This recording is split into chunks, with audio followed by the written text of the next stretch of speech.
I must start by saying a special welcome to all Nigerians at home and abroad as we celebrate Democracy Day today. And today also marks 25 years, well, technically, officially, 1999, when Nigeria got her democracy again. So once again, to everyone, happy Democracy Day on what is a very special edition of the platform. If you're new to the platform, you're most welcome.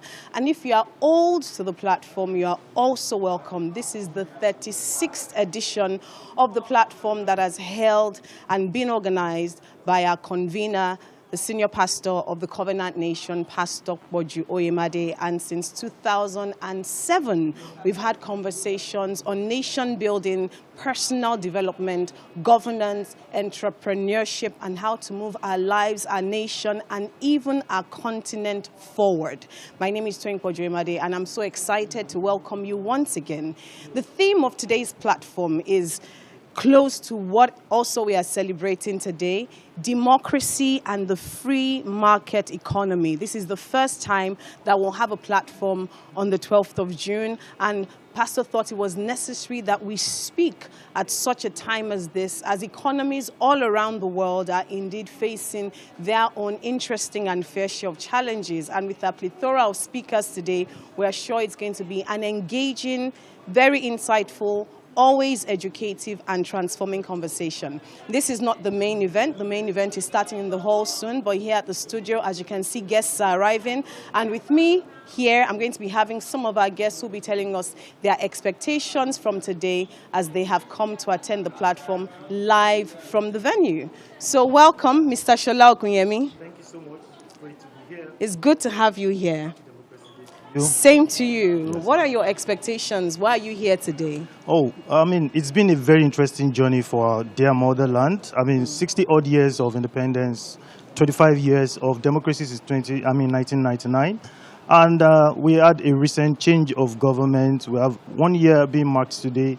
There's quite a lot going on. There is a lot of feedback from the streets, from the marketplace, even from the homes and from individuals. But we are not where we were at independence. We're not where we were when we started democracy, the new democracy.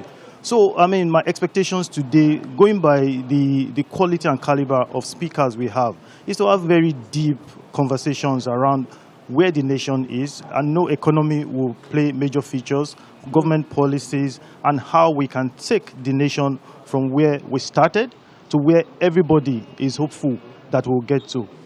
Nigeria prides herself as being the giant of Africa. By every means, we are the giant, but there are several indices that will indicate otherwise. But that is fine. I think we have in place the various policies and direction to get to where we need to get to. So I'm expecting the speakers to speak to those issues, to tackle them head-on, and to provide solutions that will probably help government and help the nationals also to move ahead from where we are today. But by all means, there is cause to celebrate because we are not where we started from. Thank you so much. Good to have you here and have a wonderful time at the platform. It's my pleasure. Thank you so much. Thank you so much. And like you said, we are not where we started from, but there's still a lot more to be desired. And like you spoke about the speakers, I will introduce them to you. We have Governor Charles Chukwuma Soludo, His Excellency Mr. Yakubu Dogara, Senior Advocate of Nigeria, Babatunde Fashola, Bishop Matthew Hassan Kukah, Mr. Olusegun Adeniyi, Mr. Kola, Oyeneyin, Mrs. Tokwe Oshodi, and also Mr. Oluseun Onigbinde. So it's really going to be a packed time as we have government officials, policy experts, entrepreneurs, people in technology. Interesting conversations today. But once again here with me, I have Mr. Innocent Daniels. Good morning, sir. Happy Democracy Day. Same to you. 25 years of democracy. I believe we are not yet there. But I know that as we move on in the journey of our democracy, in just 1 year for the new government, I believe that quite a number of things are going to happen. Looking at the program today and my expectation, people are drawn from private sector, opinion leaders. I'm looking at a robust discussion today that will further deepen the link between democracy and free market. It's been an argument in Asia if truly democracy can be linked to free markets. I believe it should be a link where people have freedom, where to live, where to work, and how to collaborate with different ethnicity and that we have in our country. And I believe that the discussion today will chart way forward for our nation. Certainly. Yes. Thank you so much, sir. Thank you for joining us. And like he said, conversations like this are conversations that open our mind to indeed how democracy impacts us and impacts the free market.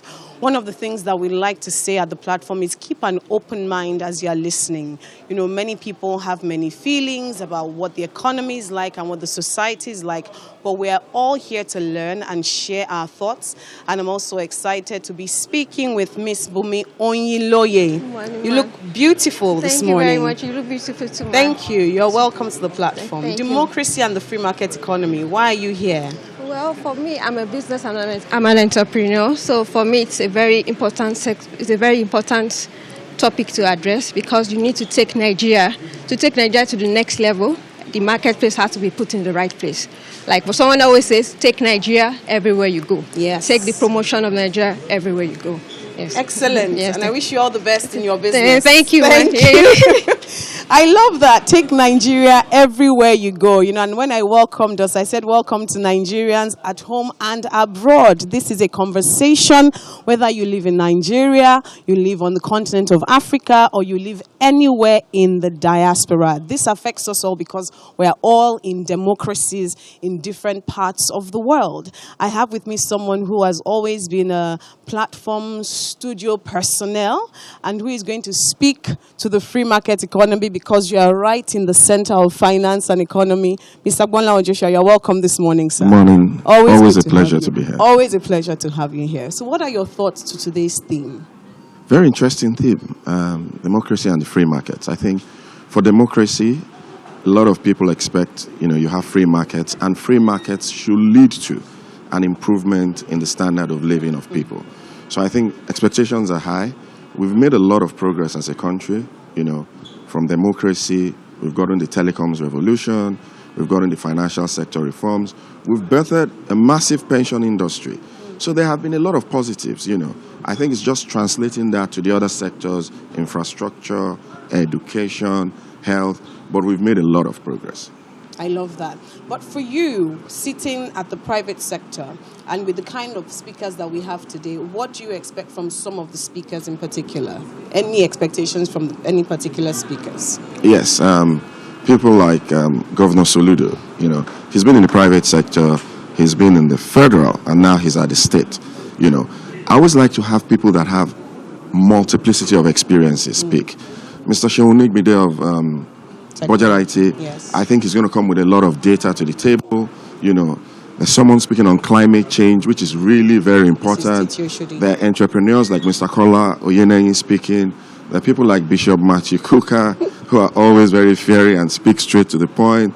There's Mr. Dogara, His Excellency, who used to be at the federal level. So I think the mix of speakers, for me, that environment is always important at the platform. That's why I like to be here live, to hear it from them, not watch them speak. I like to hear them speak directly. Thank you so much. Thank you. Thank you for joining us and have an amazing time at the platform. Thank you. Thank you. So you've heard it all. No, you've just heard some. We're about to hear it all as we go into the main auditorium where the platform is set to begin. If you're watching from home, join us online, the hashtag #PlatformNG. Be part of the conversation today. This affects you at whatever level that you are. Share the handles on YouTube, get people to watch together, and let's all see how we can move our democracy forward because you and I play a role. Once again, I thank you for joining us this morning. The platform is just about to begin. Have a great time as you listen to the sessions. Have an open mind and take one thing in particular that you're going to learn from this platform and hopefully going to apply into your life, into your business, into nation building, and into everything that concerns us. Thank you for watching. You're welcome to the platform.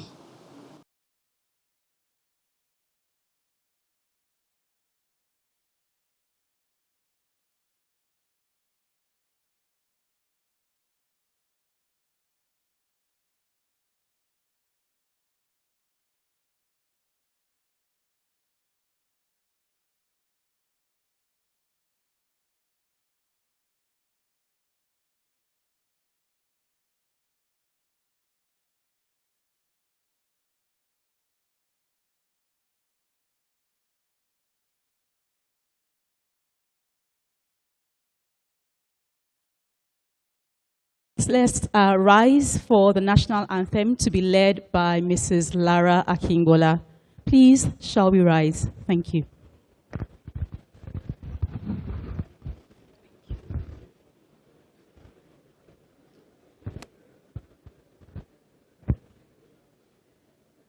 The lyrics will be projected so we can sing along.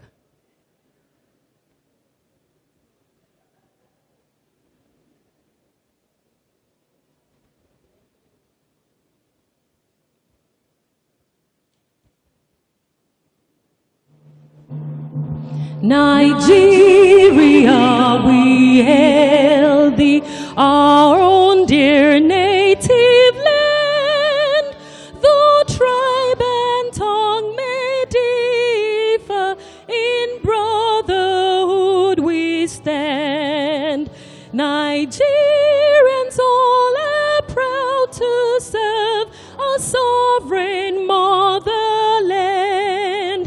Our flag shall be a symbol that truth and justice reign. In peace or battle on earth, and this we count as gain. To hand unto our children a banner without stain. O God of all creation, grant this our one request. Help us to build a nation where no man is oppressed, and so with peace and plenty, Nigeria may be blessed.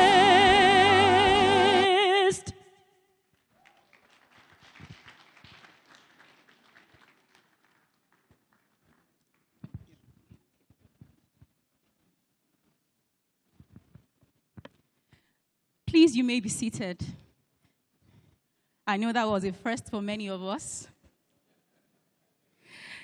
Good morning once again, Your Excellencies, distinguished ladies and gentlemen. Nigeria, we hail thee this beautiful Democracy Day morning. Indeed, though our tongues and tribes may differ, today we unite to celebrate one of the values that binds us, which is our power to elect those who would lead us into a future we desire for ourselves and for our children who would come after us. As we celebrate 25 years of unbroken democracy today, there's no better place to convene than the platform Nigeria. Indeed. My name is Ngozi Akinyele, and today I welcome you to this very special edition of the Platform Nigeria, aptly themed Democracy and the Free Market Economy. We have a range of very qualified speakers who will do justice to that topic. So I encourage you to sit back, relax, and get ready for thought-provoking and thought-expanding conversations that will propel you and I to action as we work to build a land that is blessed with peace and plenty indeed.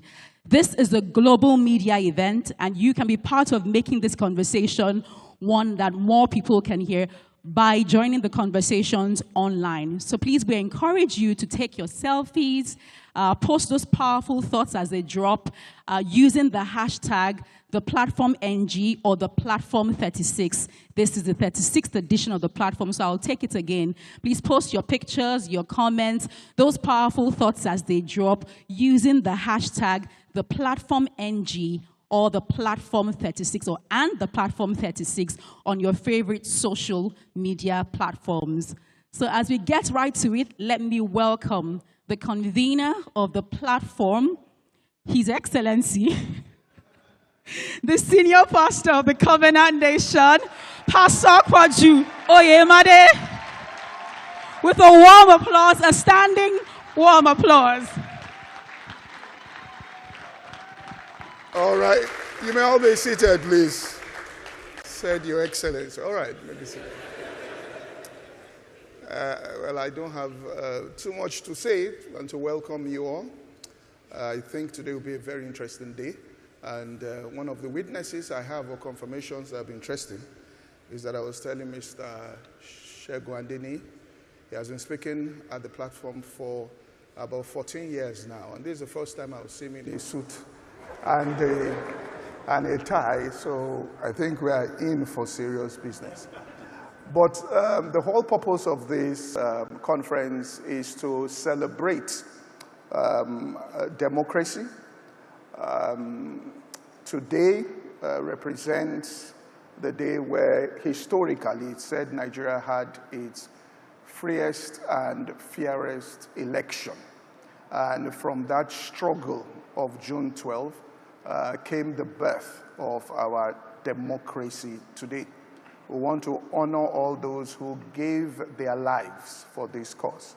There were people who died fighting to make sure we have this. And democracy goes beyond, I just want to mention this and I'll sit down, beyond an election. In fact, an election or voting might just be the lowest part of the democratic experience. Those who founded democracy started out with freedom of speech. In other words, people have a right to air their own opinions and ideas about policies, about how they believe the community that they live in can make progress. And so we've come here today and to have an exchange of ideas. And in a democratic experience, our ideas don't have to be the same. In fact, the reason why there's freedom of ideas is that the best ideas for the progress of a community comes as ideas begin to interact among themselves. In other words, as one idea comes, another idea comes, and those ideas begin to interact. Then comes out the best policies there. So the important thing is that there's a freedom of expression. It's just that this freedom of expression obviously should be within the legal framework. It should not be personalized. Freedom of expression also means you are responsible for those things that you express in the public space. You know, people always tell me about disruption, and I tell them that there's disruption that brings progress to humanity. But if I come in here with a cutlass and I run into this place, I will disrupt this whole place. So there's a disruption that can actually be disruptive and not actually bring, progress. So we've called people from different backgrounds to come in and present ideas and to have those ideas interact, and we'll come out with the best thought for our country. God bless you all, and God bless the Federal Republic of Nigeria.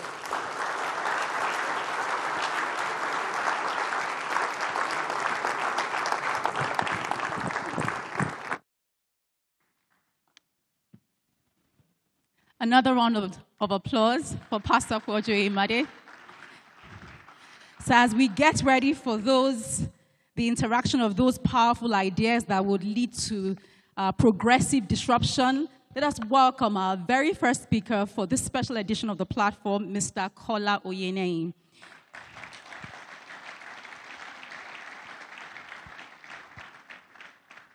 Those hands are from LinkedIn.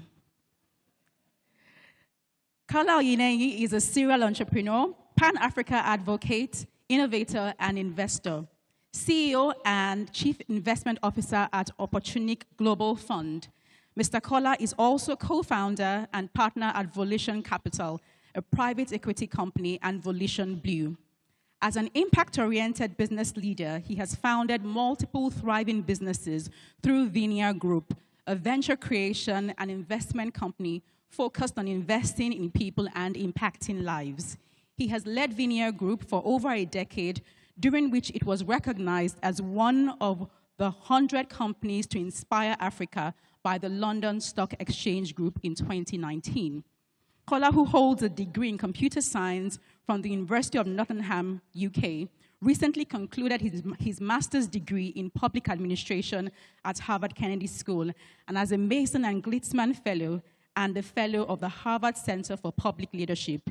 He was honored with the Eric Yankek Award for distinguished contribution to the Mason Program and Harvard Kennedy School. Kola continues to balance his entrepreneurial passion with his nation-building drive and an unwavering commitment to a family while being very active in his Christian faith. Please welcome to the platform, with a warm applause, Mr. Kola Oyeneyin.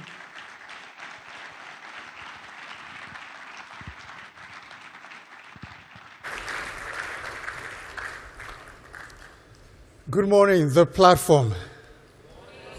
Oh, wow. I heard before coming that there's usually a lot of energy at the platform. So good morning, the platform. Good morning. That sounds more like it. Good morning, Nigeria, and good morning, Nigerians. Happy Independence Day, or Happy Democracy Day.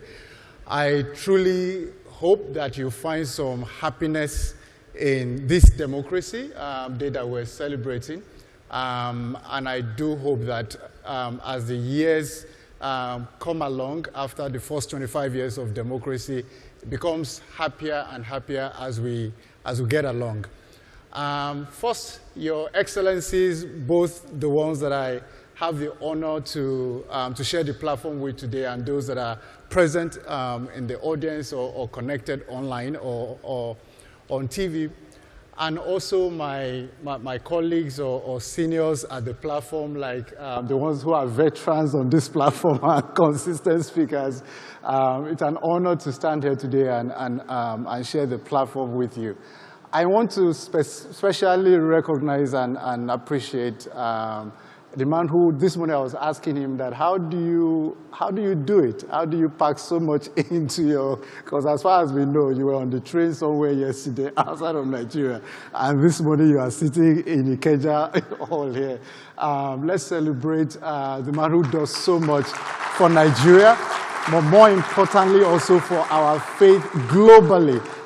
Let's celebrate Pastor Oyeneyin and his beloved wife, my very dear sister, Pastor Titi. I think we can do better than that. Thank you for all you do, and thank you for the addition that you have added to Nigeria's growth and development. All right, I have a very long way to go today and a short time to get there, so I'm going to move very fast. The challenge of having to speak on such a potent topic and to combine democracy, which is a very, very big topic on its own, and free market, which is also another very big topic, is that you're caught between two worlds. And so you have to find where you want to really stay. So today I've decided to park my bus at the free market area. And a lot of time when someone who's active in business or who is a private sector operator speaks about free market, there's usually this whole notion by people in government or everybody else is, oh, they simply just want to make more money, or they simply just want to, create more. And I always said, yeah, why not? Why not us create more values for everybody else to benefit from and create more jobs and open up the space? But I'll touch on democracy because you cannot have free market without speaking about democracy and our democratic values. However, my views about democracy itself requires a separate symposium.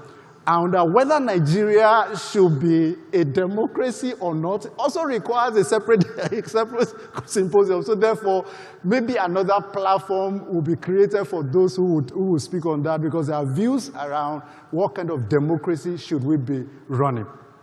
So I want to subtitle what I'll spend the next few minutes talking about, which is around the bread, the baker, and the bakery. The bread, the baker, and the bakery. About 5 years ago, I got to a point in my life, and for those who know me prior to now, beyond just being a private sector operator and being a faith person, is that I have, by the grace of God, done a few things in sort of like nation building space. Some of us got burnt after many things that happened in Nigeria in a rather short life. And so by 2019, I completely was tired. I said I had no idea what to do as far as Nigeria is concerned anymore. This thing had become what you call in an economic environment, what you call a wicked problem. A wicked problem is a problem that has defiled many solutions where it's hard to solve. I said, okay, I must need a new kind of understanding. So I left Nigeria for the second time. I said, I must go away for about a year plus to go and just get educated. They must have solutions somewhere. So I went.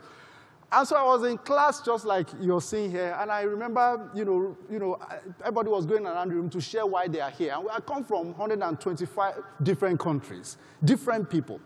And I'd come from Nigeria as one of the only 2 people that had come and spending a year to understand how do we go back and solve this thing called Nigeria. And so they asked, so Kola, so why are you here? And I said, well, I came for answers. I said, okay, answers to what? I said, well, answers to a problem that has defiled a lot of logic. I said, where are you from? I said, I'm from Nigeria. I said, oh, wow, Nigeria, we are looking for answers too. I said, you guys are looking for answers to that? I said, yes.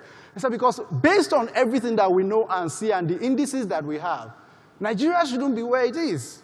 So we are hoping that you'll be able to provide us some answers. At that point, I said, sorry, can I get my money back? Because obviously it now means that I'm not going to get the answer that I want. But let me quickly, so because of that, I spent a year and of course got on play. But what I did get was the ability to ask better questions. The ability to say that maybe we have been asking the wrong question as far as Nigeria is concerned, but the ability to ask better questions. So therefore, on this one I have on the screen there something that is common to many of us, bread.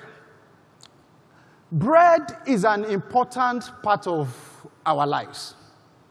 And bread means different things to different people. Bread, to you, some people, is fuel they put in their car to help them get to work to go and look for bread for the day. But you see, bread was so instrumental in France, and I'm using France in 1978, in 1789.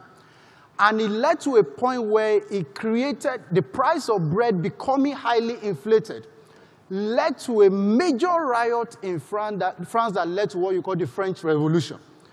And from a statement that was made by the then queen to say, why are the Parisians asking for bread? Tell them to eat cake. Meaning that whatever they can find to eat, let them eat. And so the Parisians said, is that so? And so they marched to the palace, and we now know the rest is history as far as that is concerned. Give us this day our daily bread. It's a prayer that is actually common across different religions. Pray differently. But bread is an essential part, meaning that in life, if you are an inability to access what to eat, it's a major, major, major problem and dilemma for people. Now, the price of bread in 2024 is approximately 1,800 naira. And this same price in 1979 apparently can buy us a Peugeot 504. So we have come quite a long way. I didn't believe this at first when Business Day released it, so I spoke to somebody who is old enough to remember. I said, oh yes. In fact, he said it was 1,680 specifically. So what you used to buy a loaf of bread today bought a car at some point in this country. So therefore, our national bread has shrunk. It's become smaller and smaller. And the sharer of the bread has grown bigger and bigger. We were 125 million when we came into democracy. We are 220 million people today. And we're sharing from a small piece of bread called GDP. Can I have my guys, please? The GDP of Nigeria, at some point, we were number 4. So we were number 1, and we were $450 billion that we were earning. It was being shared by almost 200 million people. Now we are down to 250-something million in terms of what we're getting. Is it enough? And we are growing in population. So therefore, ladies and gentlemen, I have come to show us our national bread. Because you see, economists can fly over people's head many times. We can sit in this place and I can throw data at you. And you leave wondering, what have they just described to us? So this is our bread. This is Nigeria's bread, and I'm going to hand it over to These citizens of Nigeria who are meant to share this bread, there are 10 of them, representing 200 million people.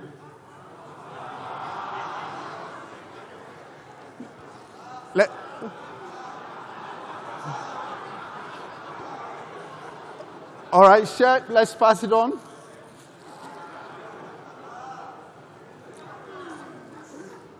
All right, let's keep passing it on.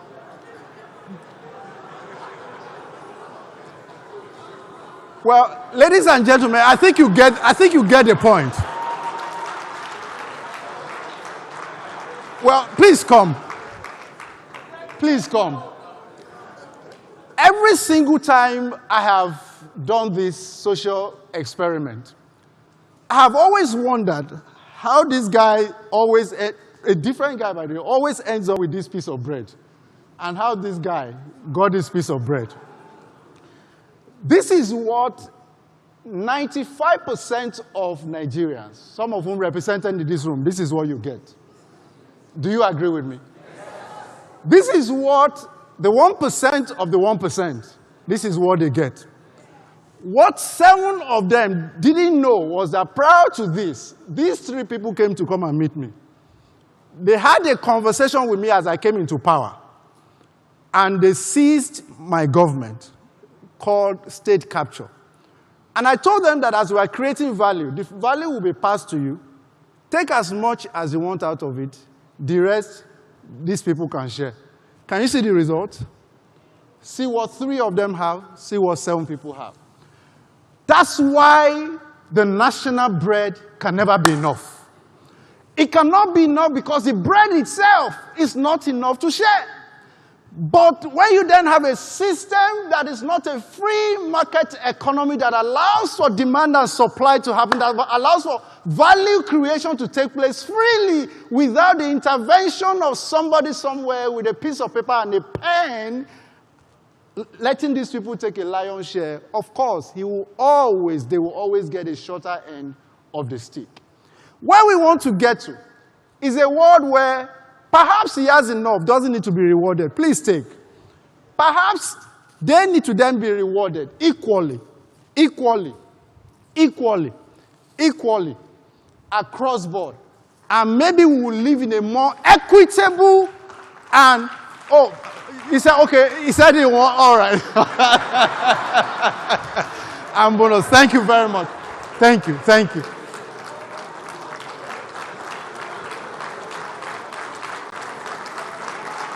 Thank you so much.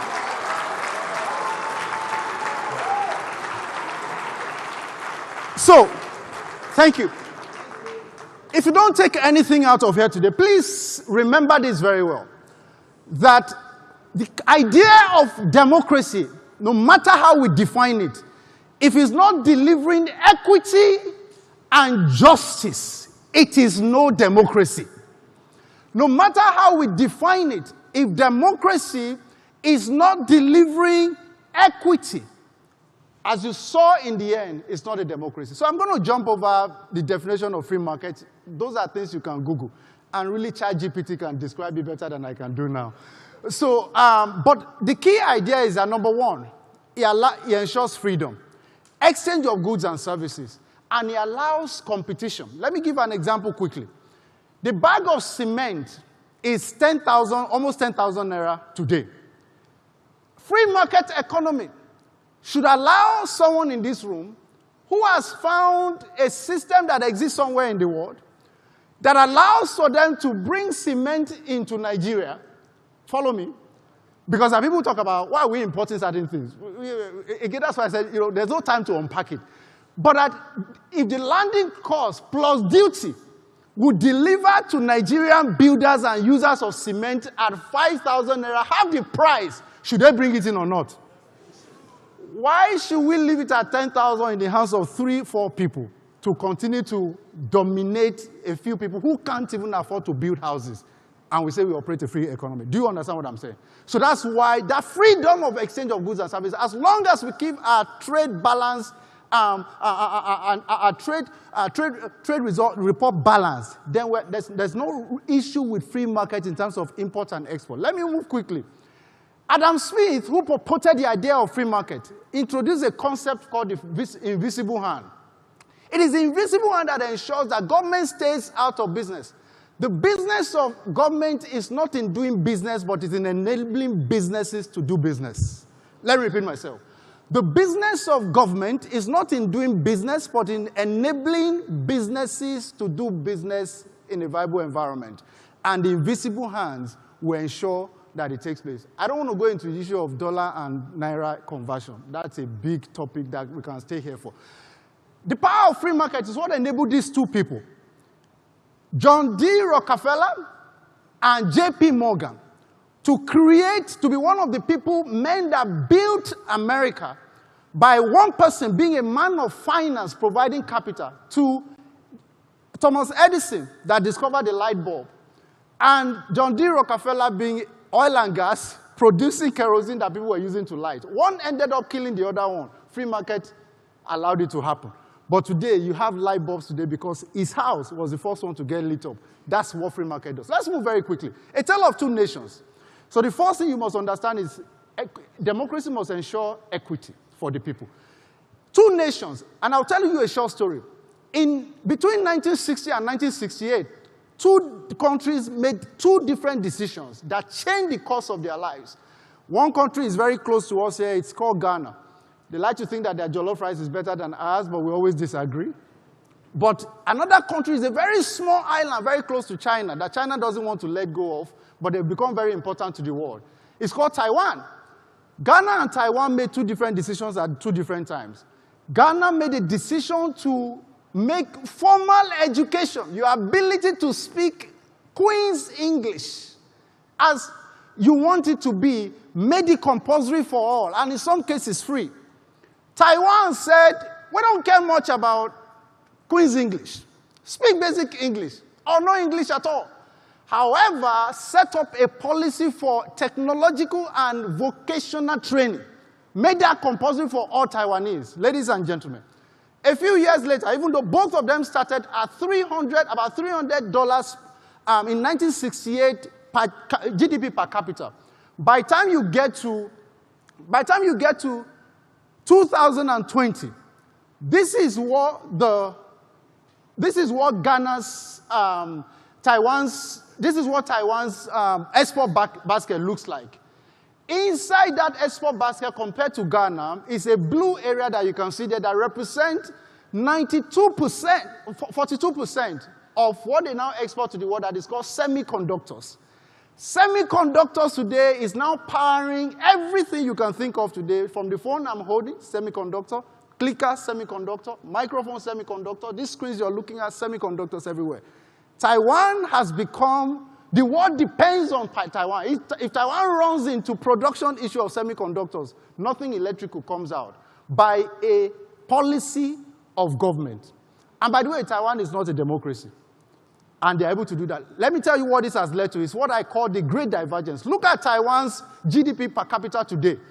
Has grown 165 times to $48,000 GDP per capita, which is a measure of how much each person is won. It's different from GDP. What you saw here was GDP per capita that I distributed. The bulk was GDP. Now, Ghana is less than 3,000. Grew 10,000 in almost 50 years. 10 times in almost 50 years. Are we getting it? Let me now make a statement here that perhaps out of everything I said today is something that I want everybody to take home. What a nation makes is what makes a nation. Let me repeat myself. What a nation makes is what makes a nation. No matter how we hail Nigeria, what a nation makes is what makes a nation. So, what China makes, what Indonesia makes, what the US makes, you can see the export basket. Now, ladies and gentlemen, what Nigeria makes. What Nigeria makes is sitting in that place, 70% or almost, if you add gas to it, it comes to about 85% of what we make is oil in its crudest form. No skill, nothing applied to it. And by the way, a portion of it being stolen. Let me just pause here and just say, by the way, normal people cannot steal oil. I hope you know that. Unless if you have the capacity to steal crude in this way, can I see your hand? There is a level of sophistication that is required to steal crude. From vessels to security to pipeline, I mean, it's sophisticated. So therefore, the people that are stealing crude are not in this room. I can almost guarantee. Unless you are. So, so therefore, we are one main product. And this product, we cannot protect it. Think about it, maybe because my background is in business. If I'm making one product or one service, and in that product is being stolen, I don't know what the number of items that I have in my shop. How do I make money? Nigeria's NNPC, in its history, only recently declared profit around 2017. I mean, if I run a business for 40 years and it's not making profit, the first is who's subsidizing it? Who's paying salary? There must be something in that arrangement. We couldn't even see the books for a long time. The equivalent of Nigeria's NNPC, that is called Saudi Aramco, is a company led by the way, government, not in a democracy, that is worth $1.9 trillion. Is the number 4 highest, I think the 4th market cap in the world as a company. Saudi Aramco. The same oil in the hands of Saudi is different in the hands of Nigeria. Let me move very quickly. We don't have time to listen to this video, but maybe it will be shared with us, and then let me move very quick. That's a video that shows how Saudi monitors every drop of oil that comes into the country. As I begin to wrap this up and maybe deliver where I'm really going today, 25 years of democracy is a very long time. A lot of things didn't exist 25 years ago. Google was barely a year old in 25 years ago. Facebook, Twitter, Instagram that we use today didn't exist 25 years ago. By the way, our telco sector almost didn't exist 25 years ago. 130 million Nigerians didn't exist 25 years ago. A whole financial payment system didn't exist 25 years ago. So 25 years is a very long time. In 25 years, China has moved 750 million out of poverty. Nigeria has dropped 80 into poverty.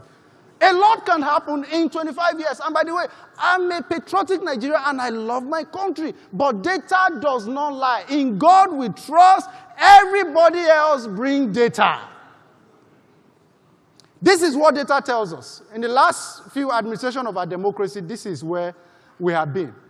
The lowest we ever grew 1% was in the previous administration. The first administration took Nigeria and took some major bets that got us somewhere important. I'll move very quickly across our complexity as a country and get to where I really want to get to today. Now, as we begin to look forward for the next 25 years, we must now begin to say, what strategic bet can we take? We're here for ideas, and I want to put one on the table. It might look simple. It might look like we're not ambitious enough. But you see, monkeys have a way of jumping in the forest. They don't jump too high so they don't fall. They jump to the nearest tree and the nearest tree and the nearest tree. Nigeria, consider yourself a monkey that must jump from where you are to another tree that is closest to you, low-hanging fruit. So I present to you a $100 billion idea that is right in front of us. There's this young man that I like quite much. Some people that are here might know him. Interesting guy. His name is Lai Wasabi. He represents what I like to call the creative, many of them, creative economy in Nigeria. This is an economy that potentially can add $100 billion to our GDP, this is our bread, by 2030 if we do get a few things right. It cuts across from movies to fashion to photography to painting to, it cuts across, and we've seen us try to generate, the global industry is about $3 trillion.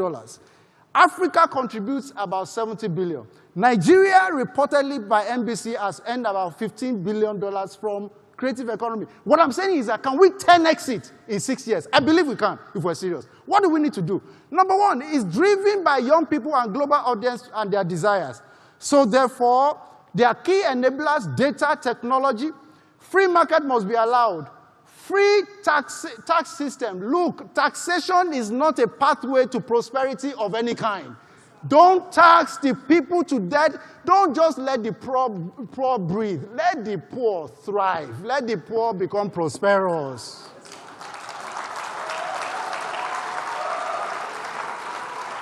Hear me and hear me well as I begin to wrap up. We must ensure, so some of these young people are earning an average of $10,000 currently from content creation, but they cannot bring it into Nigeria. Why? Because our banking system, our postal system, I don't have time to go into the monetization of platforms like YouTube and co, does not make it possible for them to do it easily. If I were government, what I would be doing is, what do I need to enable to ensure that, I'm CBN governor, I'm looking for dollars, but there's dollars sitting abroad that can't come into Nigeria. How do I enable it to come in? And then I must get my ambassadors and embassies to now begin to speak about Nigerian culture, and Nigerian content, and Nigerian music, and Nigerian fashion, and everything Nigeria, and that becomes what I focus on. Ladies and gentlemen, I now present to you the new economy of Nigeria, and the people that must bargain for this to happen are the people that I call the soft bands of Nigeria. These are people who have a responsibility to not just live a soft life, but to ensure that they now begin to go into government and bargain for development, not bargain for self. Bandits are the ones with guns that go around and make headlines. But you see, they are economic bandits who use pens to move state funds into private pocket. Have a wonderful day. God bless you. Thank you.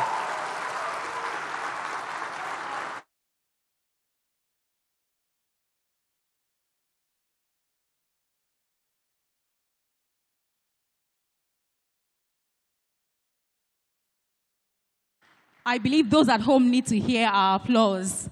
Please, one more applause. That wasn't just a session, it was an experience. Thank you so much, sir. Wow. You may be seated, please.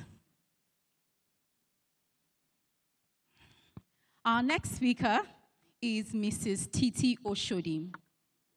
Mrs. Titi Oshodi is a distinguished administrative executive and change management leader who currently serves as the special advisor on climate change and the circular economy to the governor of Lagos State. With over 2 decades of experience in senior management roles across direct sales, marketing, and business development, Titi has honed her project management expertise working in London and Lagos. From spearheading experiential projects in corporate environments to impactful public relations initiatives within the federal government, her exceptional skills were further recognized during her tenure as Senior Special Administrator to the Governor of Lagos State. Titi studied economics at Olabisi Onabanjo University and has expanded her knowledge through several prestigious courses at the Harvard Kennedy School. Titi holds full membership with the Society for Corporate Ethics and Compliance in the USA and the Chartered Institute of Personnel Management, Nigeria. She is the Deputy Vice Chairman of the Public Policy and Advocacy Committee in the Governing Council of the Chartered Institute of Personnel Management. She actively participates in various board capacities and committees within the public and the private sectors. Mrs. Titi leads a fulfilling life as a mother of 2, supported by her loving husband and a strong community of Christian friends and mentors. Please let us welcome to the platform Mrs. Titi Oshodi.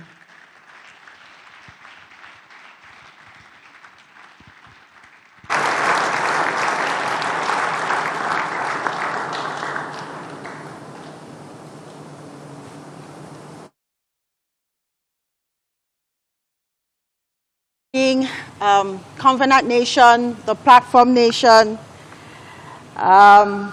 it's such an honor and such a pleasure to be here. This is my very first, even though I'm an ardent follower I passionately follow the platform, but I'm one of those virtual listeners and viewers. I'd like to seize the opportunity to express profound appreciation to Pastor Poju and Pastor Mrs. Oyeneyin as well. Over a decade of the platform, saddled with the objectivity of bringing shaping mindset, creating leaders, is no small feat. I really, really am humbled to be here, and I thank you so much, Pastor Poju, for giving us the opportunity to come and share, and also to be able to experience the realness that I have never felt before in a room. Thank you so much, sir. I appreciate you. And also to the Platform Nation as well, to the Platform Nation. I bring you greetings from my boss, the Governor of Lagos State, Mr. Babajide Sanwo-Olu. Somebody that is very, very passionate, especially about the demographic, the majority of the demographic that I stand before here today. I know that we're coming and we're representing government, but there's so many things that we're going to be able to share. And this is my reason for standing before you. Mr. Babajide Sanwo-Olu has said to me, Titi, you make sure that you sell and that you share as much as possible. And that's what I'm going to do. I'd like to honor Mr. Kola Oyeneyin that has come before, because that was an explosive session. And it has set the tone. I think the question is, where do we stand? So two varied components that we need to bridge today, this morning. Democracy and the free market. But I would say, and I'm going to take a different perspective, even though there will be some influx from what he has expended. There's no way that we can move away from that. And I would say that the interplay between free democracy or free market and democracy is settled within the space of sustainability. I stand and I operate in an industry that is for sustainability, for sustenance, for longevity. So a lot of what I'm going to be postulating this morning will be from that angle. So I'm defining the interplay between democracy and what does it mean, inclusivity, stakeholder management, essentially just ensuring that there's community engagement. And then we're talking about market dynamics, and we're saying, you have democratic processes, the forces between demand and supply that justifies people's preferences. But between both ends, we're saying what makes that sustainability, what makes the standard, what makes it bridge. And that's in how we can sustain the life that we live, how we can uphold, the values that are intrinsic for us to be able to live and to be able to progress as a nation. And here I said that sustainability is life, because if you look at the interplay, the interrelativity between government, between people, I'm sorry.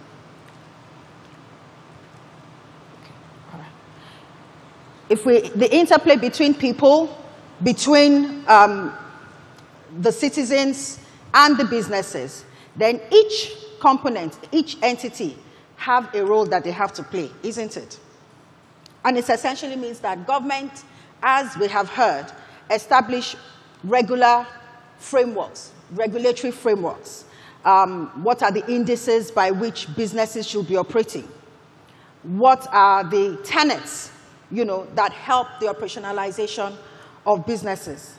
And businesses in itself, how are they supposed to, push, the innovations and technologies and the ideas and the concepts that enable them to be able to run? And the stakeholders are the citizens. They are the ones that are receiving, they're on the receiving end, and they're the ones that are justifying the compatibility of the businesses and what is produced for them, and how government also enables, you know, the components that help them to run. So here we are. We say that we want to have a stable economy, and all of these tripartite, you know, indices have to be well in place. But where are we in Lagos? What's our status?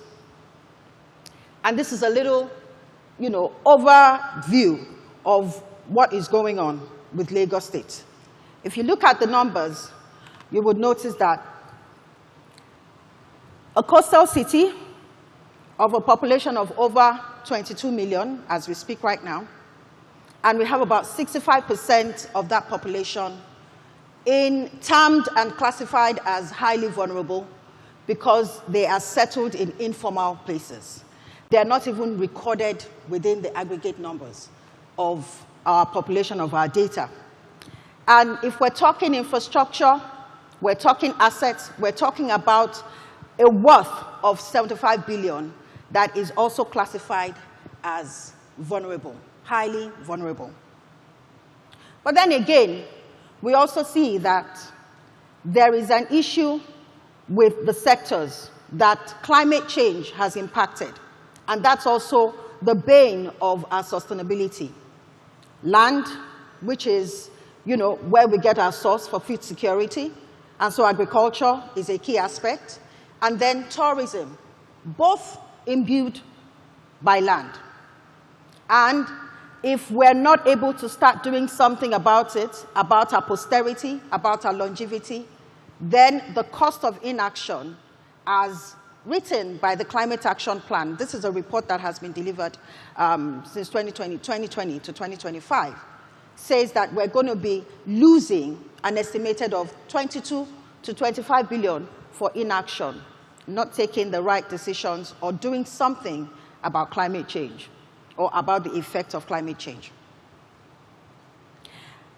If you take a look at the slides, you would see here that I have just said a very gory, frightening story. But like Nigerians that we are, we're always looking out for the silver lining. And on the flip side, I have a report from Manufacturing Africa that says that there are enormous economic opportunities that are inherent in the situation that we have found ourselves. You will look at a cost, an estimate of about 2.7 billion by 2030, if we're looking at the opportunities that are inherent in the slides, in the sectors that I have expressed in there. And I'm not going to have enough time to be able to run through all of that, but I just want you to be able to take notes because there are quite a number of slides like that that I will be running through. And the next slide is essentially also another one that talks about how they have aggregated pulled out seven key sectors ranging from agriculture to solar to, you know, running through to energy. And they have been stated with opportunities in green manufacturing. And those sectors also have the rationales why they are labeled as the go-to areas. And I'm saying this because it's important that from our office, the three pillars by which we drive is produce and help you see, you know, help you to navigate where there's opportunities for job, where there's opportunity for market, where there's opportunity to access to wealth as well. So we have, you know, that slide that talks about all of the areas into the next slide. And then we have another slide that actually gives you data around those brands and those organizations and the people that are already practicing in those areas. And what is, you know, taken away, what is produced, what is achievable in those areas. Now, going through, let's go past that. Then we can begin to talk about what are the competences? What abilities do you need? How do you begin to position yourself to be relevant or to be able to operate in those places? The government is one that is heavily driven right now in the area of learning. And the STEM learning has become very, very instructive and very valuable in those areas.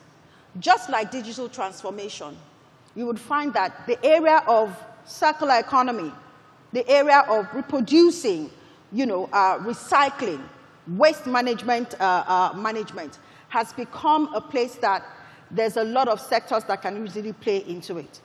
But the fact is that we have a bit of a gap. People do not really understand what is potentially available in that space. So if we're going through, and talking about the learning through STEM, you would see that within that line, you can capture science, you can capture engineering, you can capture environmental studies, you can capture quite a number of competencies and skills that can be developed that can make you be able to operationalize, be able to work in those places.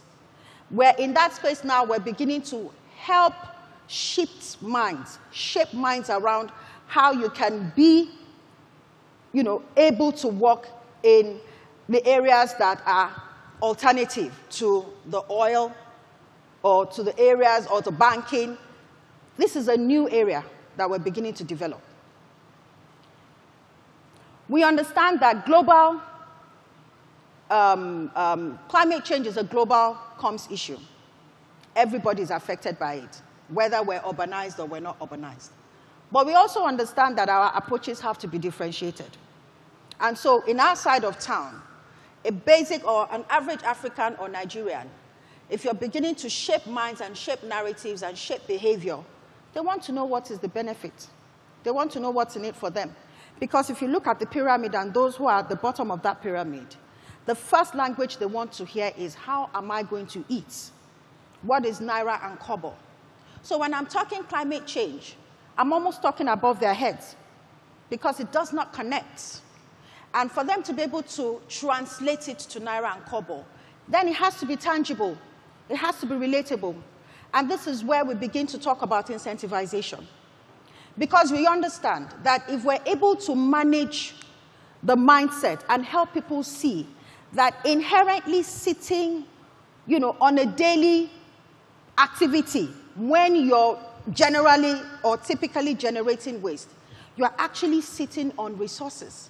You're actually sitting on opportunities that can help you to scale or to grow or have you, give you access to a market. So our behavioral remodeling is starting essentially from driving conscious, sustainable practices, but by incentivizing in that process. And that's why in our office we have an initiative that is called EcoCirculate. EcoCirculate is an education-driven program that helps people to shape their minds in all ramifications, providing platforms that would help towards responsible, sustainable practices. Now, because it is government, what we want to do is start to recycle the various mandates that are seated within ministries.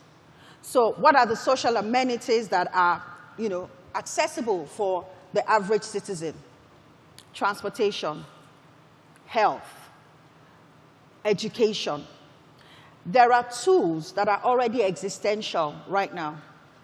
And, we're beginning to play around that. So every time we go to a community with the program of EcoCirculate, what we do is we drive engagement, education, using a tool like a card that is accessible with transportation, with education, with health. I'm not really saying that tool right now, but there is that tool that is already existent, and people can begin to use that tool to build points. So we're creating subsidies on that tool for people to have access to medical attention, have access to education, school fees, tuitions for their children, be able to get on the bus, the BRT lane, get onto the rail, essentially just establish and be able to live a good quality of life. That's one of the things that we're doing. And essentially what we're going to achieve with that is that we can reduce the cost of governance. But ultimately, we can also reduce enforcement, as it were. But in all of this, another thing that I have taken from the former speaker is that any government that is thriving, or any society that is thriving, does not thrive on budget on government. It is the private sector, it is the enterprise that drives the wealth in a country. And this is where our corporates come in. This is where the tenets and the framework of the economic, the environment, the social, and the governance framework comes in, the EESG. Every company and every corporate has the ability to be obligated towards establishing impact towards the society through those pillars. As we speak, the corporate only perform at a 30% rate of their ESG framework. As a government, it is our duty right now to begin to look at that place, to remodel it, to reaffirm it, and to establish some form of connectivity and mandatory obligations to be driven from it. We're looking at that, and that's one of the things that we're going to be working with our corporates on. What are the roles of government? Right now, you can see on the slides, we have quite a number of plans that has been established in Lagos State, thankfully. The Lagos State Climate Action Plan, the Resilience Plan, we have a development plan, and these have become our frameworks and guides. We're working towards having a policy that will guide the space, but right about now, that gives us some form of direction as to how we're going to run our sustainable environment and green economy space. I can tell you that there are quite a number of initiatives, agreements, MOUs that are being tied in Lagos within that space. We have the LOMA and the Ministry of Environment that have signed a deal to commence the conversion of waste to energy at Ekpe. There's an energy plant that is coming up there. What it potentially provides for us in terms of numbers, 2,250 tons of waste that will be daily generated, that will also generate 60 to 70 megawatts of power, of electricity, that is worth to power between 60 to 70,000 homes, ability to save over 500,000 tons of carbon emission, and able to create 300 to 500 jobs during construction, and ultimately establish over 100 permanent jobs at the operational facility. That is imminent, and that's something that we're working, assiduously towards. We have deals and we have MOUs. Right about now, Lagos and Ghana has signed a deal to convert our landfill from a waste to energy operated facility. And of course, a lot of our markets, Ikorodu right now, has begun to have a properly advanced transfer loading program. So technology is taking a lot more of the space in terms of our operations, and we're earnestly trying to increase our replicate. But these are things that are from our end that we're opening up for business opportunities. We're opening up for the corporates, for the private sector to key into. We know also that in all of this, there's a gap in public awareness. There's a gap for us. There's a gap in the polity. Climate literacy is really, really very prevalent, and the absence of it is really, really very important. It's really significant for us to be able to achieve climate literacy. We want to be able to drive that through every level of PR and media platforms. If we're talking about the creative industry, can we start to generate narratives? Can we start to generate messaging? Messaging that will be driven through movies, through scripts, through dancing, through music, through the various passion points. Just like, you have, America, the biggest, the largest or the most sophisticated country on the land. Can we start to drive that narrative of circular economy, drive the narrative of what we own as a country, what we're naturally endowed with as our country, opportunities that are inherent in our country. Communication is the engine oil of life, and we must be able to start, and we must start from the bottom up. What are our challenges? Attitudinal change. Like I said again, it's going to be difficult to shift the minds if we don't start to drive incentives. Incentive means money. Money comes from, regulated from a large sum. My governor had said it some time ago, and he always says it because he was a bank treasurer for the longest period of time, that there are corporates that have 3 times the size of the budget of Lagos State. It's time for us to start to infuse and inject capital into our systems, and it will have to start from the corporates. We have an unfriendly finance environment. As I had said before, we need to start to increase the level of accessibility to funding, and it sits within our financial institutions.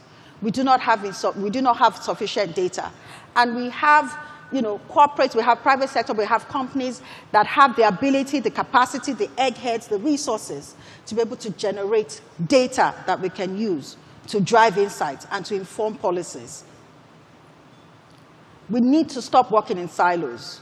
If we have companies, if we have MSMEs who are accessible to some information, we need to start to aggregate this data. We need to start to aggregate our workings together so that we can have a holistic form of approach to these businesses, to these issues. And we need to improve the market operations. What are the opportunities? And these are the things that other countries have also been able to do so that they can harness opportunities that are seated within the company, within the organization, the economy. We have tons of opportunities as well on the flip side. Today, I can proudly say that we have Food Hub, a logistics hub that has been established along the corridor of Ketu and Ekpe. It's seated on a 1.2 million square meter. And that facility stores contents for up to more than 1,500 trucks and is expected to meet the daily needs of tens of thousands of actors in the food value chain. Within that value chain, there are opportunities for jobs. There are opportunities for playing, delivery, logistics, e-commerce, transportation. How can we start to look at those areas and see how much we can proliferate that space?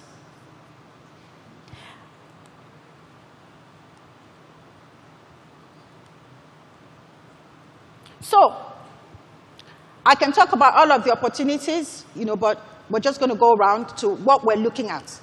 What is our future like? What do we want to achieve? We have investor opportunities. We have job creation opportunities. We have value chains, that we can optimize to the fullest level. In my office, we have programs that are called Leave No One Behind, which is designed for people in incarceration, helping them to be able to have a life out of incarceration within the space of sustainability, educating them on how to be able to convert waste to wealth, educating them on how to be able to use their organic waste. We're working with communities right now to develop the sort of model that can help them regenerate wealth into something that is usable, biogas, electricity, solar-powered electricity, right? We have a network, a business network, that is solely designed, and we're beginning to grow in that space.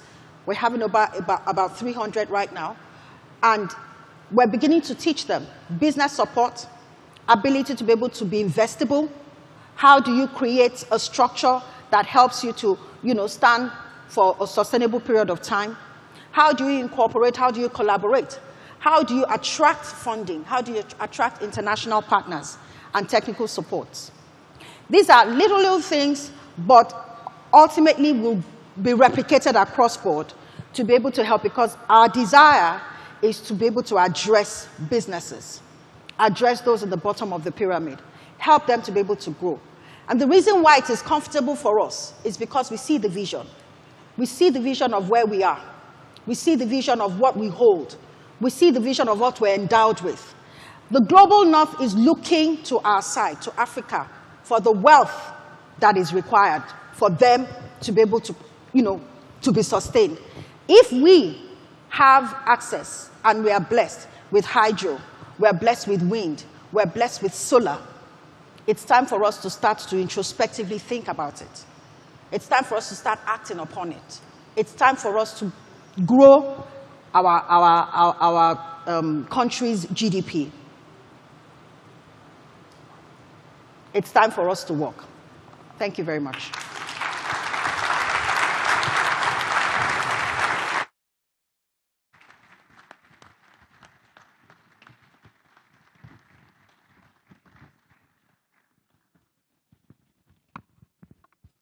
Thank you very much, Mrs. Titi, Oshodi, for that very enlightening conversation. You know, I work in communications and sustainability, and one day I was reading the book of Genesis, and it hit me that Noah, for those of us who know the story or have watched the movie Noah, was the chief sustainability officer of his time, right? And we all know what happened to those who didn't listen to Noah, right? It will not happen to us. So we need to listen and pay attention to the value also that can be created from the circular economy. Without further ado, I would invite our next speaker. He is Mr. Olusegun Adeniyi.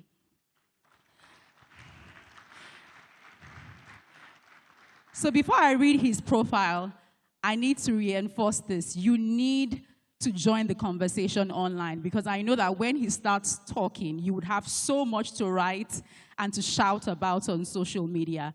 And you can do that by joining the conversations on X, on Instagram, Facebook, using the hashtag #ThePlatformNG and #ThePlatform36. The Platform NG and the Platform 36. So as you are listening, please ensure that more people are hearing what you're listening to as well. Mr. Olusegun Adeniyi is a journalist, writer, and former presidential spokesman. He is a fellow of the Nigerian Academy of Letters and a fellow of the Nigeria Institute of International Affairs. Author of several books, including The Last 100 Days of Abacha, Adeniyi has also participated in several professional and academic programs in many countries. In April 2019, Adeniyi was inaugurated along with others from 29 countries as a council member of the Belt and Road News Network in Beijing, China. In July 2007, he attended the International Visitor Leadership Program organized by U.S. State Department in Washington. He also spent the 2010-2011 academic session as a fellow at the Weatherhead Center for International Affairs, Harvard University, where he conducted his research on the factors that shape incumbent presidential elections in Africa. Adeniyi is currently the chairman of ThisDay editorial board. Please make welcome once again to the platform, Mr. Olusegun Adeniyi. We can do better. We can be more generous with our applause.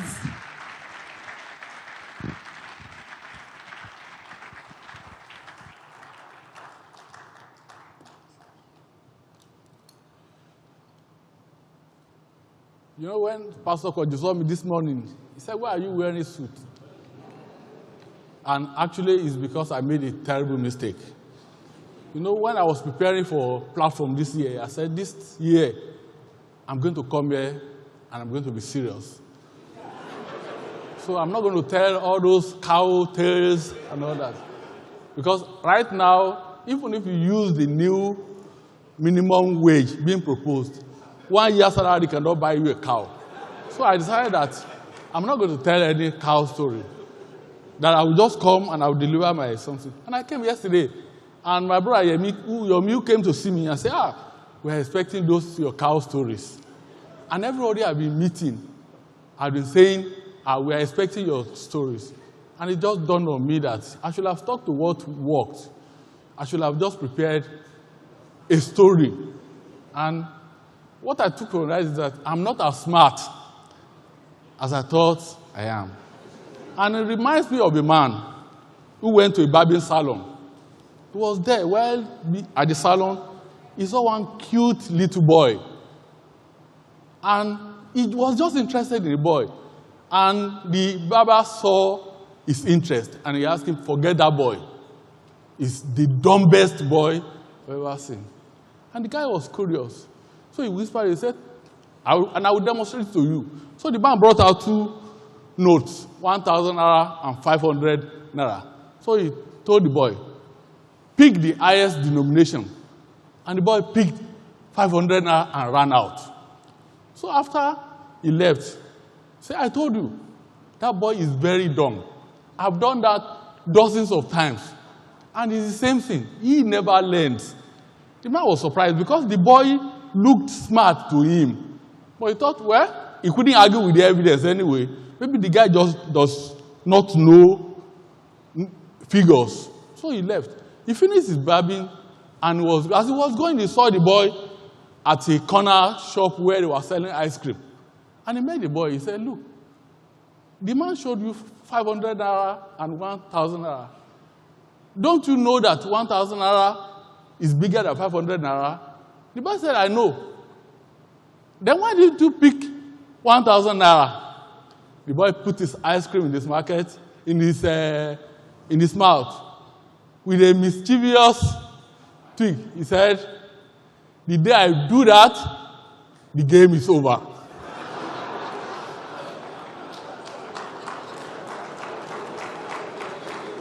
Distinguished ladies and gentlemen, I'm delighted to be here this morning. One phrase some people will say fast that has been popularized by politicians the last 25 years is that of democracy dividends. But whatever it means, it is evident that most Nigerians have not been availed of their fair share. For all its human and material resources, Nigeria's GDP is still among the lowest in the world. Food inflation, which is currently about 40%, is not only frightening, but also brings the risk of social, economic, and security turbulence. So while periodic elections are good, if because of the choices we make, most of our citizens still find it difficult to put food on their table, there's a problem. In any case, a country's democratic election is as good as the country itself. From the United States to Europe and Asia, the rise of Donald Trump and fellow travelers has led to the consensus that liberal democracy is under threat.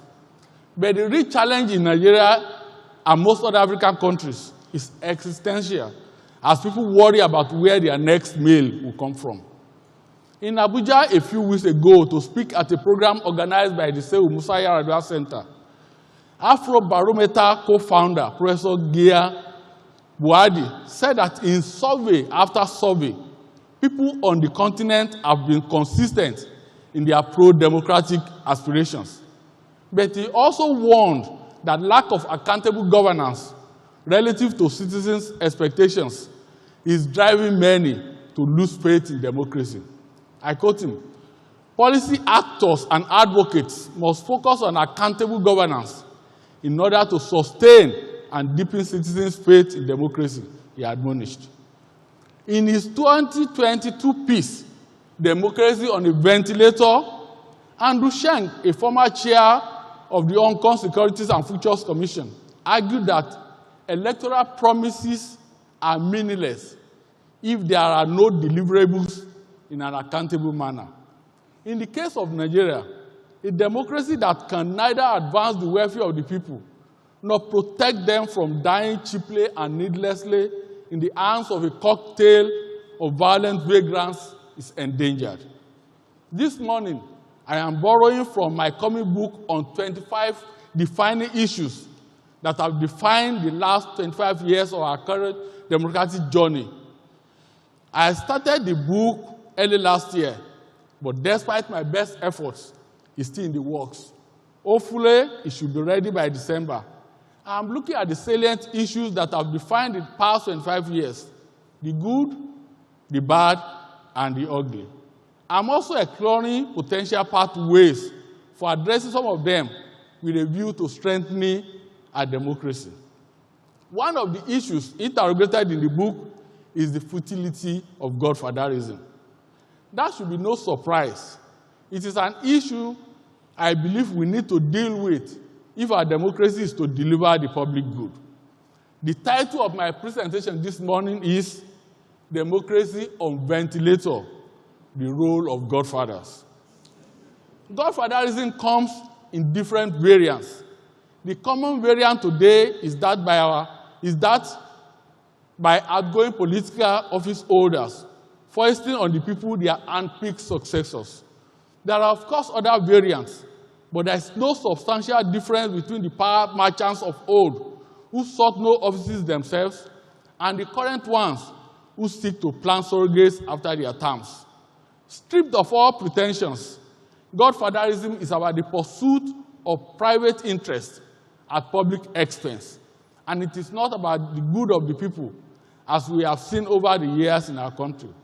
Effective state capacity ensures that institutions function optimally, but we cannot develop such capacity if all we have to offer is Godfatherism, which hinders genuine democratic representation.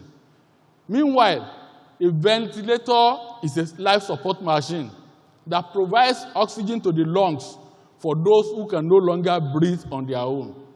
During the COVID-19 pandemic, it was a life or death situation for many who are placed on a ventilator.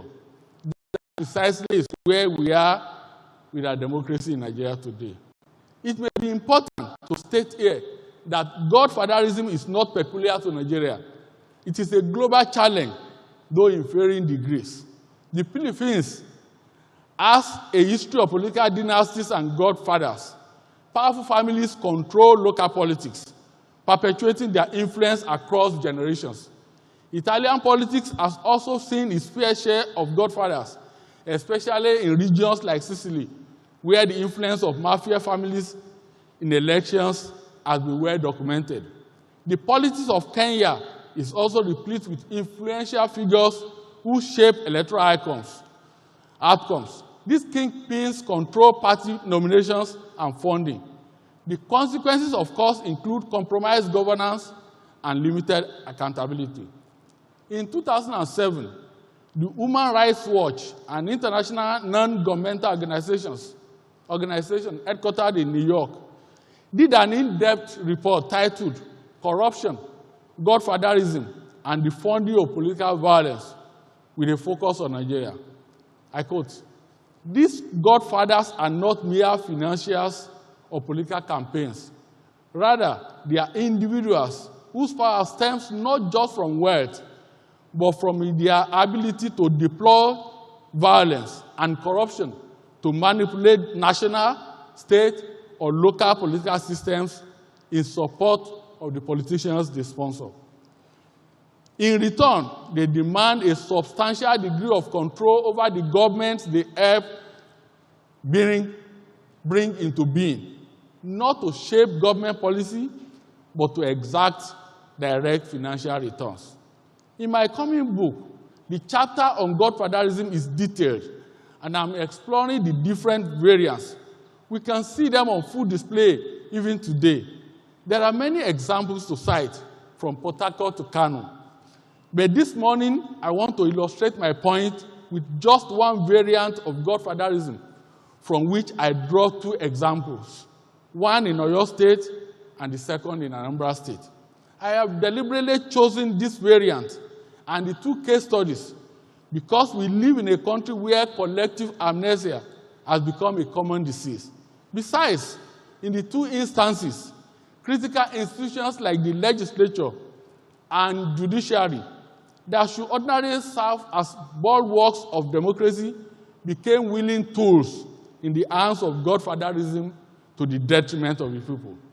Let's start with Oyo State. In 2003, Rashid Ladoja of the PDP defeated then-incumbent governor, the late Lam Adesina, who contested on the platform of the Alliance for Democracy. But Ladoja relied heavily on the instrumentality of the late Alhaji Lamidi Adedibu. It didn't take long before things fell apart between the two of them.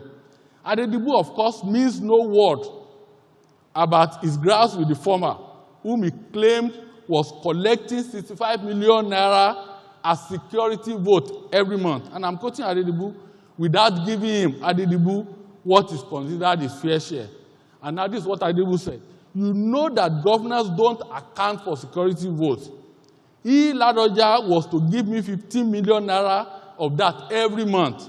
He reneged. Later, it was reduced to 10 million naira, yet he still did not give me. Since Adeniyi was not a politician to slide without consequences, what followed was predictable. On 12 January 2006 in Ibadan, 18 of the 32 members of the Oyo State House of Assembly sat in a hotel room and pronounced that the governor had been impeached. This was despite a case filed in court by 3 members of the same house who argued, and quite correctly, that the pro-impeachment members did not have the requisite numbers. With federal might on their side, Ladoja's deputy, the late Alao Akala, was immediately sworn in as Oyo State governor. Although Ladoja challenged the impeachment in court, it took 10 months before he could regain his seat. On November 1, 2006, the appeal court sitting in Ibadan, presided by Justice J.O. Ogebe, threw out the purported impeachment. The court held that it violated Section 188 of the 1999 Constitution, which contains the correct processes for impeaching a governor. After regaining his seat, Ladoja provided insights on the nature of a relationship with Adeniyi and the various manifestations of godfatherism. Here is what Ladoja said. 1, Adeniyi asked me, do you know how to abuse people? And I said no. Then he asked, can you take away your clothes in public and fight? I said no. Thirdly, he asked, can you tell lies against somebody and swear on the Quran and again call witnesses? Again, I said impossible. Then he said, those are the sins we always use in politics. Ladoja, of course, refused to speak on the financial agreement he may have had with his then godfather. But his special advisor on security and protocol, Bola Alfonso, inadvertently corroborated Adeniyi's claim. Let's put the record straight. I am a living witness to the promise that a certain amount of money will be given Adeniyi every month. If any arrangement had been agreed upon, I want to say it would have just been a token, said Alfonso. Because I am sure local government chairman will go there to pay their dues. There is no way commissioners will not go there. There is no special advisor who will not go to him. And even, I am sure civil servants will be going underneath to see Baba. Because he intrigued me, I visited Adeniyi a couple of times at his Malete Ibadan residence. And I wrote a couple of columns on him while he was still alive. But Adeniyi himself once provided insights on the reward of a godfather. In a 1992 interview with African Concord magazine, Adeniyi was asked about the expectation of a godfather. And here is what he said. Let me put it this way. Imagine you lead 5 of your boys for an assignment, and you are given 50 naira after you had supervised them to work. You, as the leader, if you are wise, will give each of your boys 10 naira, at the end of which you will be left with nothing. You now tell them to give you whatever pleases them. At the very least, each will give you 2 naira. That gives you 10 naira, while they will each will be left with 8 naira. Meanwhile, they will still be grateful to you. That is the reward of a kingmaker. The implication here is that the godfather is not promoting candidates based on platforms, issues, or programs, while concerns about the welfare of the people have nothing to do with what is clearly a mercantile arrangement. By Adeniyi's logic also, the kingmaker is supposed to eat more than the king. This arrangement is a recipe for trouble, as we have seen in several theaters across the country in the past 25 years. 2 decades ago, we saw that in the Chris Ngige Chris Uba Broglo in Anambra State, which led to massive destruction that in turn made the late Professor Chinua Achebe to reject the national honor conferred on him by President Olusegun. The story can be traced back to 1999, when the late Dr. Chinwoke Mbadinuju became the first governor of Anambra State under the current dispensation. 4 years later, Mbadinuju could not gain a second-term ticket from the PDP following his inability to keep faith with the agreement he allegedly entered with his godfather, Chief Chris Ubah. Instead, Ubah adopted Dr. Chris Igege, for whom he deployed his political machine, both at the PDP primaries and the 2003 election. A few days after Igege was sworn in, Ubah boasted about his power, and this is what he said.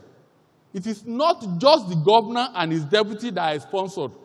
There are also 3 senators, 10 members of the House of Representatives, and 30 members of the House of Assembly. I sponsored them. And for emphasis, he said, this is the first time in the history of Anambra State that one single individual will be putting every public official in the state in power. Less than 2 months in office, Ngige, a city governor, was abducted from government house and moved to a hideout in a made-for-Nollywood drama of infamy that demonstrated the level of decadence in our politics. By Ngige's account, the bone of contention was the demand of 3 billion naira by Chris Ubah for his alleged campaign expenses on my behalf, which I turned down. Yet, it was not as if the governor completely shunned his godfather. As Ngige explained at the time, he had already compelled the state accountant general to pay Chief Chris Ubah 960 million naira upfront to defray the cost of a contract awarded in 1996 during the military era. But that was apparently not enough for his godfather. On 10 July 2003, at the State House of Assembly, then Speaker Mrs. Oshodi read a letter purportedly written by the governor that Ngige had resigned from office on personal grounds. Within minutes, the House of Assembly accepted this resignation and directed the Chief Judge of the state to swear in the deputy governor, Okeude, as the new governor. Immediately after the House proceedings, a contingent of policemen arrived at the government house in 3 trucks and whisked away Ngige, who was later cited at his temporary residence at Choice Hotel in Oka, the state capital. Shortly after, Ude addressed the state, claiming to have assumed office to avoid a vacuum and in allegiance to the Constitution of the Federal Republic of Nigeria. But all over Nigeria, it was evident that the shoddy drama was playing out in the state. While the whereabouts of the governor could not be ascertained, especially assistant on media and publicity, Fred Chukwulobe announced that Ngige had not resigned. He said, the governor, Dr. Ngige, has not resigned. The letter purportedly written to the lawmakers is false and not written by him. Dr. Ngige is still the executive governor of Anambra State. Meanwhile, at the hotel where he had been taken, something fortuitous happened to change the course of events. A traditional ruler, Igwe Anugu of Mboku, was passing by when he heard the altercations between Ngige and the security agents who held him captive. The Igwe sought to know from the governor what was going on. I told him, this Ngige, I told him these people said I have resigned when I have not resigned. Apparently shocked, the royal father reportedly said, but we heard on the radio that we have resigned. When Ngige narrated the story, the Igwe made a call to the Second Republic's vice president, the late Dr. Alex Ikweme, and handed his mobile phone to Ngige. That elicited another drama. The security agents attempted to snatch the phone from Ngige. The traditional ruler brought out a pistol. The call with Ikweme did not yield much result. Assisted by the traditional ruler, Ngige made another call, this time to the PDP National Secretary, the late Chief Vincent Ogbulafo. Fortunately for Ngige, Ogbulafo was with the other PDP National Working Committee members at the time. They were all concerned about developments in Anambra State. Ngige shared his harrowing experience in the hands of his godfather. Ogbulafo put his phone on speaker mode so others could join in. The interesting conversation detailed in my coming book is quite revealing of the situation in Anambra State at the time, but a sampler from what Ngige told the NWC members that day. here in Igige. For the past 2 weeks, Chris Ubau said he wanted to appoint all 11 commissioners, special advisors, ADC, chief detail, secretary to the state government, even rejected the appointment of our personal staff. He said they are not acceptable to him. I do not know why. I told him that I only appointed those we had agreed upon earlier. So I am surprised. Last week, he deployed a permanent secretary in my office without my approval. Before the conversation ended, Ngike pleaded with Ogbulafor and the listening NWC members, please keep in touch with me. You know I am not free as I am talking with you. After he regained freedom, Ngike decided to be his own man with public opinion on his side. In revenge, Uba weaponized the Peter Obi case at the tribunal. His supporters testified in court on how they rigged the election. The case went as far as the Supreme Court, but Obi ultimately prevailed and Ngige lost out. The rest, as they say, is history. Now, what can we learn from the foregoing? Godfatherism will not be peculiar to Nigeria since it exists in various forms worldwide. But our experience in the last 25 years should serve as a cautionary tale, urging us to critically examine power dynamics in politics and seek more inclusive alternatives. As we have seen with the primaries of the major political parties, Godfatherism restricts the emergence of credible candidates who can genuinely serve the public. It has also enthroned people who have no business in government. This is why every hand must be on deck to put up the policies of manipulation and imposition that Godfatherism fosters. No matter how we look at it, Godfatherism stifles democratic goals. When elected officials owe their political success to Godfathers, it is no surprise that they get entangled in a constant tug of war between serving the public interest and appeasing their Godfathers. This compromises policy decisions, allocation of resources, and the appointment of key officials, all done with the implicit approval of the Godfather. If our democracy is to survive and thrive, the task before the present crop of political leaders is to mobilize and collectively fight poverty, ignorance, and underdevelopment. That cannot be done in a milieu where some people invest in politics, not in promotion of the public good, but as a transactional enterprise for which they must reap bountifully and possibly secure the future. Can I take 3 more minutes and I'll be done? The ultimate test of the value of a political system, as Lee Kuan Yew, the founding father of modern Singapore, reminded us, is whether it helps to improve the standard of living for the majority of its people. It is perhaps for that reason that Nigerians have settled for democracy with the belief that they will be better governed and enjoy shared prosperity. Unfortunately, it has not worked that way. With the wave of disenchantment fueled largely by the harsh socio-economic environment that has been compounded by general insecurity, it is important for the authorities at all levels to feel the pulse of the people. As stated earlier, my comic book is not all gloom and doom. It highlights some of the major strides of the last 25 years. But I believe we should not be in denial about some of the issues we may also need to deal with so that our democracy can survive and thrive. Godfatherism is distorting our democracy by limiting the choice of the electorate to favored candidates, allows some people to use the resources of the state to sponsor surrogates, and advancing the preference and interests of the incumbent over and above those of the majority. To change the narrative, political parties have a role to play. Their leadership selection processes must be freer, fairer, and less transactional. Let me now conclude with this story about a traveler who visited a Greek monastery that was perched high on a steep mountain. And the only way to reach the monastery was in a rope basket.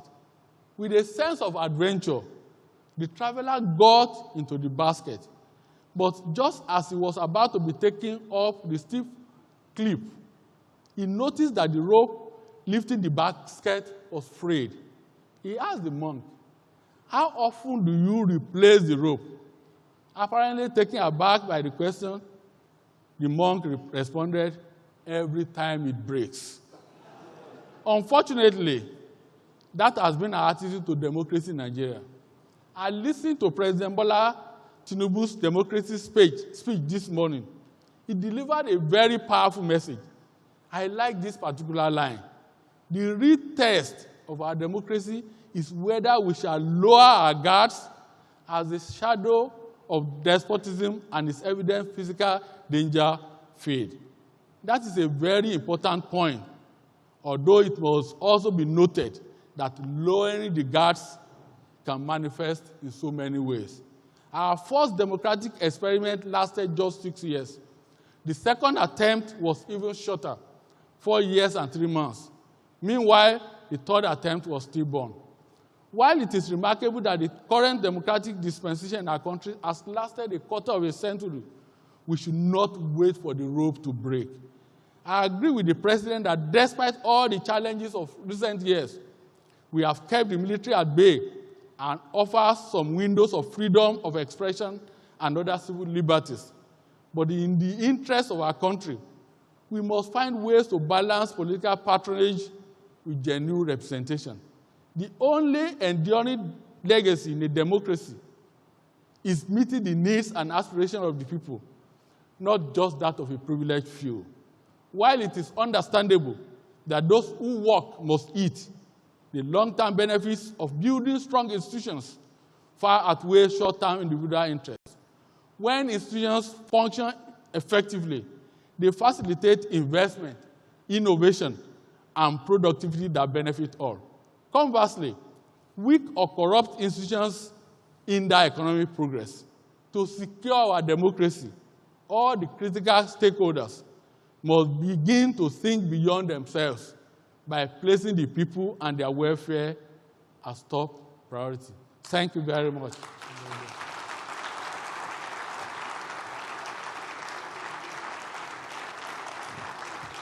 Thank you.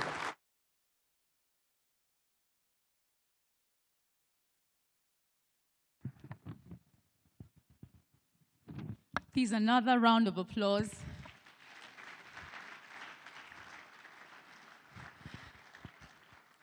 You know, when Mr. Adeniyi said he didn't prepare a story, in my mind I said, story. Please, how many stories did you count? Fictional, historical, how many? Just, I don't mind chorus answers. Just how many did you count? 5. How many? Any different opinion? 4? I think there were even too many to count, but I do think I remember counting 5 powerful stories, which all had very impactful ideas that we'll continue to think about. Now, I just want us to also, again, I'm accepting chorus answers here, as we do a joint recap of some of the topics we've heard today.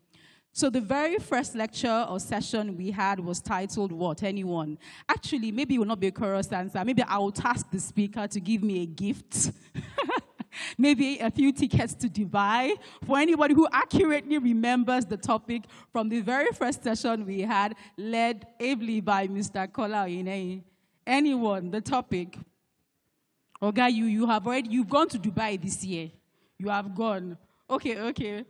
There's a young lady. Please come, the young girl. Okay, on your seat if you can. You're close enough. What's the topic?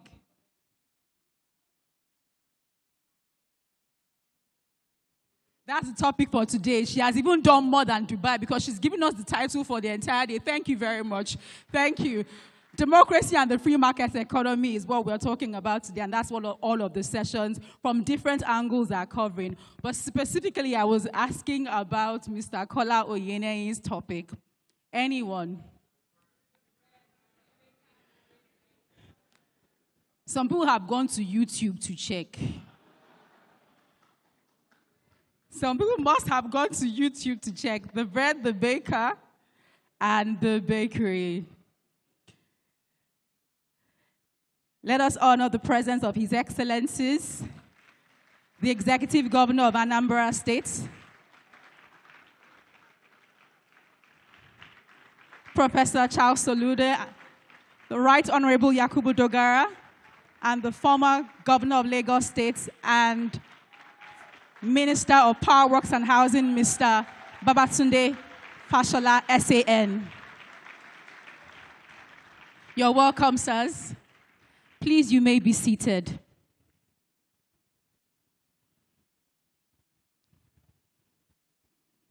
We shall continue our quiz when the teacher goes. Our very next speaker today is Mr. Olusegun Onigbinde. Seun Onigbinde is an award-winning public data visualization expert and open government advocate. In 2011, he co-founded BudgIT, Africa's leading fiscal transparency and data visualization organization with presence in 5 African countries, reaching over 25 million citizens, and has also supported over 45 civil society organizations and public institutions. Seun has worked to strengthen fiscal transparency across the continent, building a reputation as an advocate for public sector efficiency, civic innovation, and active citizenship. Mr. Onigbinde is a recipient of over 20 international awards and affiliations, including the World Economic Forum Young Global Leader, Obama Foundation Scholar at Columbia University, Stanford University Draper Hills Summer Fellow, Aspen New Voices Fellow, to mention just a few. An alumnus of the Federal University of Agriculture, Abeokuta, he holds an executive certificate from Stanford University, and he's a graduate as well of the Graduate Business School on Social Entrepreneurship, and he's currently a scholar of the International Public Practice at George Washington University.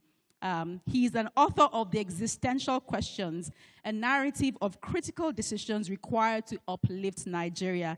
Seun is married to Olusegun Onigbinde, and they are blessed with 3 daughters. Please put your hands together as we welcome the CEO of BudgIT, Mr. Seun Onigbinde, to the platform.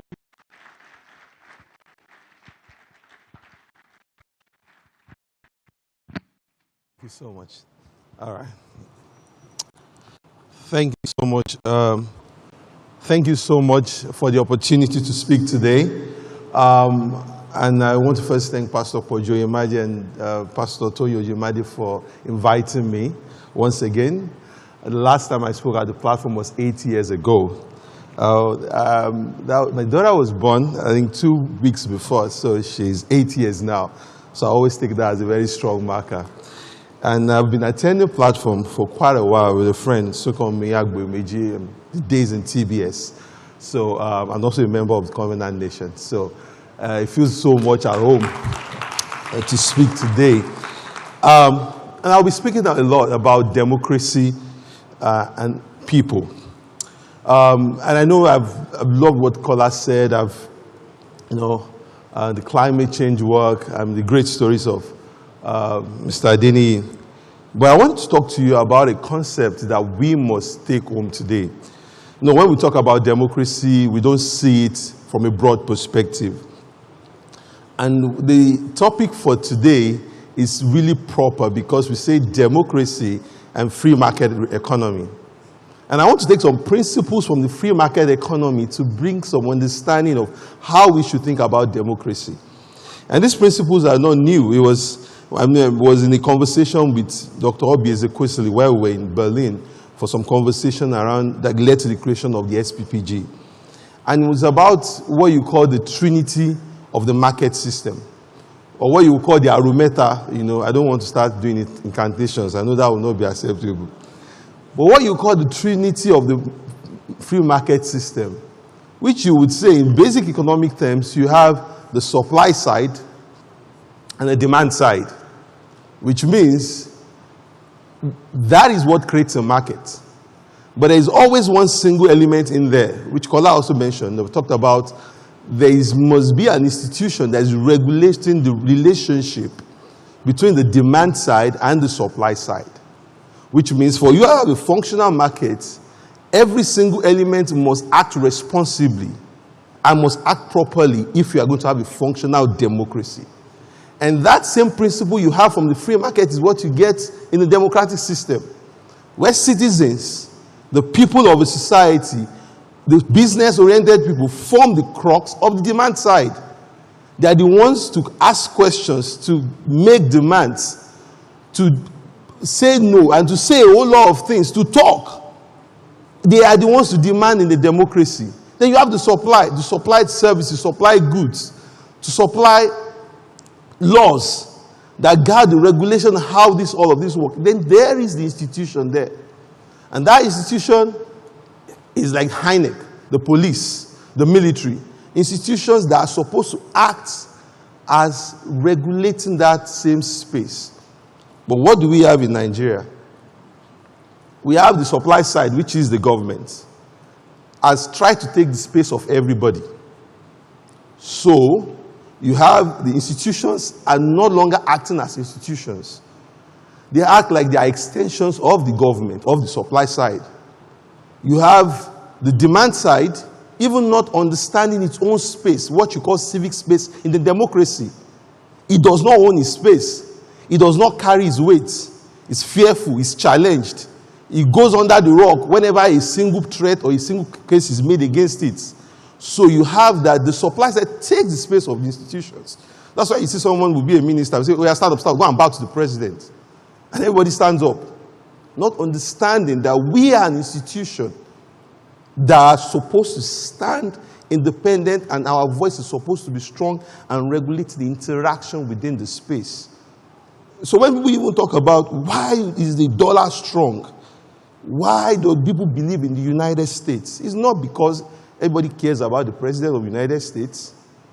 It is the strength of the institutions. Institutions where people will look and say, I can't just do this, I have to step aside. I can't just accept this, I can't just do this. And so the abuse of our democracy, or why we have felt our democracy has not worked, is because the institutions that are supposed to regulate the framework of our democracy has been weakened over time. And the reason is we are trying to say we want to defend democracy. We cannot defend democracy. We have to strengthen the institutions of democracy. And until you strengthen the institutions of democracy, it will not work as it should. Until INEC is not just neck, but it is truly independent neck. Until the police understands that I'm not the police of the government, I'm the police of the state. Until the military understands that, well, we have a commander-in-chief, but our loyalty is to the constitution of the country. That is when you say you have a democracy, because everybody in the system lives by the rules.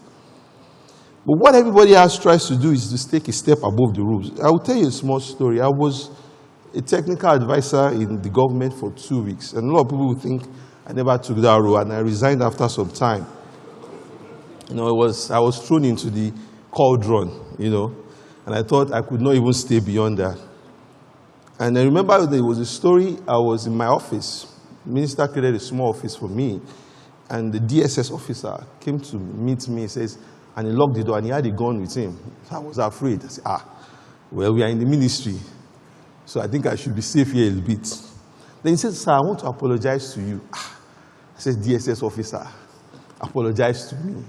And I forgot to tell you something that you told me to tell you, and this. And I said, you can forget. But something dawned in me, and because I was just 2 weeks in that, this is how people think of systems, where the entire architecture of system now grovels to them. And maybe that's where all we want to be. That's why many times when I even walk into the office, even in that 2 weeks, everybody is standing up, good morning, sir, good morning, sir, good morning, sir. We have not made institutions work as it should be. And because institutions are not working as it should be, rights and the freedom of people are not protected. So anybody can write a letter to police, and police will arrest the person because he has power, because he's connected. We can't call that democracy. It says man's capacity for justice makes democracy possible, but man's inclination for injustice makes democracy necessary by Kyle Nibro. And the reason is that for us to protect those freedoms and the rights and the liberties we have in a democracy, it is because institutions work as it should be, because the rights of the people are protected. A few weeks ago, there was a young journalist that wrote a story about the office of the SDG, giving money to a restaurant to build a classroom. The classroom was not built. It was poorly built. And the next thing, without any form of notice, without any level of invitation, this boy was arrested. And for 4 days, we were looking for him. Daniel Lujuku. His mom figured out that he was in Panti, and one day he found himself in Abuja. And for doing his own constitutional duty, because the Constitution says the media shall continue to hold the government accountable. And the police did not think it through that this is a journalist doing his constitutional duty. And until you now had social media and a whole lot of pressure all around before he was released, that cannot be how we run our democracy. Our democracy must be about protecting the rights and the freedom of people. Because if we cannot talk, we cannot call it a democracy. You don't need a democracy to build roads. You don't need a democracy to build bridges. In fact, Third Mainland Bridge was not built in a democratic setting. Am I right? I mean, how many things have we built that is as big as Third Mainland Bridge? The LNNG, that is the biggest driver of dividends for the federal government today, was not built in a democracy. It was not started in a democracy. So China has moved 800 million people out of poverty. They did not have a democracy. So to the idea that you have democracy and it will guarantee development is something that is supposed to be, but it has not been so. But the basics that democracy should give us is that we must be able to have our rights protected and our freedom of speech protected. Because what we have done is that in a proper democratic setting, it should create an opportunity to discuss, like Pastor Koju said, that we can create an accountable system. The reason why democracy does not guarantee development is because it lacks accountability. And believe me, any system that has accountability will get development.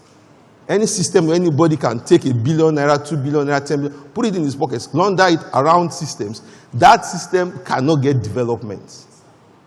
So you look at Rwanda or you look at China and you say, oh, I love this country. It's because there is accountability. You don't have poor people and rich governments. You don't have everybody changing brand new cars every 4 years. Whereas to change a minimum wage takes almost over a year. You don't have the choice of the people because the system is accountable. It gets much more paramount. Roads, schools, hospitals gets much more built. Not people feeling like this is my own time for another level of luxury. And that's why if this democracy would work, it is because it must be founded on equity and accountability. If it's not accountable, if the people have no right to discuss it, to challenge it, to talk about it, we can't get the kind of results that we want. And we are the ones failing at it. Because I've started with an analogy that we have a triangle. We have the demand side, but we are not challenging the system enough. Because at the first instant of pushback, at the first questioning, we say no, we don't want to talk about it. We say no, my social status will be affected. We say no, my security is not guaranteed. And at the end of the day, everybody chooses to do what they like. I mean, we had an anthem that stood for how many years? And that anthem was changed within 5 hours of debates. Half of the National Assembly members were not even in the room. And we just accepted it. Today I was reading that the National Assembly said that same anthem is riddled with errors, grammatical errors. Because we're not questioning anything. A democracy that works must be founded on citizens being vibrant, being open enough to ask bold questions. And if it's also going to work, it also means that accountability will not just start at the top, the biggest mistake we keep making. Accountability will start from the bottom. It will start from the local environment. And the mistake we have made over the years and why we find this defective system and why it has never worked is because our democracy is not local enough. You know when elections are coming, you know how local things can be, am I right? there's Ankara, there's soap, there's biscuits, there's to match Geli, Abi.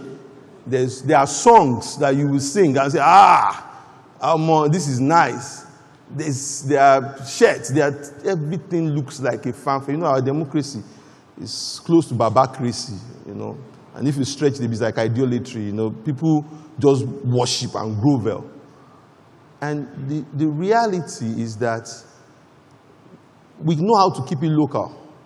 We know how to campaign local. Even the places where development did not get to, ballot boxes, they get to the place. Am I right? But the reality is that our democracy is not strong because the local component, which is the local government systems, is extremely weak. The state governments made it weak. They stripped it of independence. They stripped it of certainty. So we don't even know. When you local government chairman, someone can sit in the assembly and say, I've sacked all the local government chairman.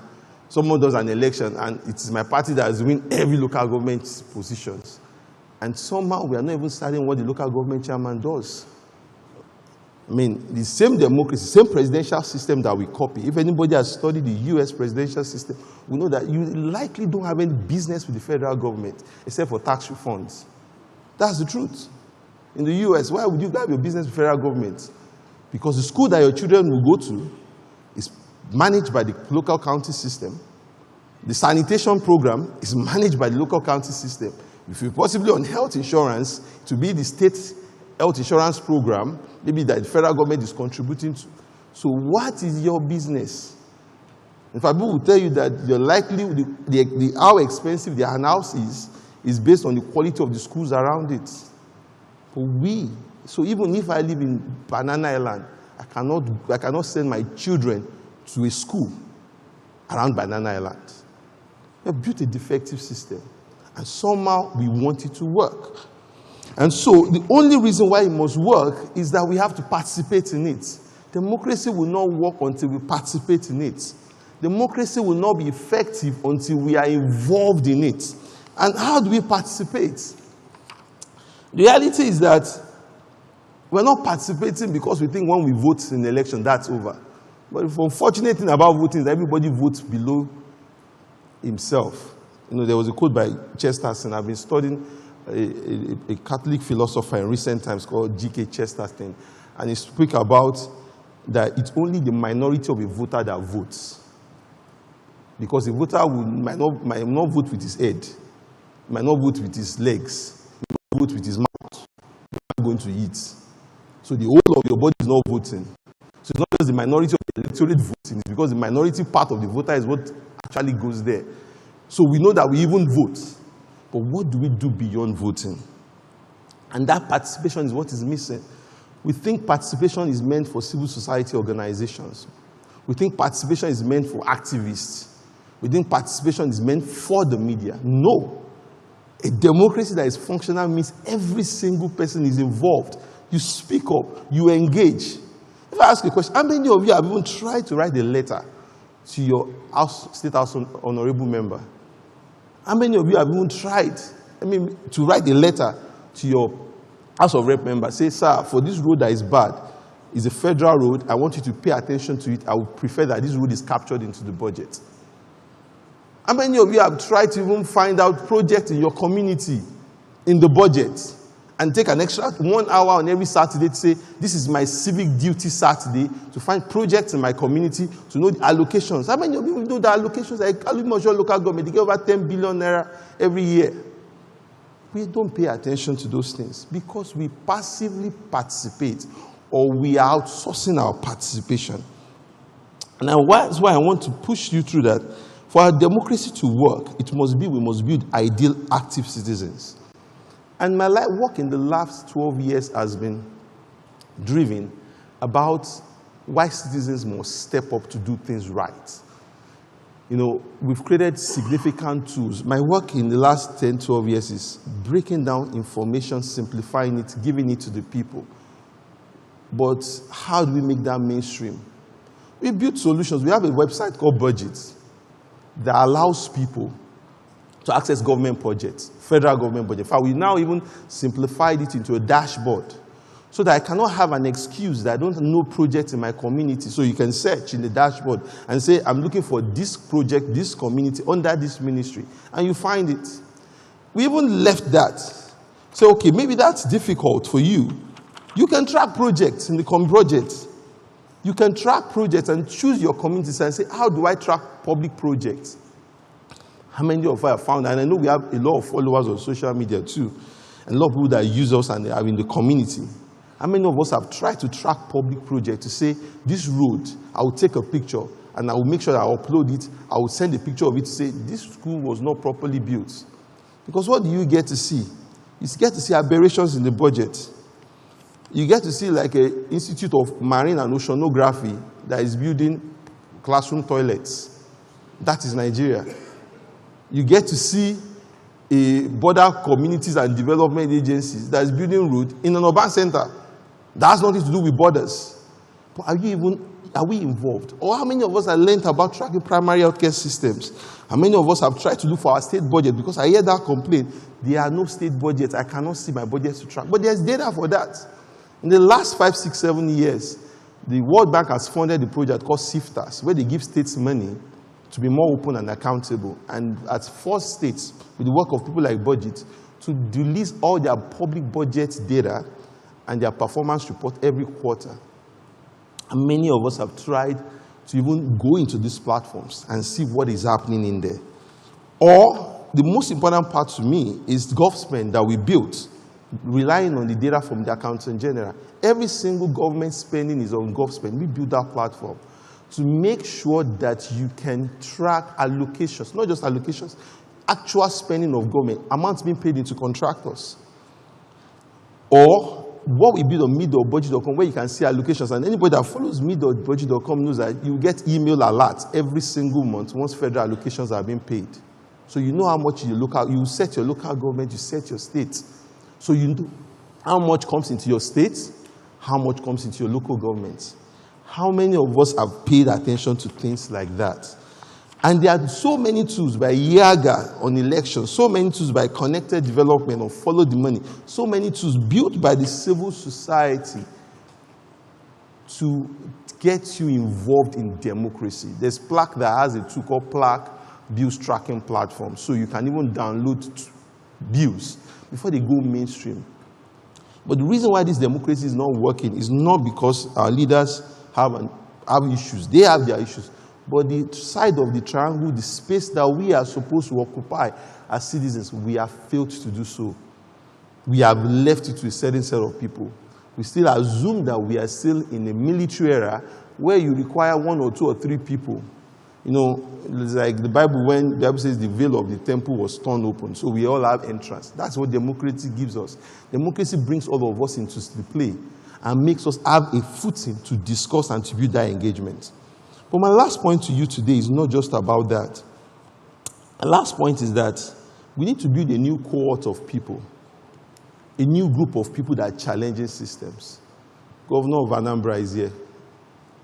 Who are the people of Anambra that would look at his policies and form themselves into a group and engage him on data, on evidence about what is happening? Lagos, we're all in Lagos. Many of us are paying attention to the budgets, the finances, to allocations in Lagos, and questioning on that. The new cohort of people, which we call community champions, and you can follow us on Instagram, call them community champions _. You would find them there where we are trying to sensitize them that pay attention to how public resources are managed, because that is how we change the system. But beyond that, it means that we must also build a new people that say, a new army of people that does 3 things, that says it's enough, that asks questions, and says no. There was a story in the last election in the US which underscores the strength of institutions. There's a man who was the Secretary of State of Georgia. His name was Brad Raffensperger. So the President of the United States calls him during the elections. He says, you know, guy, I'm struggling here. They're doing electoral votes counting. And it's a redacted call. I just need 11,000 votes somehow. 11,076 votes. If I get it, I'm sure I will be there, I will be close. Because you know how the electoral system works in America, it's by collegiate votes. And the guy told him, no. We had an Abia State rec that said no. We had an Adamawa rec that sat in the middle of military people and police and everybody, and he said, yes. Democracy must be about a quantum of people saying no. How many of us will say no to corruption? How many of us will say no to abuse? How many of us will say no to waste? I spoke to a government institution a few days ago and says, can we have your honorarium? I said, I don't take honorarium from government. I said, I don't. And many times I've gone to see government people and everybody wants to try to give you an envelope and say thank you for it. I said, no, I don't take it. You can give that back to a lot of people who need it more. You can put that money to buy an extra another box of books. Because we have a lot of people who don't say no.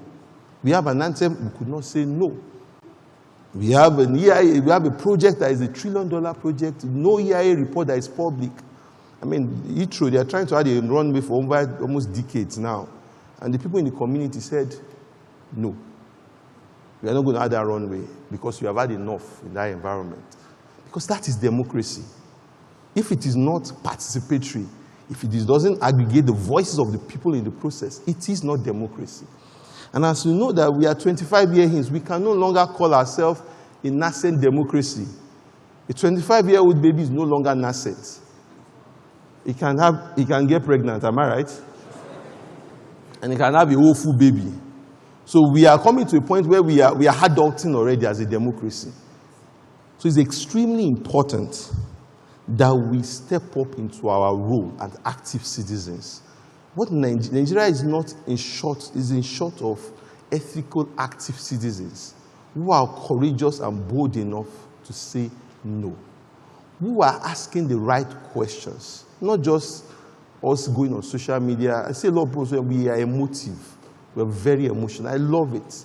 It gives oxygen to the system. But let our emotion be driven by evidence. Let it be driven by data, so that we can actually build a system that is effective and that works. I want to say to you that in a democracy, there is nothing about democracy with too much institutions. The stronger the institutions of a democracy, the better it is. But democracy with too much government will lead us to tyranny. A democracy with too much citizens' power may lead us to anarchy. What we need is institutions regulating that system, and for citizens owning their space, standing their ground with a multitude that is huge and bold and courageous enough in trying and in difficult times to say no. Thank you very much.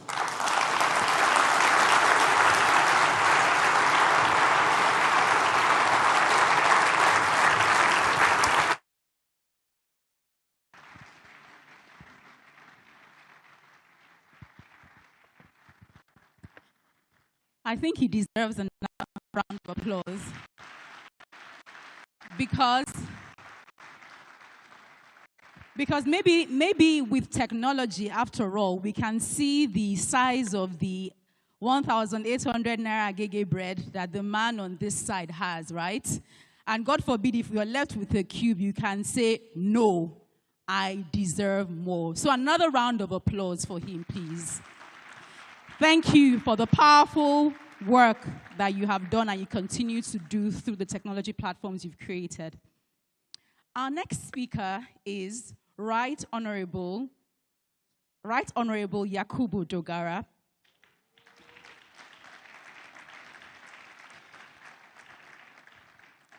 Before I read his profile, let me also say that some people online are really looking forward to this presentation. I have seen comments to that effect. Born in 1967 in Gwaranga, Bogoro, Bauchi State, his quest for higher education, public good, and the pursuit for excellence took him to the University of Jos, where he obtained a Bachelor of Laws degree.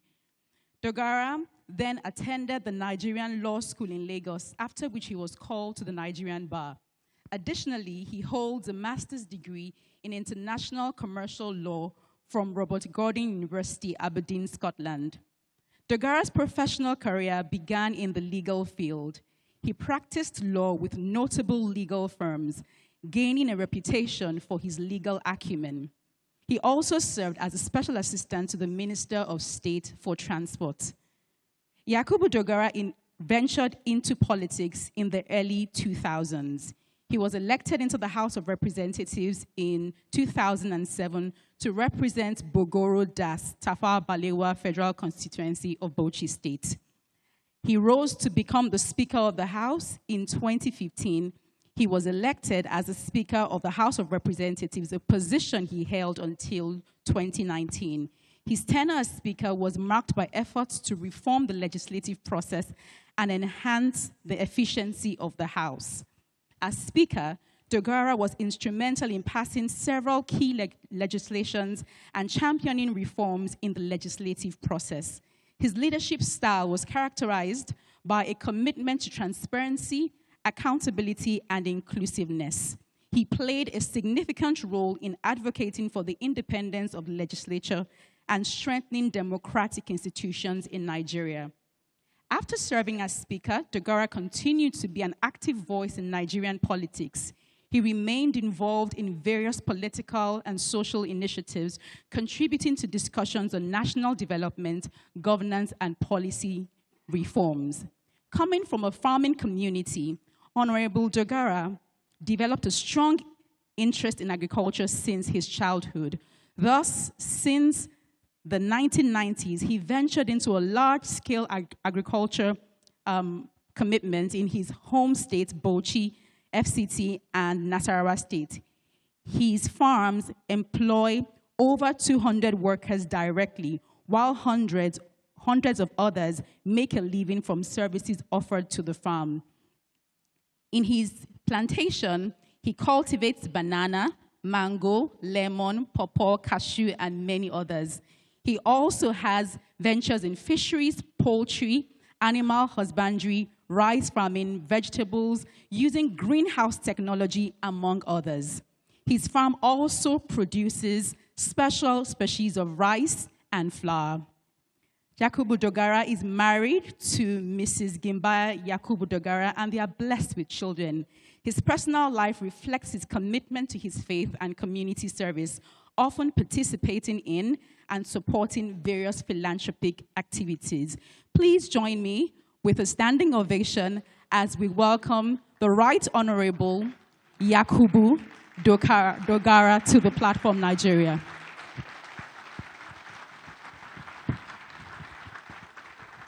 Oh, okay, my mic is working. Please kindly take your seats. Permit me, first of all, to recognize my leaders. His Excellency, Professor Charles Soludo is here. He's a professor of economics. My leader, or my former leader, because he has abandoned me for quite a long time, Governor Babatunde Fashola, the ever-a-billion Bishop of the Catholic Diocese of Sokoto, our leader, our father in the vineyard, Bishop Matthew Hassan Kukah. The convener of today's event, the man who has chosen that we should celebrate democracy on Democracy Day, Pastor Poju, and his lovely wife, Toyin. Thank you for inviting us here to talk about democracy and the promise it offers. When I got this invitation, I had to sit down just yesterday to be deliberate about what I want to say here, because I want to run away from excuses that perhaps I said something off the hook. That was why I made a mistake. So I decided to put my thoughts on paper so that everyone will know that I've given it some kind of deliberative attention. So if you indulge me or permit me, I will go ahead and walk you through my thoughts. First of all, I wish to express my profound appreciation to the leadership of Covenant Nation, the organizers of today's event, which marks the 12th, as I understand, edition of the platform, for affording me the opportunity of participating in the capacity of a guest speaker. May I also commend the organizers for their diligence in the choice of the theme, democracy and the free market economy, underpinning the importance of deepening our democracy and its tools on a day we have chosen to celebrate our return to democracy after years of military dictatorship.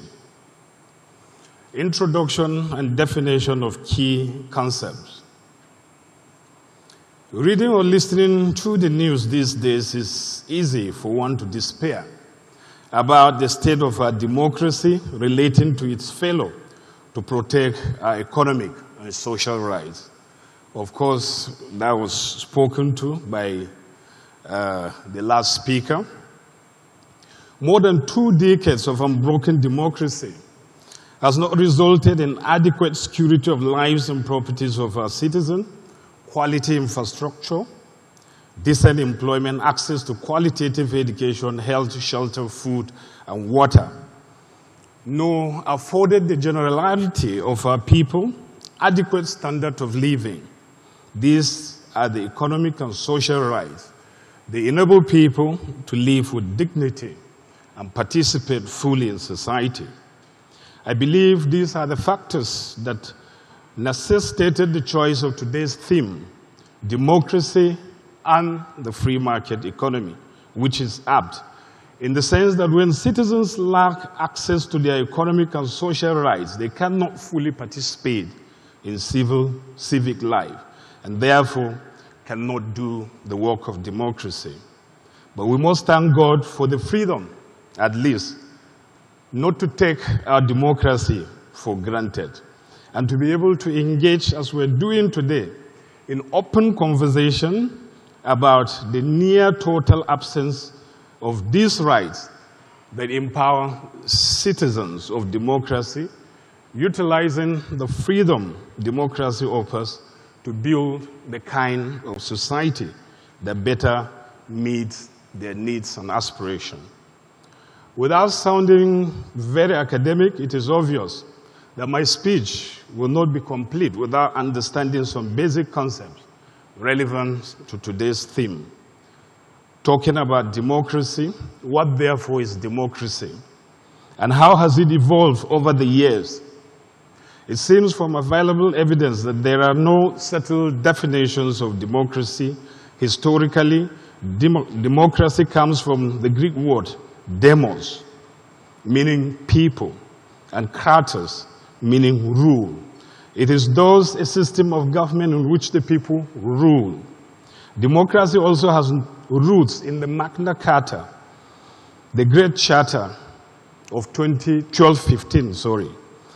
That was the first document to challenge the authority of the English king, subjecting him to the rule of law and protecting his people from feudal abuse.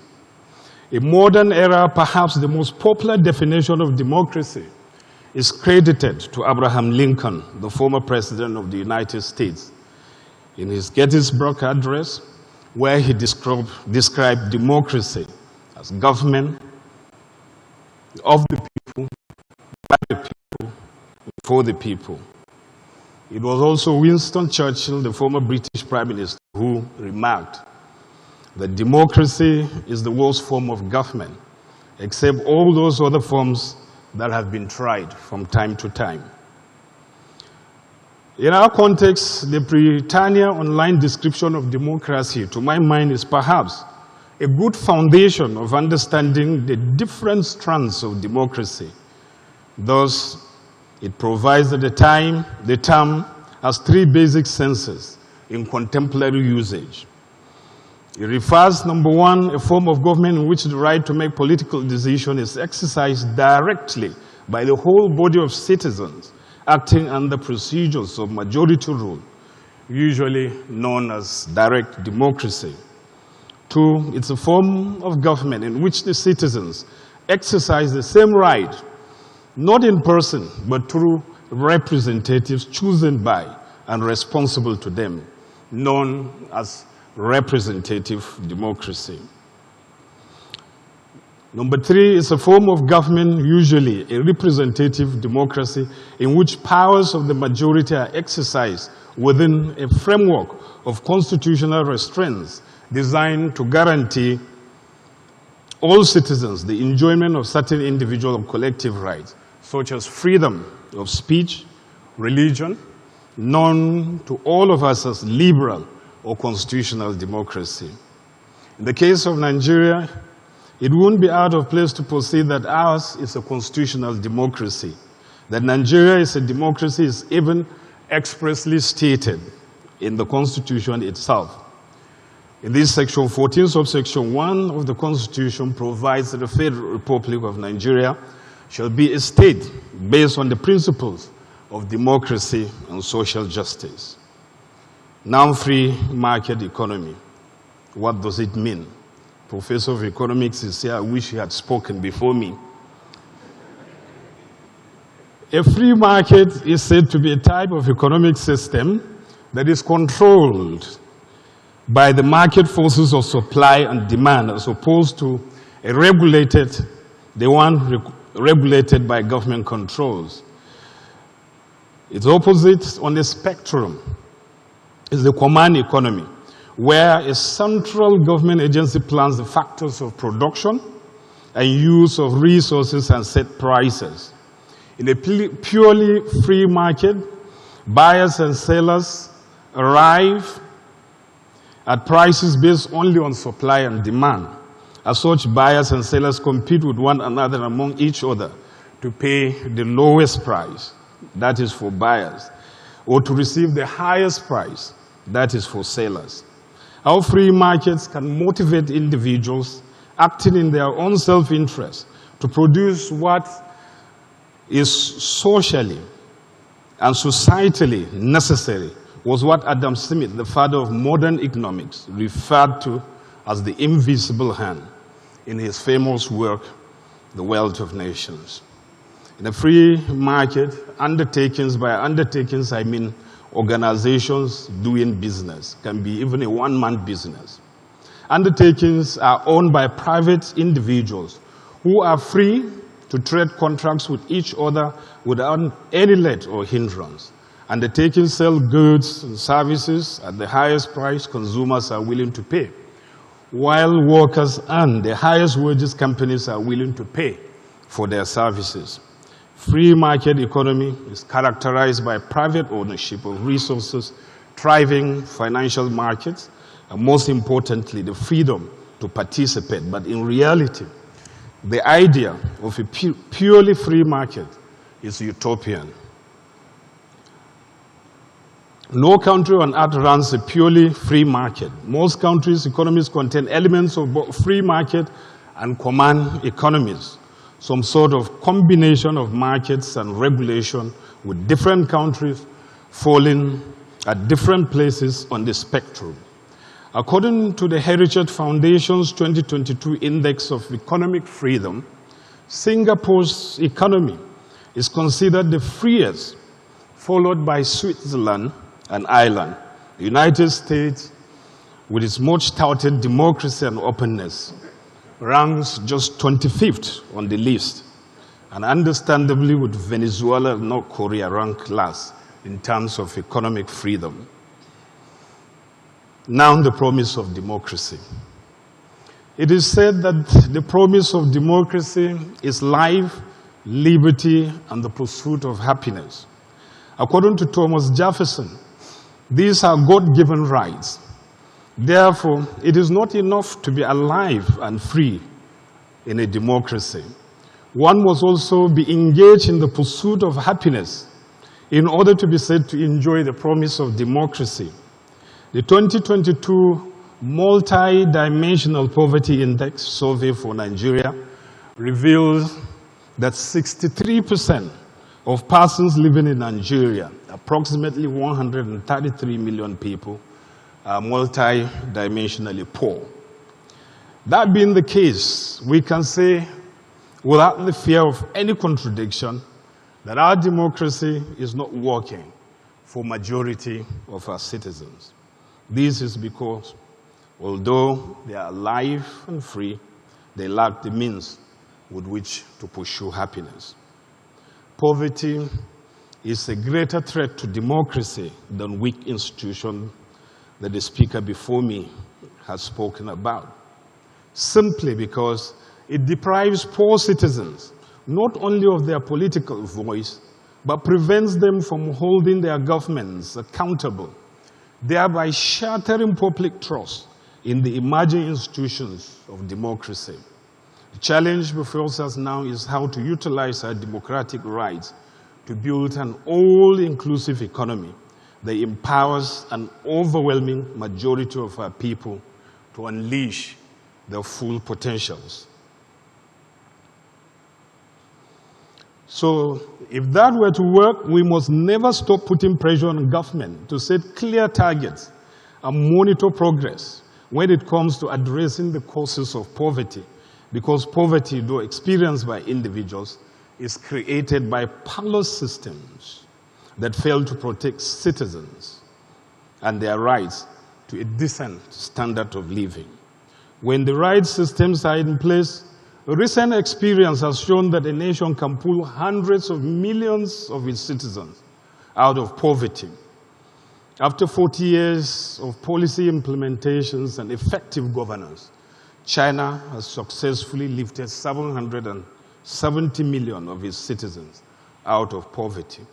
And India, too, has revealed that nearly 250 million people have been lifted out of multi-dimensional poverty. With purposeful leadership in Nigeria, I dare say that we can achieve that. We can make our democracy work. Unfortunately for us, Nigeria is in a demographic transition with a major problem, which is our population curve has far outpaced the hope and opportunity curve, leaving us with no option than to expand our economic space if we must save our democracy.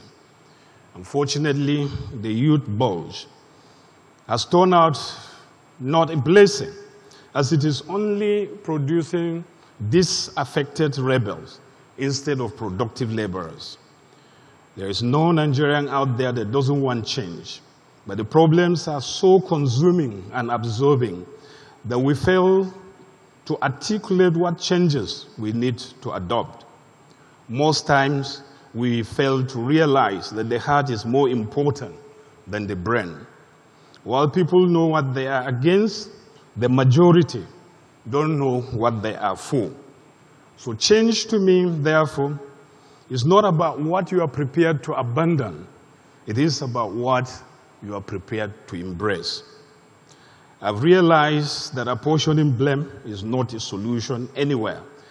In as much as I don't want you to trust me to land the plane when it comes to proffering economic solutions, as I have seen countless first-class economists in CBN and other financial institutions in Nigeria doing so much over the years, but not getting anything done.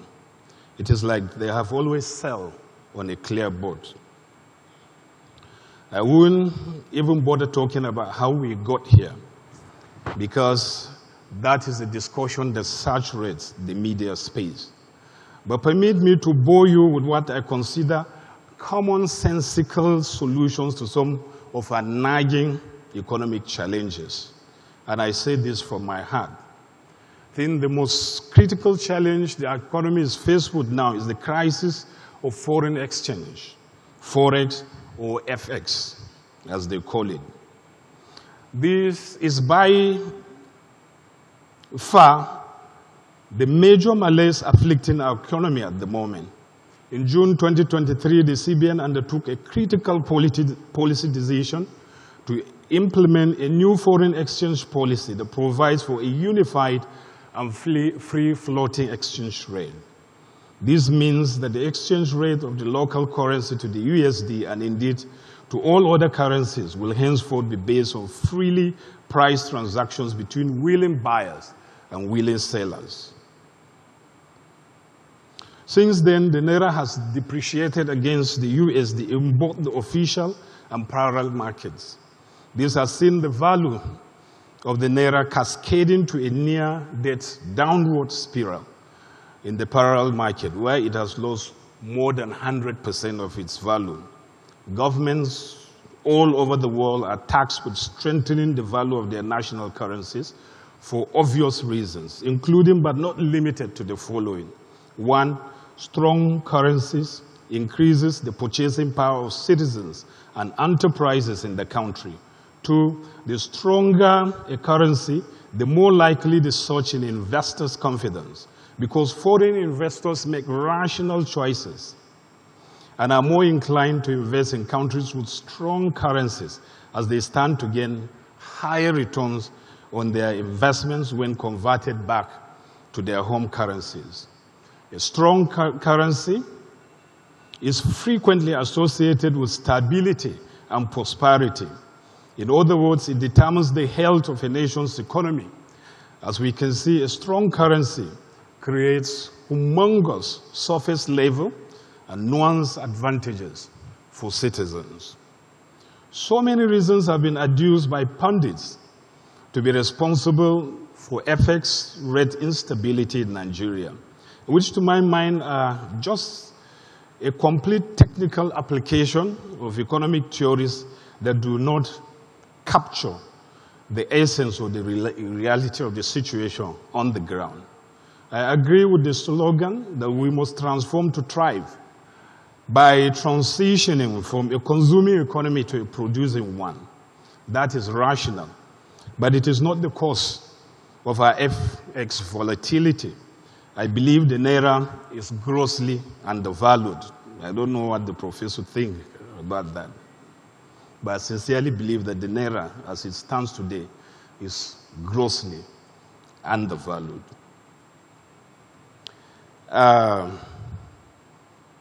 This is because the most productive nations are not necessarily the nations with the strongest currencies.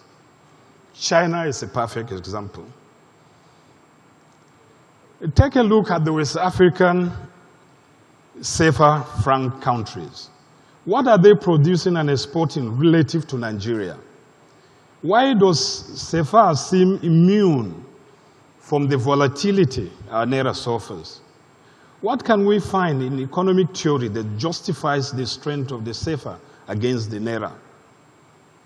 What was Nigeria producing in General Abacha's days, or Presidents OBJ and Jonathan days, when Naira was a bit stronger and stable, that we are not producing now? I think the only inflection point we witnessed was due to the advent of the BVN, which crippled the ability of corrupt officials and other shady characters to keep their loot in anonymous bank accounts. Almost all ill-gotten money is stashed in USD in private vaults, as the Naira is too bulky to warehouse. The initial withdrawal of such funds from the banking system was what triggered the first wave of the hyper demand for USD. Therefore, I'm of the firm belief that our insatiable appetite for USD is what is killing the Naira. Believe it or not, nearly all big-ticket deals and transactions, both legitimate and shady, are closed in USD in Nigeria. Just find out, there's no hefty bribe that is not paid for in USD.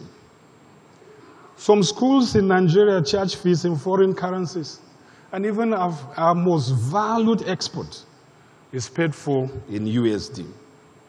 So to me, wittingly or unwittingly, the USD is our currency of choice. And as long as we don't kill our appetite for USD, the demand for USD will always outstrip its supplies.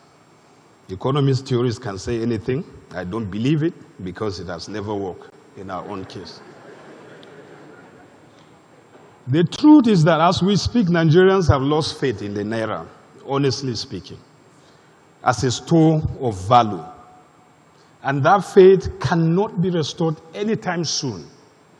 Even the average Nigerian investor is now thinking of how to invest in ventures that will bring in USD returns. PMB's currency swap with China didn't work out for obvious reasons. The euro, a very stable currency, has also been around for many years, but is still unable to replace the USD. It is better to tell ourselves the home truth. The USD is not going away anytime soon. The challenge before the government is how to unlock and make the USD locked up in private vaults in Nigeria begin to chase the Naira. That, to me, is the commonsensical solution. I believe we have enough dollars in this country that we can unlock to make our economy work and to crash the FX rate. I believe so. So to achieve this by far the most important aspect of my presentation. They may be controversial, but honestly, I don't care.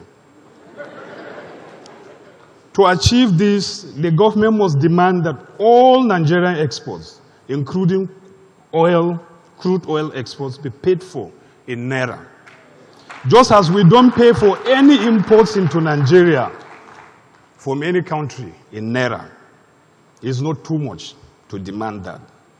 2, government should raise loans from Nigerians with large FX holdings by applying moral suasions. As we all know, Nigerians at home and abroad are said to hold substantial amount of FX in domestic and foreign domiciliary accounts, which are currently idle. For Nigeria to reach some understanding with holders of these funds, 2 conditions must be made. Propose that the government should be able to build trust and engender confidence in the economy, and the holders of the funds are sufficiently incentivized to act. The incentives will have to be agreed upon mutually. For example, no one is compelled to disclose the source of their FX, and B, government provides sovereign guarantees to repay on agreed terms. Now, government should improve inward remittances of funds by Nigerians in the diaspora. Diaspora funds are excellent and reliable source of funding development in several developing and emerging market economies.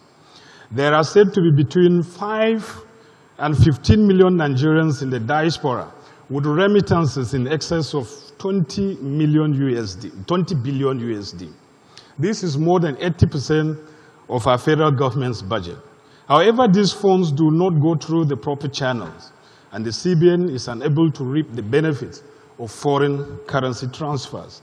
Again, Nigeria must make an attractive value proposition to its citizens abroad to engender their confidence and attract remittances through proper channels.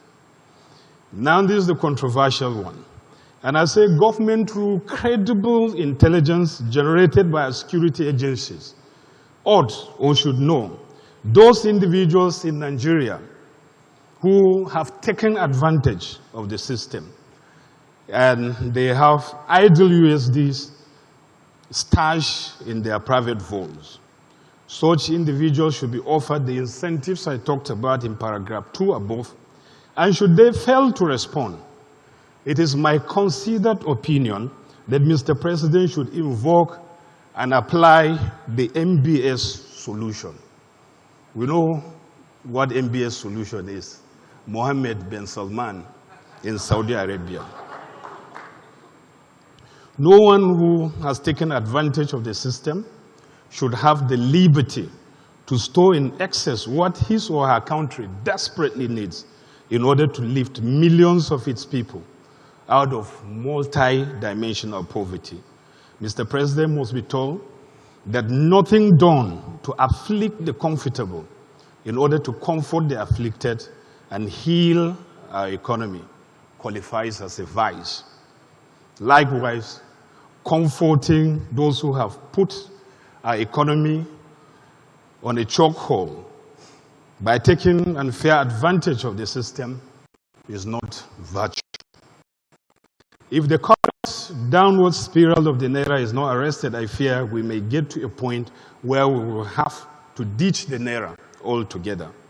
And Nigerians at that point wouldn't mind and bother where their CBN headquarters is in London, Washington, Brussels, or Beijing, provided their currency is very strong. May God forbid that. After fixing the FX conundrum, the next thing is to formalize our informal sector. It's called broadening the tax nets. We all know how that will impact government revenue and stimulate economic growth if the process are well invested. Government will also create and deploy a robust ecosystem of micro, small, and medium enterprises to create millions of jobs, fuel high economic growth, build our foreign reserves, and strengthen our currency. I suggest the country should be subdivided into strategic economic zones according to the natural economic endowment of each part of the country. The North should be an agro-allied zone to concentrate on massive commercial farming involving sustainable transformation from rain-fed to irrigated agriculture and manufacturing and supplies of agricultural plants and machinery, food processing, innovation, and entrepreneurship. The South is to concentrate on industrial activities such as currently exist in Aba and Nnewi, which that part of the country is well known for. Car manufacturing, shoes, clothing, machine tool industries, and other manufacturing activities. The South-South and Delta regions, petrochemical zone, oil and gas-related industrial activities. The Southwest, heavy industries, shipping, high-tech, AI, cocoa, commerce, etc. Now, technology and innovation incubation centers, hubs, and accelerators should be established or boosted all across the country, congruent to the strategic endowment of each part of the country. This would enable more specialized MSMEs to sprout and thrive.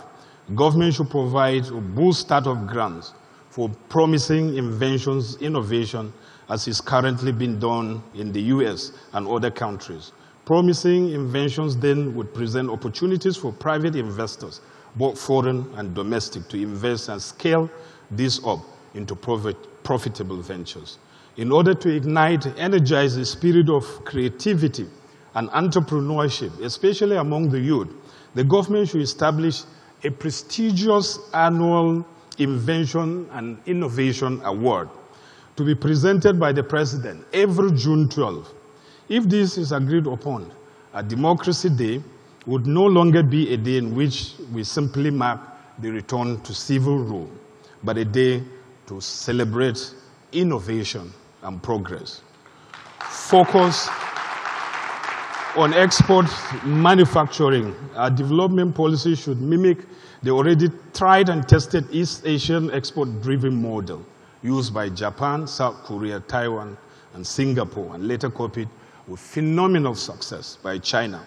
Nigeria has an abundance of cheap labor right now, which it could use to produce and manufacture labor-intensive exportable goods and services, those providing employment to teeming unemployed youth. The MSME's ecosystem will thrive on this as well. Just as China and India did, foreign companies who wish to market high-volume consumables in Nigeria, including those who hitherto are used to manufacturing and dumping large volumes of their products into our country, should be asked to manufacture those products right here in Nigeria by way of foreign direct investment. This will give employment to a large number of unemployed youths, graduates.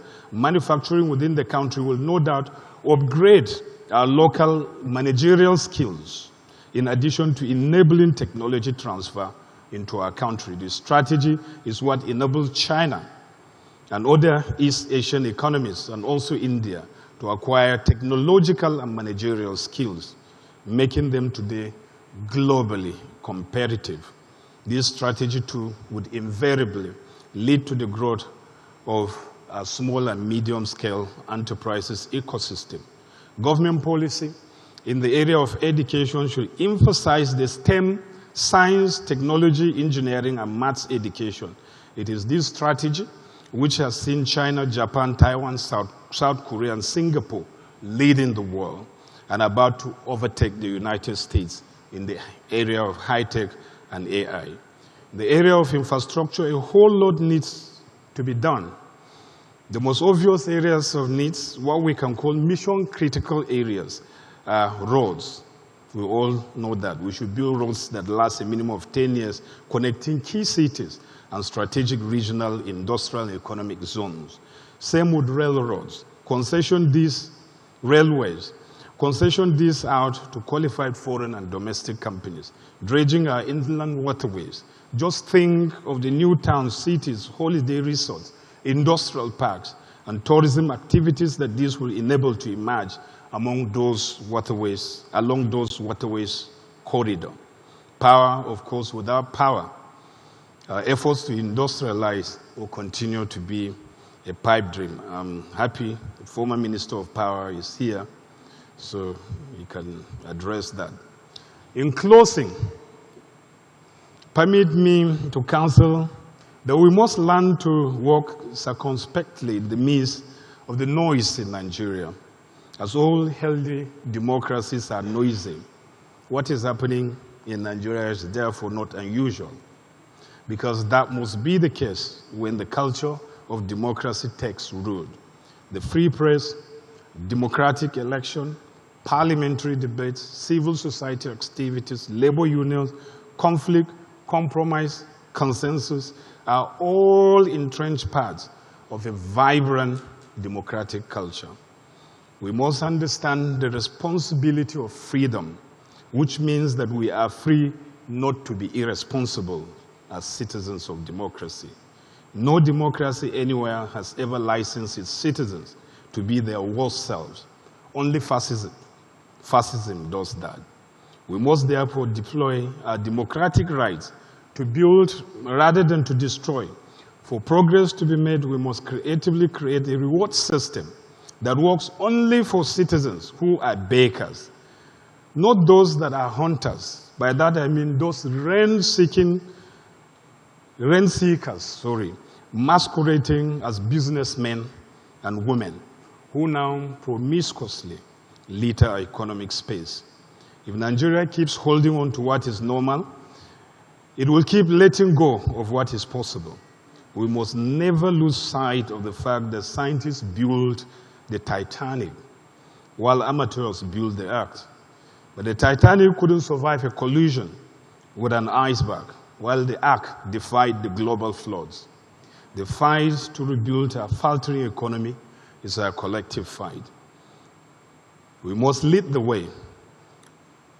The government must lead the way by being very aggressive in the pursuit, design, and implementation of appropriate policies that will give birth to a robust ecosystem of MSMEs all over the country. Finally, we must learn as Nigerians to resist the temptation to define our happiness as the other groups' unhappiness. And we must tame our misdirected rage as government that we wrongly believe is big enough to solve all our problems, but is unable to do so. The sooner we accept the fact that our government is limited, and therefore limited in what it can do for us as individual citizens, the better for us. As difficult a message to sell, but that is the raw truth. Thank you for listening. May God bless you, and may God bless our country, Nigeria.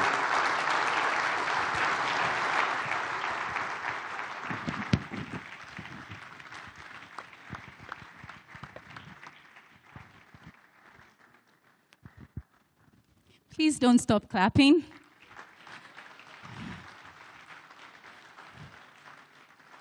Thank you so much. You may be seated, please. You know, there's something priceless about the perspectives and the insight of a man or a woman who has faithfully served the government as a public servant and is now on this side, working actively in nation building. And we will do well to consider those insights, whether we are in the public sector or the private sector, regardless of how controversial they may be. I've even seen some people online suggest that we take the conversations further by developing drones that have the ability to hover around certain households, detecting where dollars are buried. Our next speaker today is Bishop Matthew Hassan Kukah.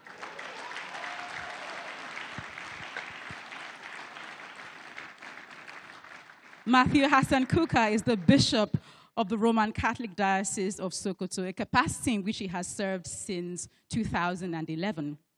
Bishop Kukah is a graduate of philosophy and theology from St. Augustine Major Seminary, Jos, a graduate of the University of Ibadan, and was ordained a Catholic priest in 1976. Bishop Kukah holds a master's degree in peace studies from the University of Bradford, UK, a PhD from the University of London School of Oriental and African Studies. He was also a senior Rhodes Fellow at Oxford University between 2002 and 2003, as well as an Edward Mason Fellow at the Kennedy School of Government, Harvard University. Bishop Kukah has vast years of working experience within the church, in the academia, and as a respected statesman. His duty as a statesman spans several years and administrations in Nigeria with several notable assignments. He is the Pro-Chancellor and Chairman of the Governing Council at Nasarawa State University, Kefi. Please join me with a warm applause as we welcome once again to the platform Nigeria Bishop Matthew Hassan Kukah.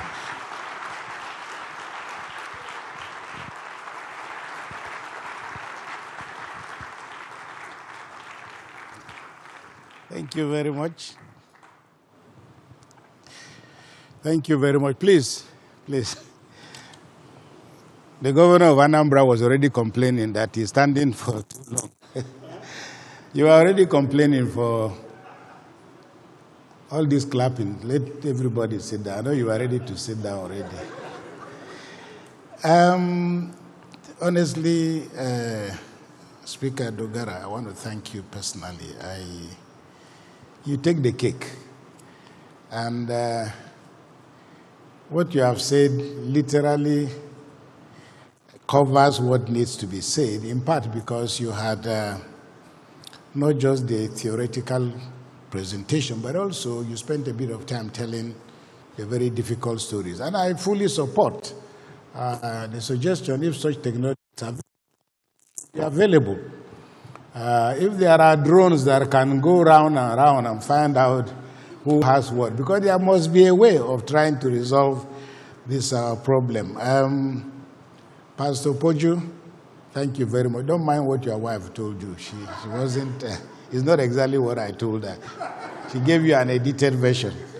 But fellow speakers, it's really an honor and a privilege for me to be here. You were saying, okay, Onigbinde was talking about the demand side of economics. But if you come from the part of Nigeria that I come from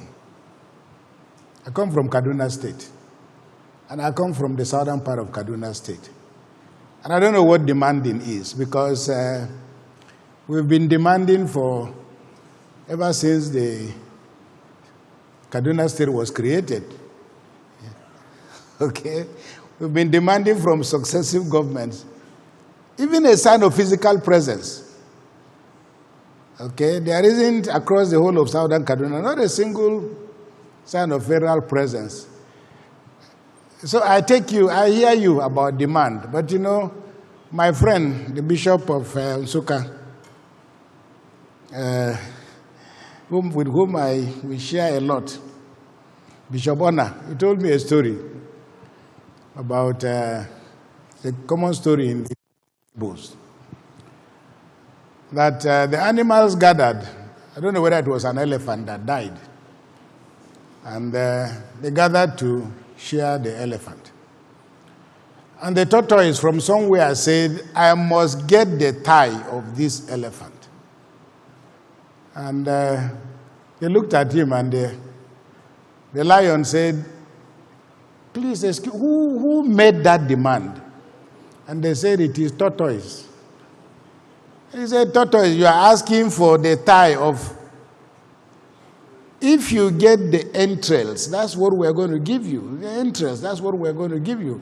So tortoise said, actually, that's what I wanted. But if I didn't ask for the thigh, I would not even get the entrails. Some of us have, Labour started asking for the thigh. By asking for... my friends in Labour asked for the thigh. They asked for 1 million naira minimum wage. And the president has already committed himself to solving the problem. And he, as he said in his speech today, has come from a background of Labour. And I think with himself and people like Adams Oshimole and a few Labour activists, our problems should be on the way to being solved. But let me read out a quotation which will surprise you. It's a text. It says, it is true that there is worldwide economic recession. However, in the case of Nigeria, its impact was aggravated by mismanagement. The situation could have been avoided if the legislators were alive to their constitutional responsibilities. The legislators were preoccupied with determining their salary scales, fringe benefits, and unnecessary foreign travels. As a result, our inability to cultivate the financial discipline and prudent management of our economy, we have come to depend largely on internal and external borrowing to execute government projects. The corrupt, inept, and insensitive leadership in the last years have been a source of immorality and impropriety in our society. We shall do our best to settle genuine payment of salaries to which government is committed, including the backlog of workers' salaries. Please, I will give $1 million, which I don't have, but I will give you. If anybody can tell me who said this, let me not, the clock is ticking. But this is taken from a speech delivered by General Buhari on the 31st of December, 1983, 41 years ago. I'm not disappointed that you don't remember, because Nigerians don't remember anything. And that is why this is why we are where we are today. We don't remember anything. We don't remember anything. We are celebrating the fact that we've had 25 years of quote-unquote uninterrupted democracy. And we are anxious about the things we've not done. And we're also anxious about why we've not succeeded. The American elections are coming up in November. And there's a lot of anxiety, perhaps even more than there is in Nigeria. And yet, it is exactly 245 years since America elected their first president in 1789. It is to make the point that democracy is not an event. Democracy, the way we understand it, I mean, there's a lot of anxiety across the board, and I think all the speakers have said what needs to be said. There's no need, except for me to try and just take you back a little bit, because I prefer to take a fairly historical view, because too many of us are too careless about our expectations. And it's legitimate to have expectations, but those expectations must be founded on reality. Professor Huntington, the famous American professor, was actually my teacher. He did say something, that there were three waves of democracy. Democracy in the 19th century, which is the wave that took America and other countries, and then the post-World War II wave, which took most of the countries in Europe, and then, of course, the third wave happened in 1970, that saw Africa, Asia, and Latin America becoming democratic, or at least embracing the principles of democracy. But as you see, across Africa, democracy has been manifested in different shapes and in different forms. And like Speaker Dogara said, Churchill's statement, the worst form of government except for others. But I think what is missing in our conversation is that unlike Europe, where the principles of democracy were founded on the thinking of several philosophers, from Plato, Aristotle, Socrates, Hegel, John Locke, the whole lot. Our democracy has paid very little attention. It's not been the subject of a very serious intellectual. We've been involved in intellectual conversations about democracy. But modern Western liberal democracy, as we understand it today, benefited extensively from the work of people like St. Augustine and St. Thomas Aquinas. It is also quite significant that Joe Biden, even in his presidential address, had to quote St. Augustine. And it means, therefore, that it is the teachings and the philosophies and the theology of some of these scholars that laid the foundation for what we call democracy today. Unfortunately, our democracy is in recession, is in decline, precisely because it is evident to us that what we are working with is not something that has come from our own historical, cultural, or even anthropological experiences. But having said that, even after embracing democracy, it must be clear to us that there are different ways of talking about democracy. There are different models of democracy. The British left us with the Westminster parliamentary system. We quarreled with it, and then we decided we wanted the American presidential system. Of course, I was secretary of the Political Reform Conference in 2005, when the discussion went on about term limits. There was so much anxiety, almost like there are the kind of anxieties that Nigerians have. You know, we have Nigerians can't think beyond a particular period. Right now, our obsession with politics is 2027. That's where, if you tell Nigerians about what might happen in 2040 or in 2050, Nigerians don't want to hear that. So all our plotting, all our scheming is what is going to happen in 2027. I read a book early in the year, which I think if you can find it, please read it. The title of the book is The 100-Year Marathon. Now, the subtitle is China's Secret Plan to Rule the World. And it's a fascinating book because it talks about the fact that after the Communist Party won elections in 1949, the Chinese now decided to put a plan in motion in which the plan is 100 years old, from 1949 to 2049. And China's plan within that period of time is to be the greatest nation in the world. I don't have to tell you where China is now. It was very interesting. I flew Air Peace yesterday, and it was very nice to see a Chinese air hostess speaking very, very, very, very good Nigerian English. But it tells you that if we are going to go on the path of democracy, there needs to be some kind of clarity about really what are we looking at. Now, while we were debating term limits, for example, I remember that time Tony Blair was prime minister. If you remember, he was prime minister for 10 years. Margaret Thatcher was prime minister for 11 years. Lee Kuan Yew, people speak eloquently about Singapore. But Lee Kuan Yew became president, I think, 1968 or 69 or thereabout, a prime minister.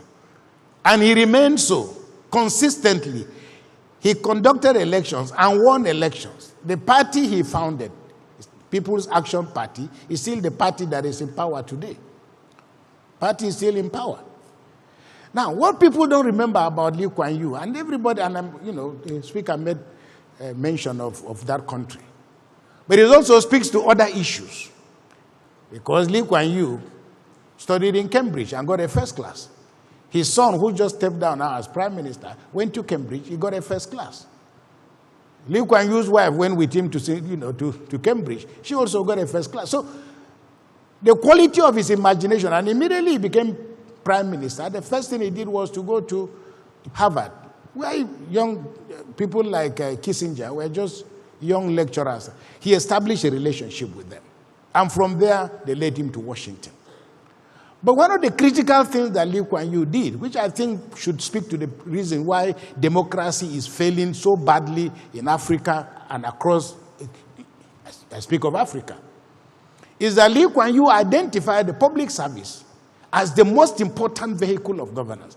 And so if you got a first class in Singapore, you went to the public service. If you did very well, you went to the public service. And he so incentivized civil service that it became the place to go to. So their salaries of civil servants in Singapore was 80% more than what people were getting in the private sector. Now in Nigeria, if somebody wants to marry you, your daughter, and comes you, your daughter tells you, the guy I want to marry is working in the ministry. I'm sure you can know that is a no-brainer. It's most likely your prospective father-in-law will look the other way. So it is not so much, and those of you, I'm sure, you know, Fashola, I always like to call you Dr. Fashola. I think you eminently deserve more than that. They will speak to some of those people who have had the experience and the exposure. That is not so much the kind of thing that government wants to do. Every governor, every president is full of good intentions. The question is, what is the quality of the container, the quality of the conveyor belt for carrying the good wishes of government? And because we have a thoroughly corrupt civil service, the result is that no matter the vision, no matter because we focus on what president is not doing, what governor is not doing, we are forgetting the quality of those who are conveying the intentions of government. So it's to make the point that when somebody like Lee Kuan Yew stayed for that, he conducted elections. He won elections over a 30-year period. Putin is over 20 years president. We don't know when he's going to go. Museveni, we are celebrating 25 years. Museveni has been in power for about 38 years now. He started in 1986. We have no idea when he's going to go. Nigerians are quite shameless, especially the Nigerian elite. I don't know what Nigerians were thinking when they started visiting South Africa for holidays. And they still go to South Africa for holidays. And they probably have houses in South Africa. But which South Africa are you adoring? Is it the one that was built by apartheid or the South Africa of today? Nigerians are heading to, you know, the criminals have so much money. They will go to anywhere they hear there is a good place. Nigerians are now shamelessly going to Rwanda. And they come back telling stories about Rwanda. But which Rwanda do you want to be in? Is it the Rwanda in which you can contest elections here in Nigeria, you can fight, you can go to the Supreme Court? Tell me who has stood in front of Paul Kagame and is still standing to talk. So we need to make a point about what exactly do we want. Paul Biya has been president of Cameroon since 1982. Mbasogo has been president for 43 years now, he's still president. Sassou Nguesso is still there since 1979. He's been in power for 38 years. I'm therefore making the point, and I think somebody made the point, that there's a correlation between a certain kind of stability and development. It depends though. But the volatility in our system suggests that we need to be a little bit more calm. And I think, again, the speaker before me made that point very well. So the situation in which we are all quarreling with the quality of the tools that we are working with doesn't address the issue. Professor Soludo is here. He's been governor of Central Bank, now governor. Fortunately, there are no governors in the Catholic Church. Otherwise, maybe from here you will be. But he has enough experience and he's going to address some of the issues that need to be addressed. But Martin Wolf, who was, he worked with the Financial Times, he's written a very beautiful book, The Crisis Around Liberal Democracy, liberal capitalism. And he makes the point that the beauty about economy is that it's a marketplace, and a marketplace is beautiful because it's a place of choice. But the truth of the matter is that when Adam Smith made the point about the invisible hand of the market, well, only spirits are invisible. But it also speaks to the fact that the market cannot be, the invisible hand cannot regulate, the market. Please, do you have the video? Can you play that video of Mr. Gecko? Please, just listen a minute to this video. Just listen, just 1 minute. I am a liberator of them.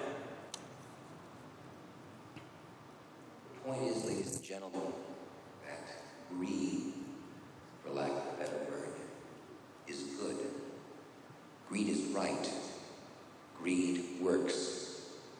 Greed clarifies, cuts through, and captures the essence of the evolutionary spirit. Greed in all of its forms.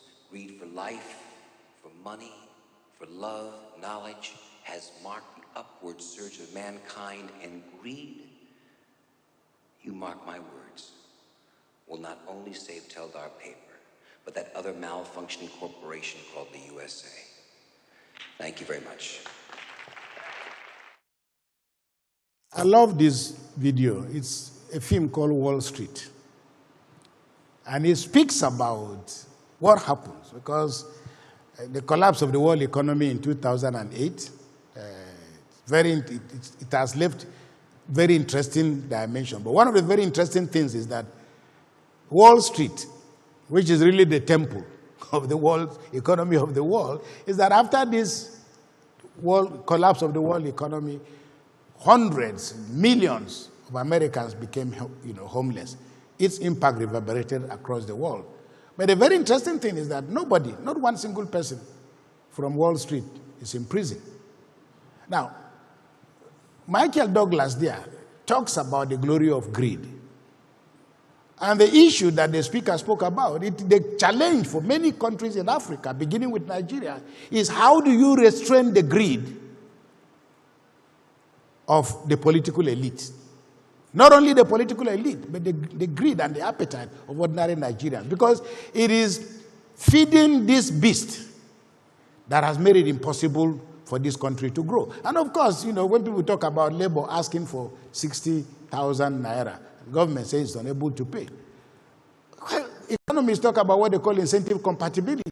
We cannot talk about people being corrupt when it is clear to us that the incentives for doing the right thing doesn't exist. Now,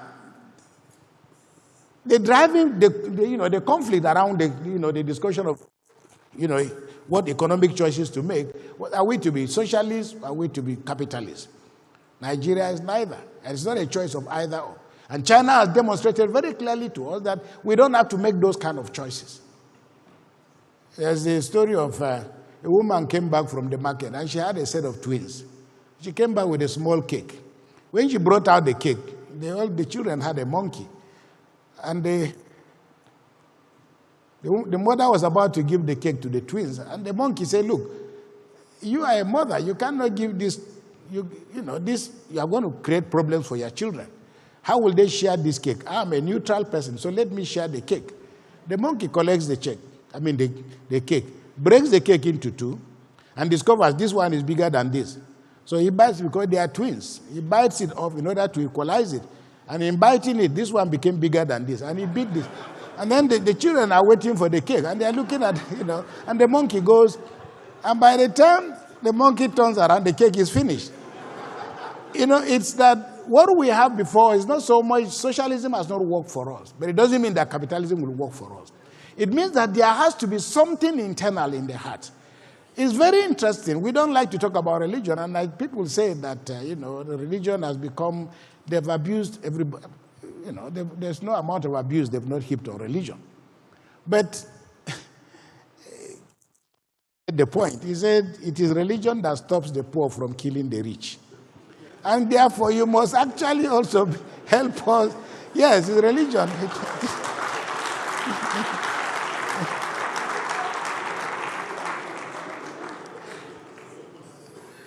What we are talking about, debating about wages now, it is very interesting that Pope Pius XIII, in 1891, let me read out what the Pope was saying at that time. He says, today, working men all over the world are allowed in their demands that they shall in no circumstance be subjected to arbitrary treatment, as though devoid of intelligence and freedom. Working men insist on being treated as human beings with a share in every sector of human society, in the socio-economic sphere, in government, and in the realm of learning and culture. In 1963, Pope Paul VI came out with an encyclical called Pacem in Terris, Peace on Earth. And one of the things he said, which was very interesting, he said, look, quote, "It is only by labor of working men that states grow rich. Justice therefore demands that the interests of the working classes should be carefully watched over by the administration, so that they who contribute so largely to the advantage of the community may themselves share in the benefits which they create." Nigerians talk about monkey they walk, baboon they chop. The challenge before us is not so much a question of how the market works. The challenge is that the human person in Nigeria must become the thermometer for gauging whether systems are working or not working. And you know, we have provisions in the Nigerian constitution. And I think that the challenge before us, the National Assembly and the government, is to go back to some of I hear the criticisms against the constitution. But there is enough in our constitution to give us the things we are asking for. If you just go through chapter 2 of the constitution, of course, the frame has said that the issues we are asking for there are not justifiable. But they are fundamental as to how Nigeria is going to grow. There are provisions, for example, encouraging us to intermarry, encouraging us to form association, encouraging us about religious freedom.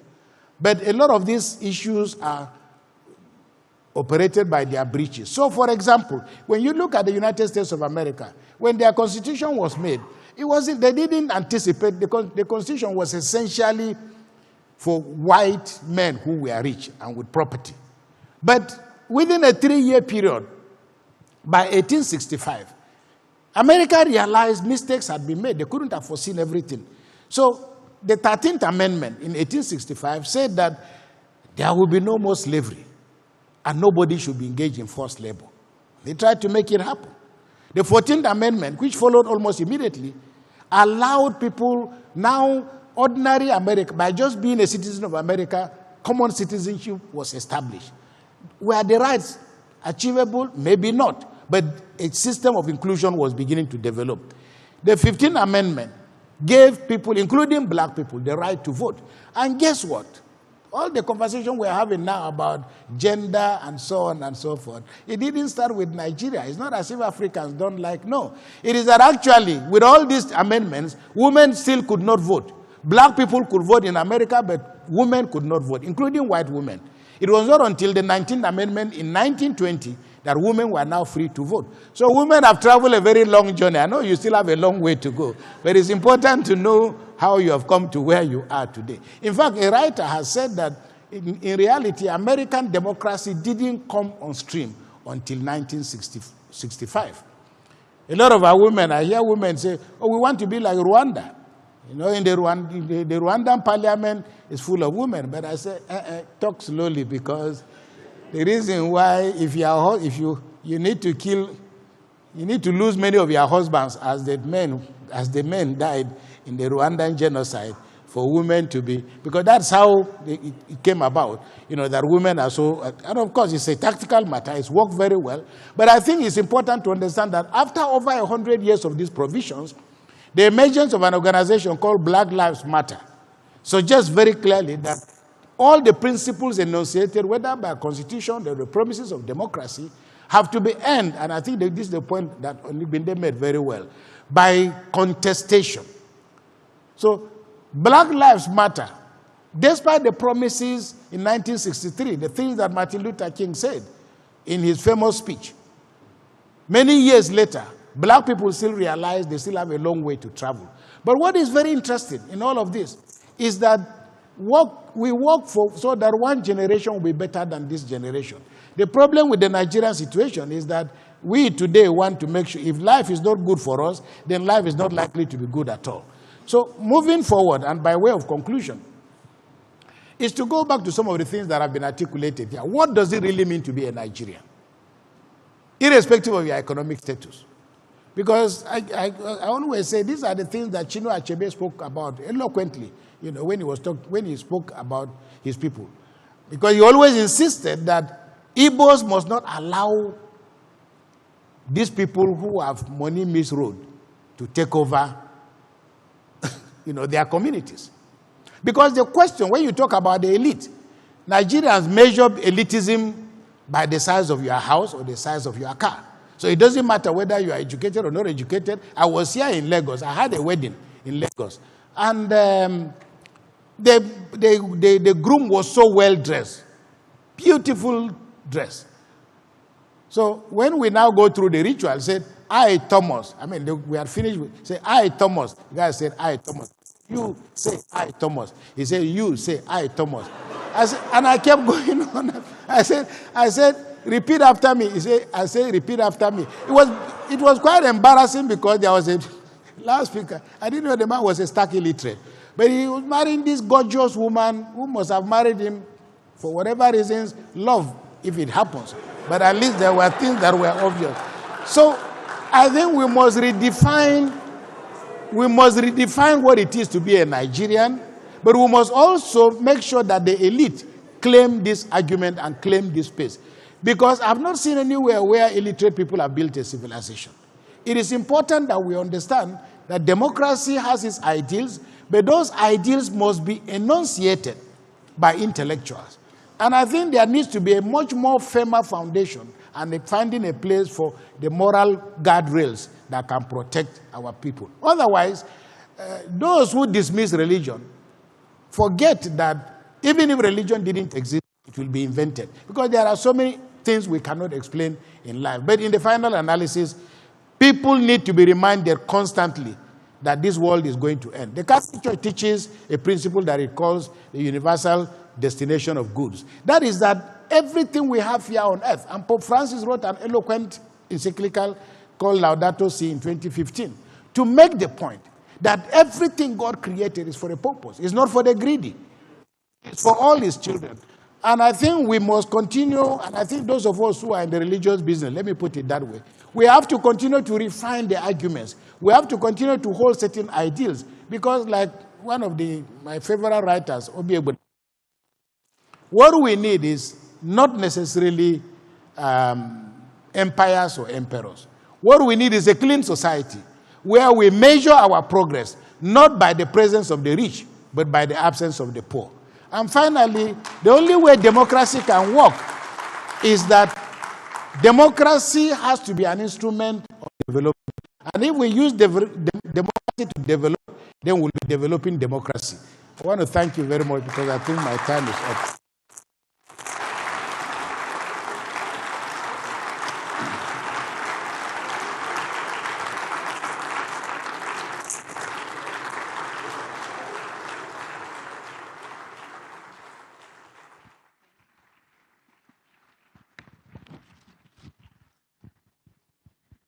It's a standing ovation for Bishop Kukah, a well-deserved one.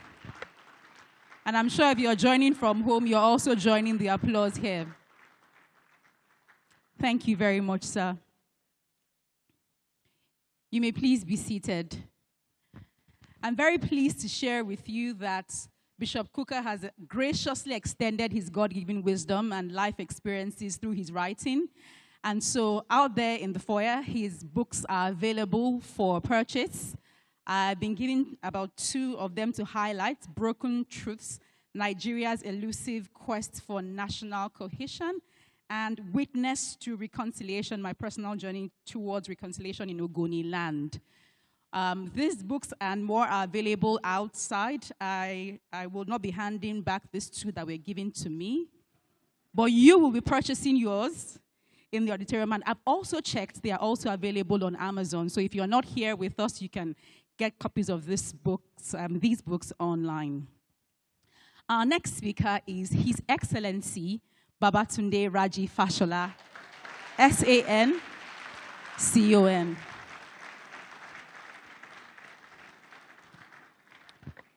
Babatunde Raji Fashola is a Nigerian lawyer and immediate past Minister of Works and Housing who previously served as a governor of Lagos State from 2007 to 2015.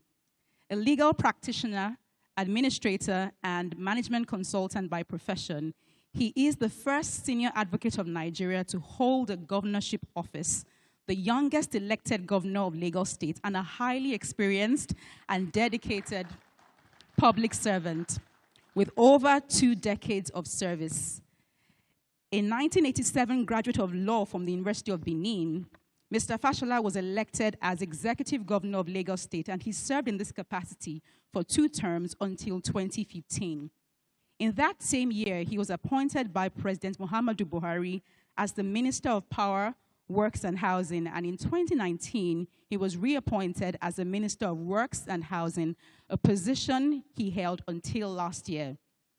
He has received several honors, including Man of the Year awards by leading publishers, including Guardian, The Vanguard, African Business Magazine, to name just a few. In 2013, Mr. Babatunde Fashola was named among top 100 global thinkers by Lo Spazio della Politica, a globally recognized personality assessment organization that has conferred him, and he has also been conferred with the Commander of the Order of the Niger, amongst many awards. He's a fellow of the Nigerian Institute of Arbitrators, a fellow of the Chartered Institute of Taxation of Nigeria, and the Grand Patron of the Association of Nigerian Theatre Practitioners. Babatunde Fashola is married to Dame Abimbola Fashola, and they are blessed with 2 children. Please join me. It's truly an honor to have His Excellency Babatunde Raji Fashola, SANCON.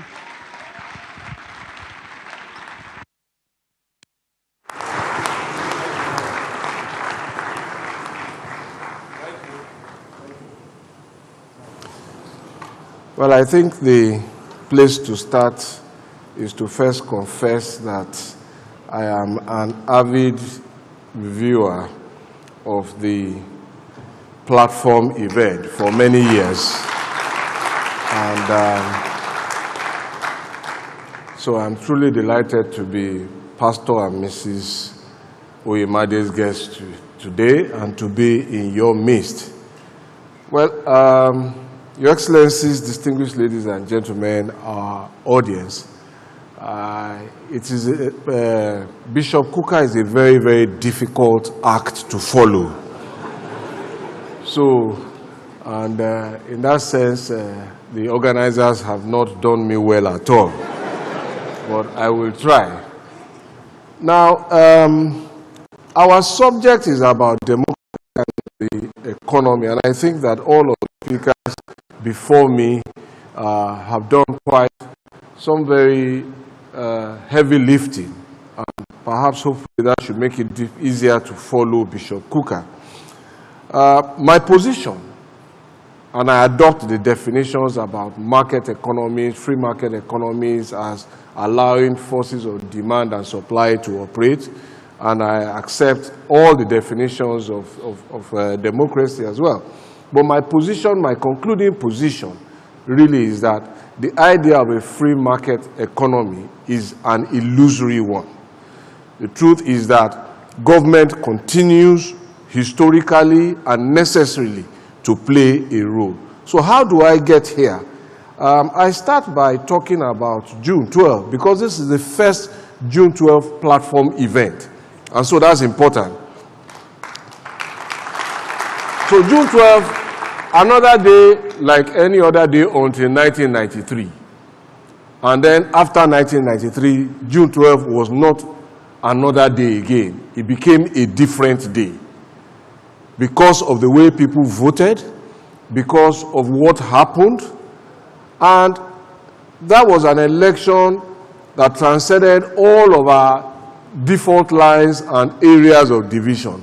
Suddenly, it became an election where people wanted to give everything to save it. And some did. Lives were lost. Limbs were lost. And so this is one of the reasons why we gather here today. For those who might be too young to wonder, what is this big deal about? It is because that was one area around which there was some large elite consensus, and not the elite of I. Thomas or you. Thomas that Bishop Kukah referred to. The real elite of Nigeria decided that this was an election worth paying every price for, and many did. And to the heroes and sheroes of that undertaking, I doff my hat. Because of them, we are here. The hope that that election promise was espoused by its symbol, late Chief Moshood Kashimawo Olawale Abiola, a billionaire businessman, entrepreneur, turned politician. And that was perhaps the elixir that kept the quest and the agitation for the actualization of June 12 alive. Sadly, it was not to be. Another journey started from there. That journey led us to Democracy Day, May 29, 1999. Clearly, we are now back to Democracy Day, June 12 onwards. But I am building up to something, and it is that first, our democratic experience was midwifed not by something we actively participated in, by like a plebiscite. It was midwifed by a dictatorship. But as I have argued, those who say they don't want the 1999 constitution should go and read Justice Nikitobi's speech. That was a constitution in which everybody participated. And all of the participants said, give us back the 1979 constitution with some amendments. So it is probably not true that the military just gave us a constitution. There was a constitution committee, and we participated by directly or indirectly. So that's not the point I'm making. But the point I'm making is that dictatorial actions led to the emergence of what we commemorate to celebrate today, 25 years after. But there is a coincidence. And that coincidence is that as we talk of democracy and we are converging to discuss the idea of a free market economy, Nigeria's free market economy, or the journey to it, also was started by the military. So that might surprise some of us. And I make the point here that there is a decree called Decree number 25 of 1988, which was later amended in 1999, and that is the decree known as the Privatization and Commercialization Decree, which created the Technical Committee on Privatization and Commercialization. That is the place where our journey to a free market economy started. So, point to note, the two ideas around which we converse today did not evolve from a free area. It evolved from a dictatorial arena. So, let's go forward there. What do I want to make here? To mention to people who are perhaps younger than 30 years to note or to learn, and if they are aware, to remember that at one time in this country, banks, newspapers, companies, telephones, radio and television, and other businesses that are now run by the private sector, including dispensing petrol at the tap, used to be government business. Yeah, I hear some That's how it was. Government was playing in these fields. So it was that decree that led to the journey of privatization. Government started yielding the space. So that's how we are where we are today. There used to be only one phone company called Nitel. It was owned by government. So they just wake up when they need money. They disconnect everybody. They call it on toss. So we all carry our files and go and head to Nitel office to go and find out whether you are owing or not owing. And then they start looking for your peer, which line. So, but how did that process happen? The Bureau of Public Enterprises, which is the agency of the National Council on Privatization, has undertaken 234 transactions. 234, as at the last time I checked. And what were those transactions about? They were about the sale, the concessioning, and the privatization of government-owned businesses. What types of businesses did they sell? They sold 32 agricultural mechanization businesses. They sold 31 banking and insurance businesses. They sold 15 cement companies. They sold 14 energy construction and services companies. They sold 13 hotels. They sold 9 industrial and manufacturing companies, 13 oil and gas companies, and concessioned or sold 31 ports, 22 power companies, 37 mines and steel businesses, 8 automobile businesses, 4 paper and packaging businesses, 4 sugar making companies, and 1 telecoms company, the famous Nitel. So just dwell on that data a bit because it will become meaningful as our conversation goes on.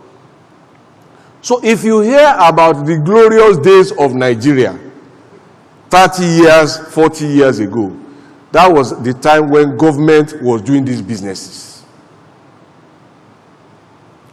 So as the speaker before me, Bishop Kukah, said before he left, what do we really want? Have we defined success? Because if we don't, sometimes we might get to the point of success and not recognize it. So what will success look like? That will be a conversation that will go on beyond here. And that will be something perhaps the elite have to deal with. But we came from that glorious period when that was happening. So the advocates of market economy came and said, no, government is not a good businessman. Get out of this business. Government shouldn't be involved in business. And so we started that journey of privatization.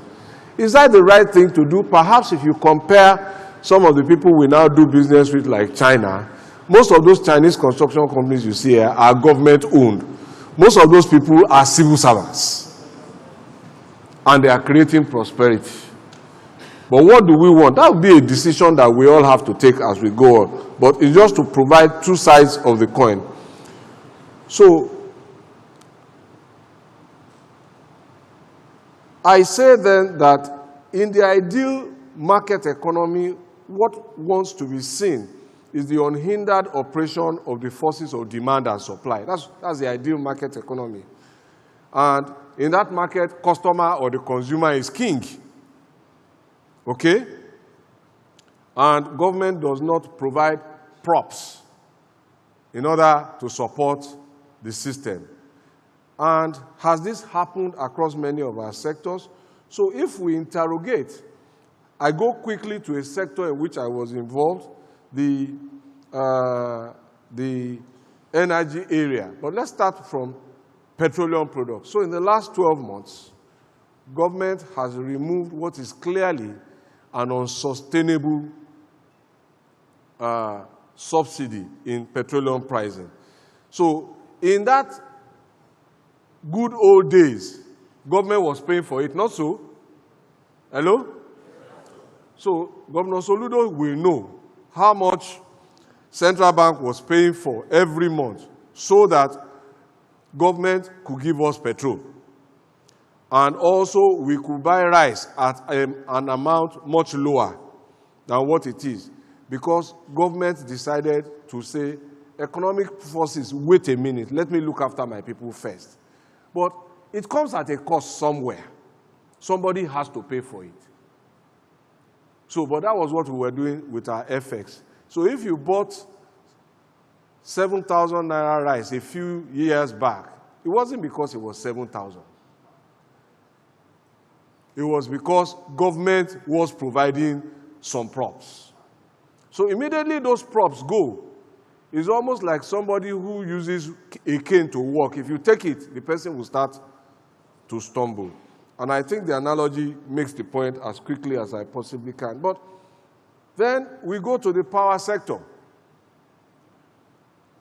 And again, in spite of privatization, which took place it was concluded in 2013. It started in 2005. We said to government, you can't run electricity. PSCN is not working. Sell it. Let private people bring their money, and we were heading to El Dorado. And government accepted. We, the people, decided, through the likes of Honorable Dogara and all the parliamentarians, they passed a law. So, wait now, calm down. Every time a law is passed in the National Assembly, the truth is that we passed that law. The people who enacted those laws did so on our behalf. And this is the point that one of the speakers makes about getting involved. So we, the Nigerian people, said, go and pass that law, take the power from the government, they don't know about it, give it to private sector. And so it was. But one of the interesting things that they put in the law was that they created a company called NBET, Nigerian Bulk Electricity Trading Corporation. NBET was the bulk buyer, guaranteeing to Soludo Energy that once you produce the power, I will buy it. Somewhere along the line, after buying, NBET wants to give the energy to Oyeneyin Disco to go and distribute. But in between that transaction, Oyeneyin Disco is not collecting enough because some people are enjoying electricity illegally. In some places, the energy is not even getting there, but it has been willed. So, a shortfall in yours. Oyeneyin Disco can return all the monies that he should give to Soludo, this thing. And then there is a default in the system because Soludo Genco is owing Dogara gas. No, this is the reality. I was in that ministry. Soludo Genco is owing Dogara gas. And then Dogara gas is owing the banks. So government has to step in. Market forces can't do this. That's the point. So when we then went to Central Bank to go and borrow 701 billion, I think, to pay the Gencos, we were not implementing a subsidy. The bulk trader was paying his debt to the Gencos. But it had an account receivable from the Discos. And some people have erroneously categorized that as a subsidy. With respect, I beg to disagree. It's not a subsidy. Because NBET, the unpaid creditor, has remedies in law against his debtor. So, but I will leave the point. I just wanted to make that point. Let's quickly now go to Asset Management Company of Corporation of Nigeria. You know that company, AMCON. Is AMCON consistent with the idea of a free market economy? Because the idea of a free market economy in some jurisdictions is that if you become insolvent, you go down with consequences. But what did we do? So we formed AMCON because 300 Nigerians were threatening the financial system. They were owing about 2.5 billion, so we bought their debt. Interestingly, some of the people whose debt were bought and saved by government through AMCON were some of those we later handed over some of the power assets to run. I know that because I saw the records. So, but let's move on. So, I make this point, therefore, that the fact, however, is that some of the strongest apostles of a market economy are the very first people, very first, to reach out to the state as a sovereign, to say, please come and exercise your powers of Leviathan. Come and save us.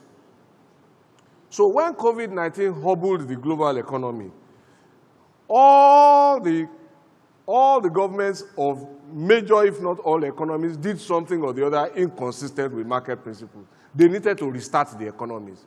Some printed money, some borrowed money, and put it in terms of grants, releases, and aids. That's not a market economy idea. If it fails, everybody goes. But it doesn't work like that in real life. And that's the point that I thought we should all bear in mind. In the aftermath of the war between Ukraine and Russia, energy prices skyrocketed in most of Europe. The United Kingdom, one of our long-standing allies, what did they do? They went in and gave millions of households about £350 each to combat that. Is that consistent with market economy? So, and we have seen here with our efforts to price discovery in the FX market, coupled with the impact of subsidy removal, everybody is reaching out or has taken or is still expecting what? One palliative or the other. And they have come in different ways from our own government. There's also a report that about 200,000 people have received about 50,000 somewhere. So what the point to make is that government continuously has to and has historically stepped in. So in support of my thesis that the market economy is an illusion. But now, what kind of democracy are we even dealing with? And I think that I am thankful that it is Bishop Kukah who has had to speak to the emerging divergence, if you like, of the types of democracies that we are seeing across the world today. A school that is favoring the less liberal democracy in the sense that it helps to radically develop societies much more quickly. And if I can just borrow an analogy, we will see that the Chinas of this world, even the undemocratic ones like Saudi Arabia, monarchies, are the places that are delivering the most rapid developments.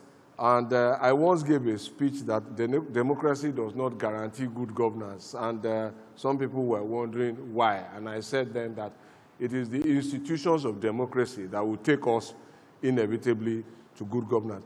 But what economy are we even talking about in the Nigerian sense? So I go to the idea that our economy is predominantly small businesses, MSMEs. There's a data that shows that there are about 40 million of them. There's a national policy document that shows that they employ about 59.6 million people as of 2017 and account for 49%, almost 50% of Nigeria's GDP. That document, that data clearly shows that that is where the critical mass is. So if the critical mass is there, what should we do to unleash unprecedented growth and economic prosperity? I think the jury is out. There are those who think that access to credit alone will be the single magic bullet that does it. Some believe that it is electricity, access to power. Some think that it is a combination of those two and more. My argument is that if we pause and ask ourselves, seriously, this is where the mass is, and we can impact change there. I imagine that if we got 10% of those 40 million businesses, just 10% of them, to employ one person each, that means that we will have 4 million jobs, sustainable jobs. So I think that the road to that discovery is that we must be deliberate to search for the answer by way of very clear diagnosis, not guesswork. Looking at that critical mass and say, what can we really do? And I think surveys, data, a lot of consultation will help us to say, this is the road to prosperity. And if we implement this, can each of those small businesses guarantee that they will employ one person each in a sustainable job? And if we can produce that, then we will be able to start sharing with the world what we have done in a most dramatic and emphatic way to lift people out of poverty. But I then go to the point that our global realities show examples of subsidies from country to country. And you can check this out on your search engines. And they are deployed to influence either production, to influence consumption, to influence industrialization, or generally to impact economic outcomes. To the extent also that countries and governments use fiscal tools such as tariffs and levies to impact local and international trade, you will see that the idea of a market economy is an illusory one, whether it is local or international. On the international stage, they don't leave market growth, trade surpluses. They don't leave them to market forces. They, in a way, spice them by action. So I now go to where the convergence lies. And I'm happy that it is my predecessors on this podium who have referred to the Singaporean model. So while I was preparing my notes on this thing, I had a brain trust of some of my colleagues, and I said to them, look, listen, where is the sweet spot in this? Where lies the ability for markets to work, government to work, and also allows the economy to thrive as best as possible? And one of them said to me, don't you remember Singapore? Don't you remember your meeting with Lee Kuan Yew? You know the answer to what you are looking for. You met him in 2000. I said, yes, that's true. Because he was then telling me the story of his visit to Nigeria, asking me about Balogun market and all of that. And I said, how did you know? He said, I came to your country where we were thrown out of Malaysia. He came here to look for help. Some of the housing models they started with were adaptations of what LEDB, which later became LSDPC, used to be. But that's a story for another day. But why is that relevant? The model in Singapore was a model of tough love. Let me say that again, tough love. And there is no better example of tough love that I find than a mother's love. You know why? If we were allowed to choose what we will eat every morning at home, okay, children, what are you going to eat? You know that we won't eat. Even if it was limited to just yam, some people want it fried, some people want it boiled, some people want it mashed. You know a mother's tough love? She just talks to her husband. She knows what his allergies are. She knows what he will not eat and what he will. And say, breakfast is served, children, come and eat. So there's no debate. There's no too much consultation with the eyes have it. Apologies to Dogara. And there's not too much issues.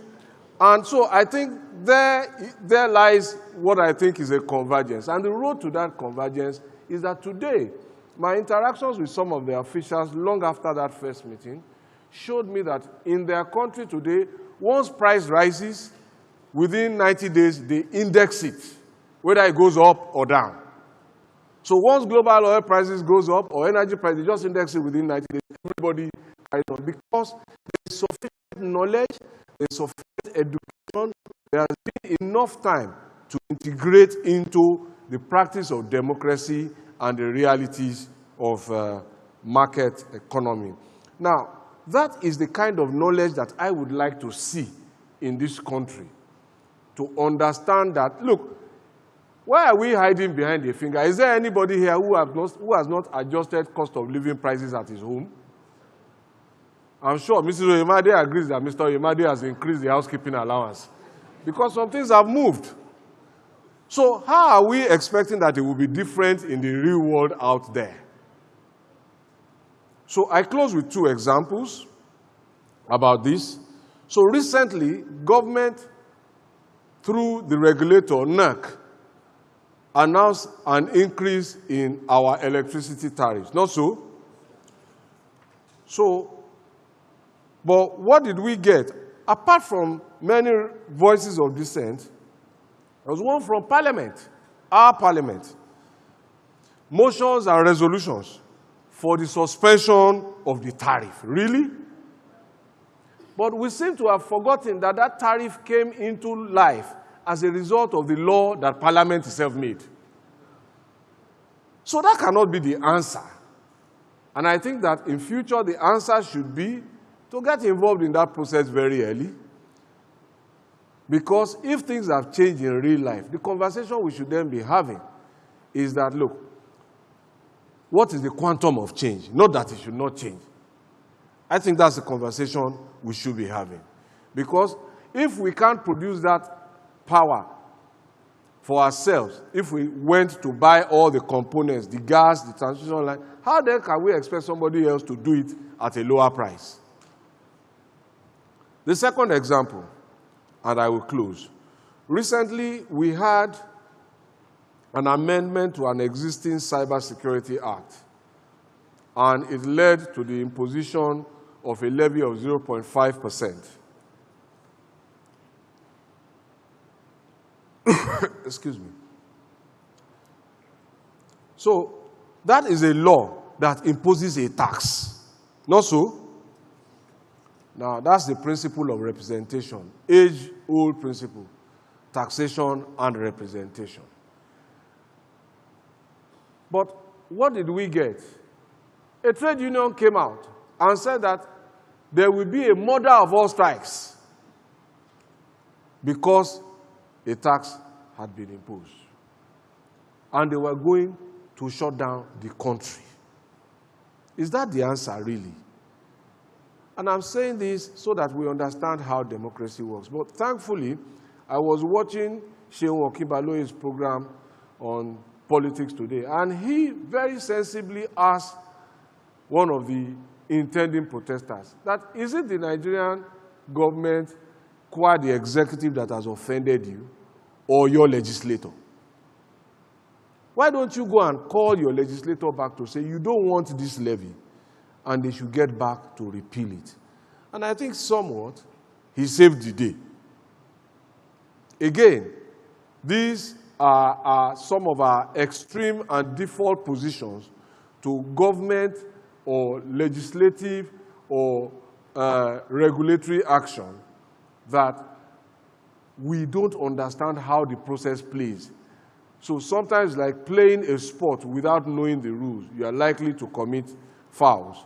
So I close that I would only add that true democratic representation in a time of rising cost of living will be symbolized not just by giving food palliatives, which serves a purpose for a selection of the population, but will be complemented by a raft of legislation that bring fiscal relief by way of reduction of certain taxes and levies, in addition to wage adjustments which are on the way. So that is my intervention. I think the idea is elusive, and I thank you for your attention.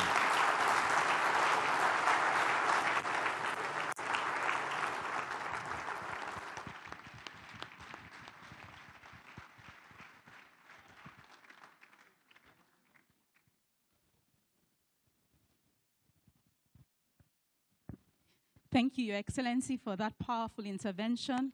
Another round of applause, please, as we take our seats.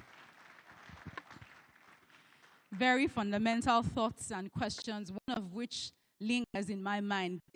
Like we say in the corporate sector, what are the KPIs? What are the KPIs of democracy? So that in 25 years' time, when we're celebrating the golden jubilee of our democracy, and by God's grace, all of us will be here, maybe with some gray hair here and there, we will all know if our democracy is truly working for us.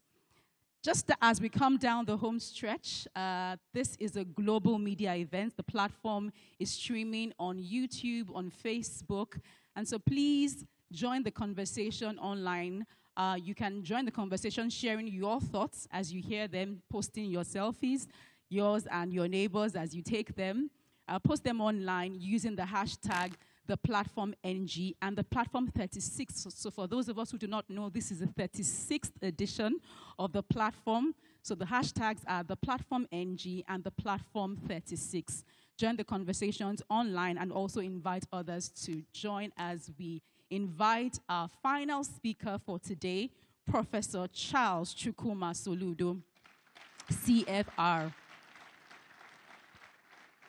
Chukwuma Charles Soludo, CFR, holds a BSc Economics first-class honors, MSc, PhD Economics, winning departmental, faculty, and university prizes as the best graduating student from University of Nigeria, Nsukka. He has received over a dozen short and medium-term courses and fellowships, including at the Universities of Cambridge, Oxford, and Warwick, the Brookings Institution, Washington, and the United Nations. Soludo was promoted Professor of Economics at the age of 38, 26 years ago, as well as visiting professor. Yes, please applaud that. At 36, some of us were still. He was also a visiting professor at Swarthmore, USA, and has over 200 publications to his credit.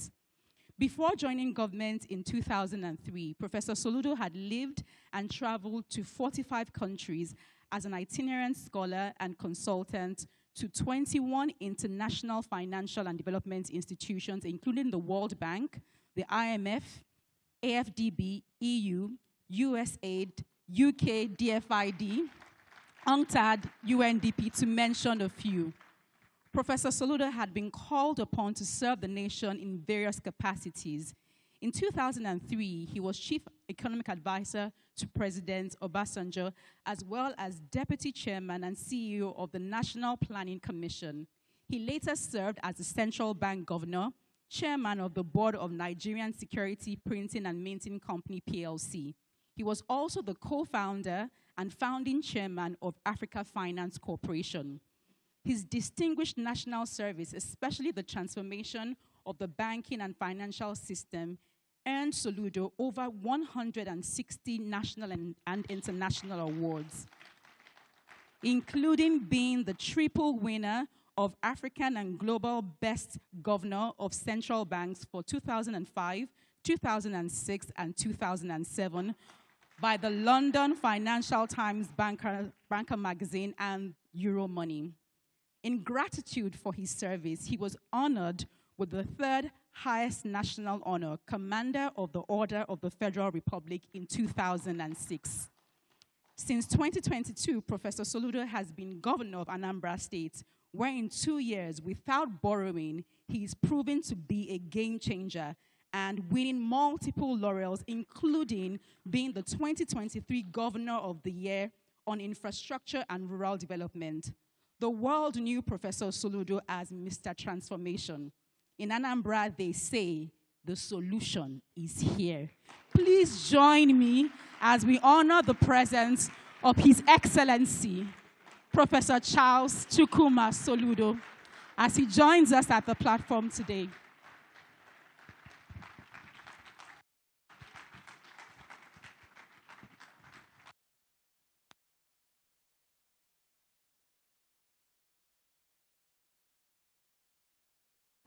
Thank you very much. Please be seated. Your Excellencies, the Speaker, former Governor, my Lord Bishop, if I err here, I will confess afterwards.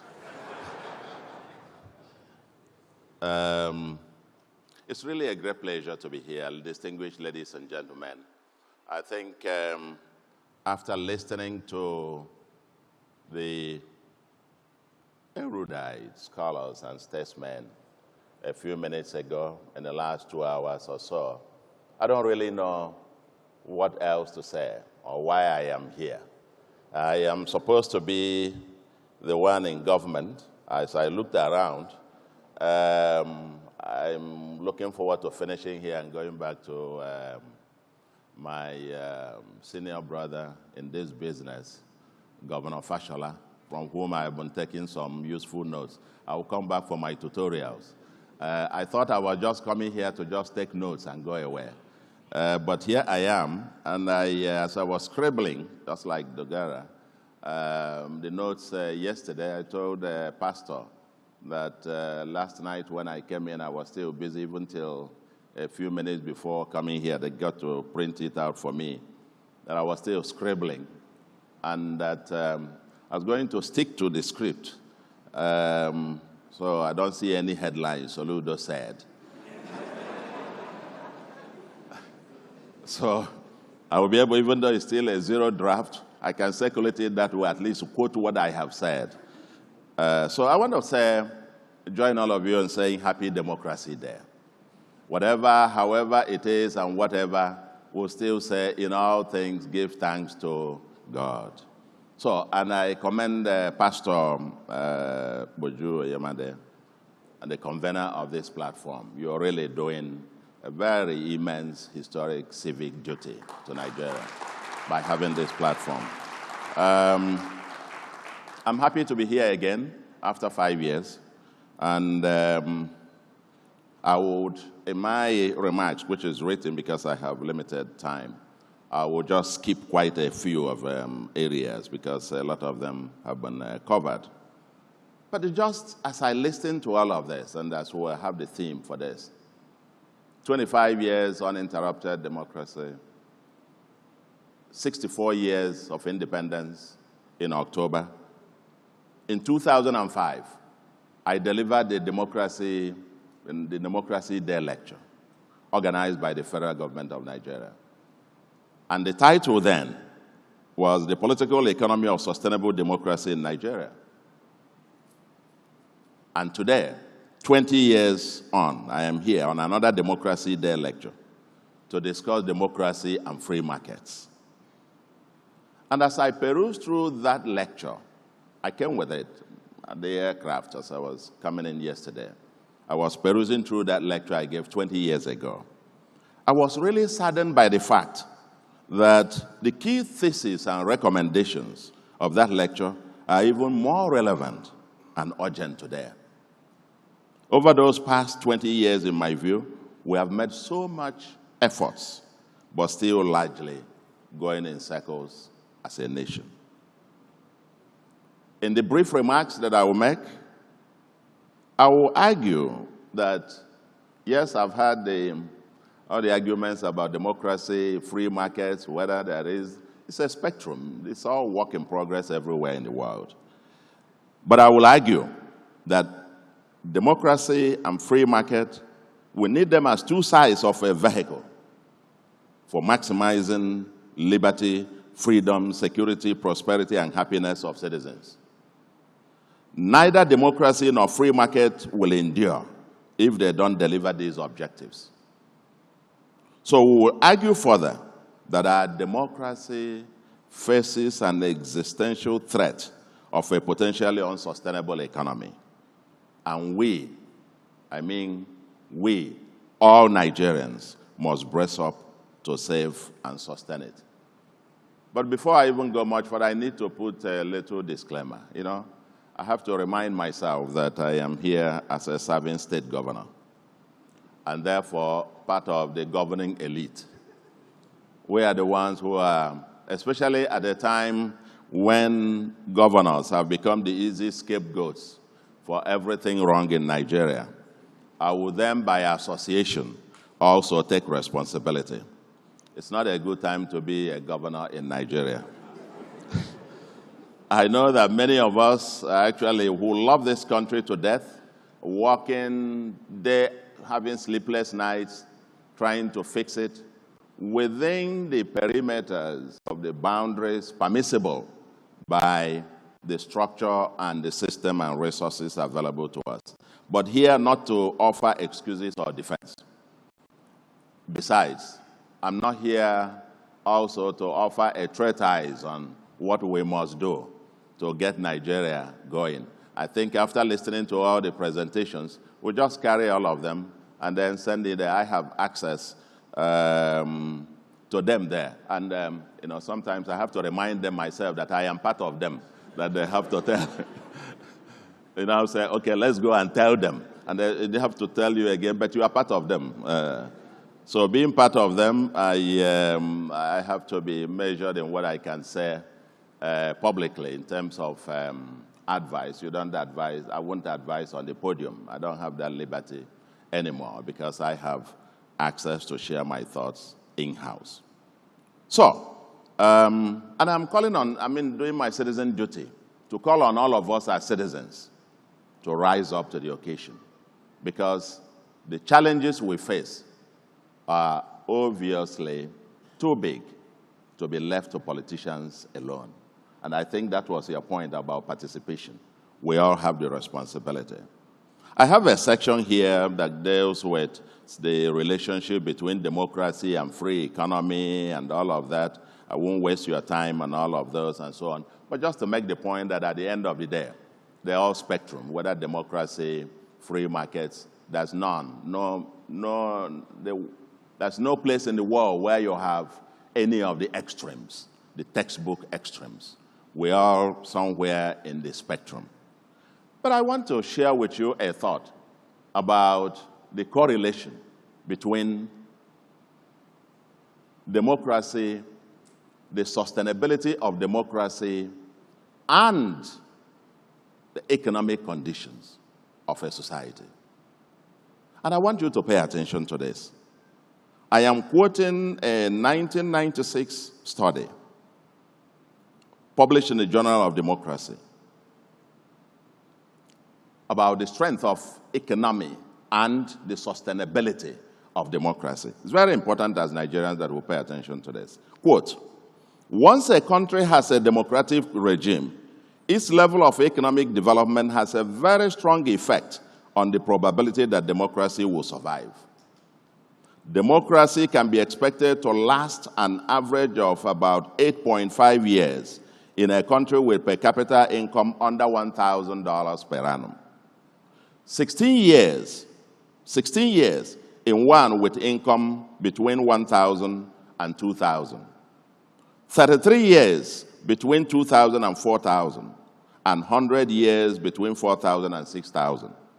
Above 6,000, democracies are impregnable and can be expected to live forever. And it asserts that no democratic system has fallen in a country where per capita income exceeds $6,055. End of quote. Fellow Nigerians, the above quote should make each one of us to pause and ponder. Between 1,000 and 2,000, democracy is expected. Some years ago, per capita income in Nigeria had risen to over 2,500, even 3,200. We were then on the path to that sustainable path where you'll expect it to live 3,300 years and so on. But bingo, something has happened over the last 10 years. That is compression of our national income. We are now at about 50% of where it was 2014.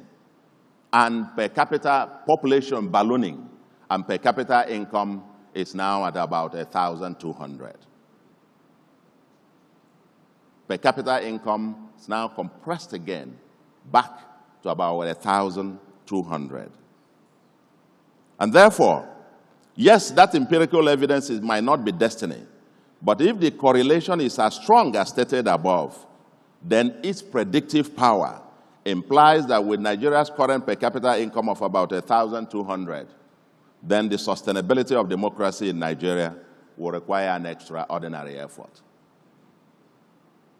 Something just to get us to think. I've written quite about this, but if you look at our checkered history, I will just take you we can spend the whole day talking about where we are and how we got here. But there's no space to do that. But our checkered history so far makes me to conclude that we have made so much progress while still standing still. Made so much progress, but literally seem to still be standing stress. And let me admit the fact that it's not so many of us Nigerians don't appreciate. Nigeria is a very poor country, and its public finance is broken. We're a very poor country. I've just said about the per capita income, 1,200. We're in the lower rung of the low-middle income countries. We are back there. We were escalating, but we are back. But I will say a few things. Space and time won't allow us to provide all the details. For over the last 50 years, especially since the first oil boom, when this country, we have much of our economic management has been responding to the volatility in the oil sector. If at any point we can artificially keep the exchange rate, as low as we want. We can fix it to 1 naira to $1 artificially today, and bingo, you'll be the richest economy in the world in dollar terms. But does that make any sense? I like your treatise, Mr. Speaker, as I was telling you a moment ago. Very interesting. I wish we could have time to discuss that, but I just whispered to him that part of what happened when I was governor of Central Bank, I'm the governor and one who served as governor of Central Bank when exchange rate moved down from about 138 until 112 to the dollar. And we built foreign reserve from 10 billion to all-time 63 billion. And with the stable and so on and so forth. But one thing we didn't do, we didn't print trillions of naira and pour it in there. Indeed, there was a particular incident when the federal government wanted to borrow, take ways and means from central bank. And the law allows the governor to fix the interest rate. And I charged them a penal rate and took our own interest up front. Because the law requires us to give them if they needed it, but it must not exceed 5% of the previous year's actual revenue of the federal government. And they must pay it back by the 31st of December. Otherwise, central bank is forbidden by law from extending further ways and means to the federal government. That's the law. It's still the law. The 2007 CBN Act. But here we were. We printed, if we obeyed that law, there should have been no time when ways and means advances to the federal government should have exceeded more than 300 billion. But we kept printing. We printed the first 1 trillion. The federal government didn't pay. We printed the second. 5, 10, 20, 22. Printed money backed by nothing and put into the system, and we expect the exchange rate to remain the same when you are exporting nothing. We expect inflation to remain the same when you are having nothing. We expect this. Gentlemen, you can't pour a drum of water on a rug and expect it to remain dry. We must get down. I mean, but I don't have time to get onto all of this. But all I have said,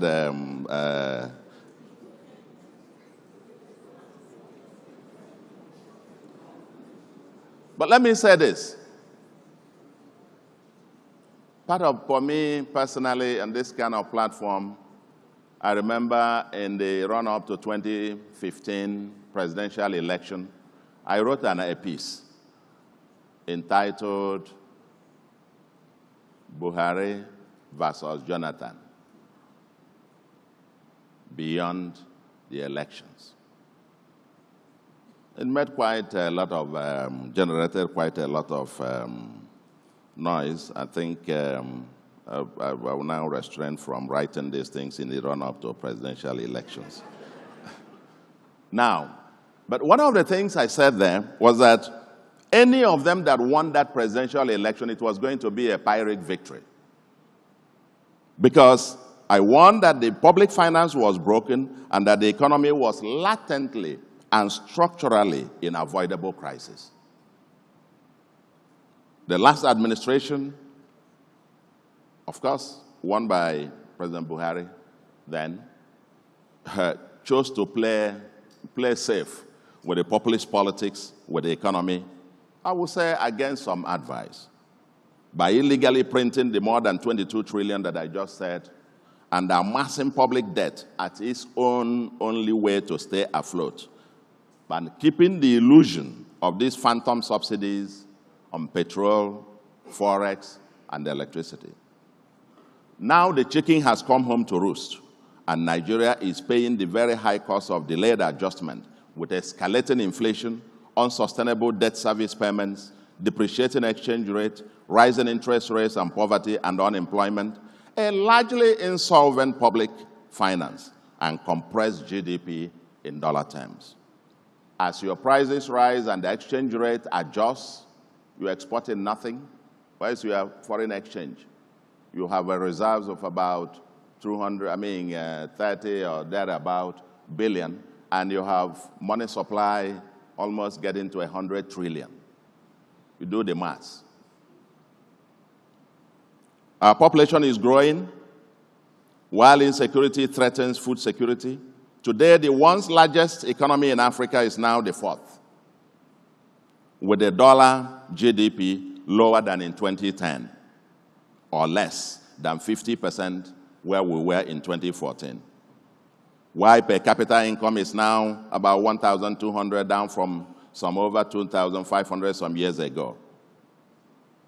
And all I want to say is that we have had a roller coaster of a journey. And let me repeat this point.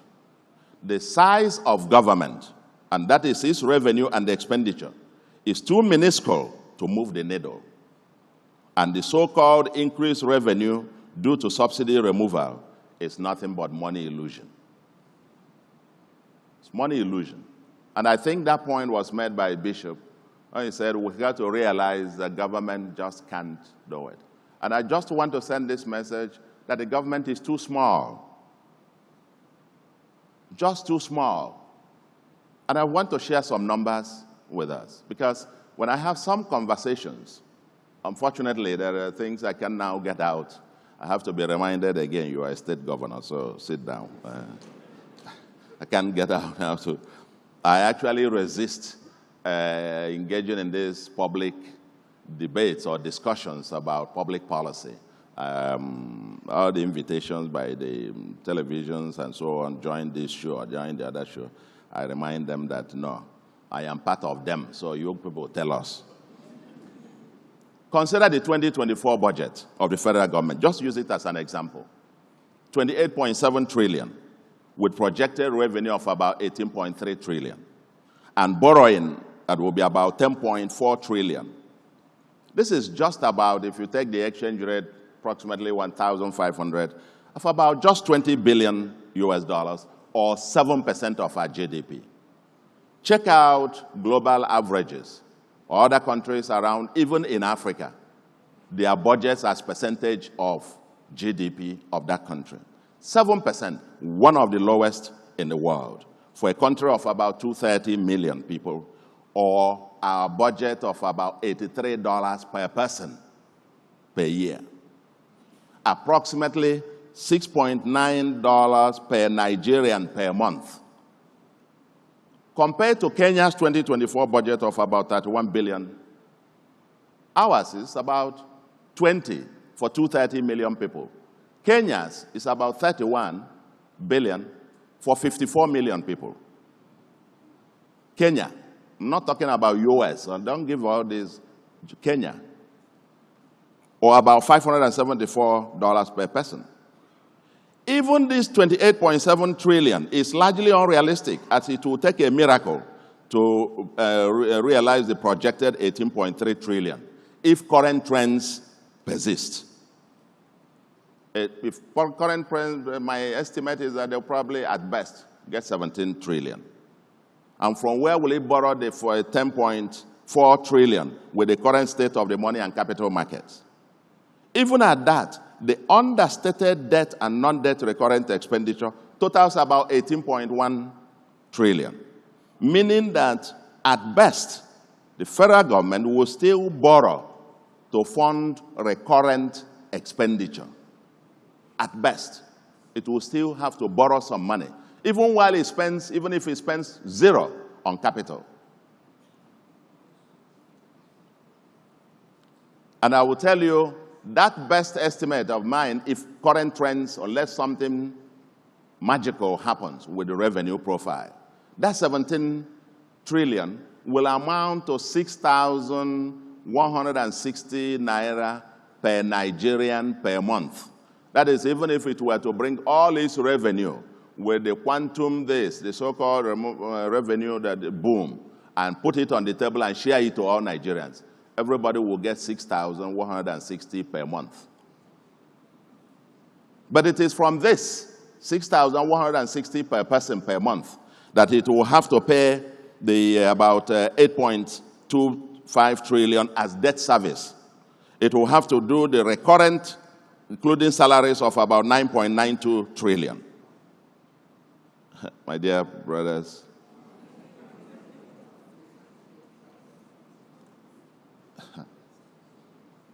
even the entire capital, if they were to have it, a miracle were to, because every penny of capital to be spent will have to be borrowed. And the government has been doing this since 2010. Since 2010, the debt service and non-debt service recurrent expenditure of the federal government combined have consistently exceeded the current revenue, meaning that every penny is spent on building 1 square inch of road or whatever capital was borrowed for the past 14 years or so. We need to understand where we are. Even if it were to get the entire capital to spend, it's barely 2% of GDP.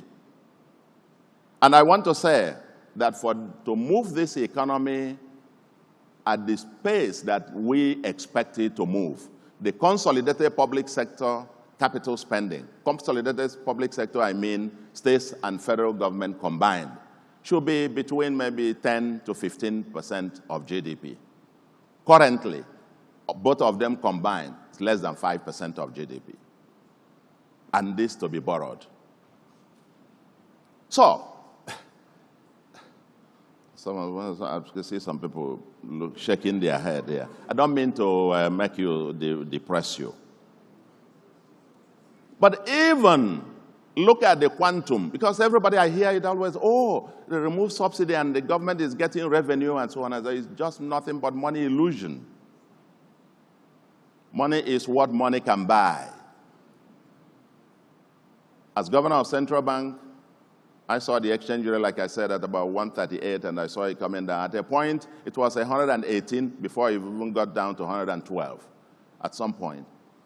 At the time that it was 118, I know a state that was receiving about 5 billion per month, average, from FAC.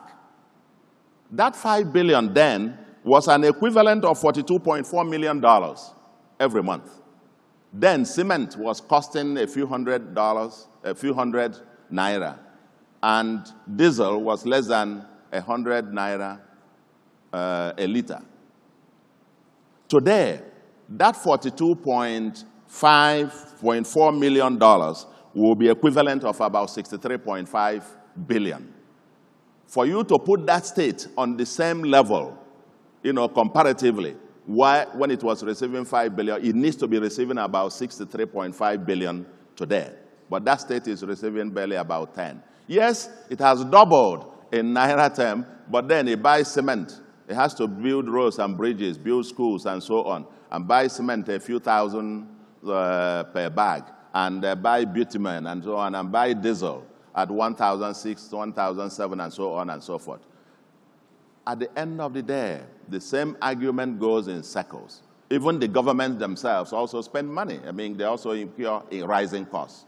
So, even if you give that state not 10, but you give it 20, you give it 30, you give it 40, you give it 50 billion, it's still receiving less than what it received more than a decade ago, in real terms, either in dollar terms or in purchasing power terms. This point has to be made and understood. We are talking trillions and trillions, but what value can they provide? I think in budget, you will help us answer that. Thank you very much. You are doing an amazing job there anyway. I appreciate it. As a person, for example, I deeply feel the pains of Nigerians at these challenging times, especially the over 100 million Nigerians who are multidimensionally poor. Times are hard. Sometimes I just wish that I can give every resident of Anambra maybe ₦1 million each, who can bring money and give everybody at least $1 million each to ameliorate the hardship that we have. But the reality is that if we get our entire revenue in a month, both from FAC and from our IGR, and we put it on the table and call all our estimated 8.5 million residents and share it, nobody will get up to 2,500 naira. If we brought our entire earnings and share, nobody will get more than 2,000. In fact, if it is even up to 2,000. That we did the computation with the match receipt at my executive council, and the share for each person was 1,100 and something naira. But it is from there that I will still have to pay salaries, gratuities, and pensions, build the roads and bridges, invest in health and education, invest in security, tackle menacing erosion, etc. We recently recruited additional 8,115 teachers and over 1,000 medical personnel, and these people also need to be paid, and so on. It is from that same less than 2,500 per person per month that we're expected to do this. So, in summary, my dear brothers and sisters, Nigeria faces stringent fiscal quagmire and even technical solvency challenges. Tax revenue is one of the lowest in the world. Debt has spiked to a level that leaves little headroom for more borrowing, albeit at very high cost. Yet, the needs of the citizens keep increasing in geometric proportions by the day. At the extreme, the federal government, for example, can resort to the easy way out by printing more money. Yes, it's very easy. If we want everybody to be paid 1 million, it's easy. Central bank credit everybody's account with 1 million. But then after 1 week or two, a bottle of Coke might be costing 1 million naira. So, state governments or subnationals cannot. If the federal government resorts to that, then every citizen suffers collateral damages in terms of spiraling inflation, exchange rate depreciation, rising interest rates, and so on. And I want to suggest, my fellow citizens, that whether and how we finally confront and address this decade-long fiscal and structural crisis will be critical for the road ahead. Because we're in a bind, but we must get out of it. And let me make this point. I mean, I will just share, like I said, I wasn't going to be doing a treatise on the way forward, how we're going to diversify the economy or deal with the exchange rate or deal with this. I mean, I can share those privately with the officials concerned. But I would just share a few nuggets of what I think we might, as part of the citizen conversation, like Speaker Dogara, let me throw in a few. But before I do that, I will make a few statements that won't be nice to many ears. The first, I said this won't sound nice to some ears, but it needs to be stated. President Tinubu did not cause the problem. It took more than 10 years of living in denial and kicking the cans down the road to get to this predictable sorry state. We are now suffering the consequences of what I call delayed and misguided adjustments. From a macroeconomic standpoint, the economy that President Tinubu inherited was akin to a dead horse, but standing. But he has the historic duty to mobilize Nigeria to clean up the mess for future generations. There is an emergency, and incremental changes won't cut it. Intentional disruptions, systemic disruptions are urgently needed, but it requires mass mobilization and ownership by the public. And again, I come down to ownership. But from the tone of public conversation, it does not seem that Nigerians are informed about the magnitude of the crisis or prepared to join the solution wagon. The greatest threat I see is the conflict between the pressure for short-term populism for electoral purposes versus the medium to long-term disruptions required for sustainable transformation. That's the threat that I see. It is the conflict between pressures to be a good politician, to win elections, versus the demands for statesmanship for the next generations. And that's why sometimes these conversations about single term might begin to make some sense. so that you fix it. Whether you say 4 years or 5 years or 6 years or 7 years, single. So you come, you are not thinking about the next election. Once you finish getting into this, I faced that all the day in my state. You want to get on, they say, no, wait, you know you have an election. I said, no, let's get it. If we get there, if we lose, we lose. But we've got to get it done today. When are we ever going to stop facing election? No, I think, and to be honest, the foundation for this house is cracked deeply. And the options for papering over the cracks are very few. In my 2005 democracy lecture, I argued, quote, that we now need 3 things to happen. Get the economics, the politics, and the law/institutions right, and then trust in God to give us the right people and the courage to implement the agenda. End of quote. That's what I said in 2005. And I elaborated on them. I was governor of Central Bank then, and I delivered that democracy lecture. It was aired live. The president was sitting next to me, and it's so saddening to me that many of the things, almost everything we said there, still very relevant. We won't get into this. But I want to say that fixing the systemic insecurity, the broken public finance and the economy, broken oil and gas sector, the infrastructure and environmental decay, the rising social tensions, and restoring hope and confidence of the citizens will require us to try several roads not traveled. Thinking and acting without any box at all. This one is not outside of inside. It will be traveling without any box. But I believe that President Tinubu, the man who fought the federal government of Nigeria to a standstill over the power of Lagos State to design the local government system of his choice, and I see the person sitting here, he was, I think he knows 1 or 2 things about what they did. Championed the fundamentals of true federalism, especially when we were there 2003 to 2007, and tamed the Atlantic, has the knowledge and courage to mobilize Nigeria to cross over the current crossroads.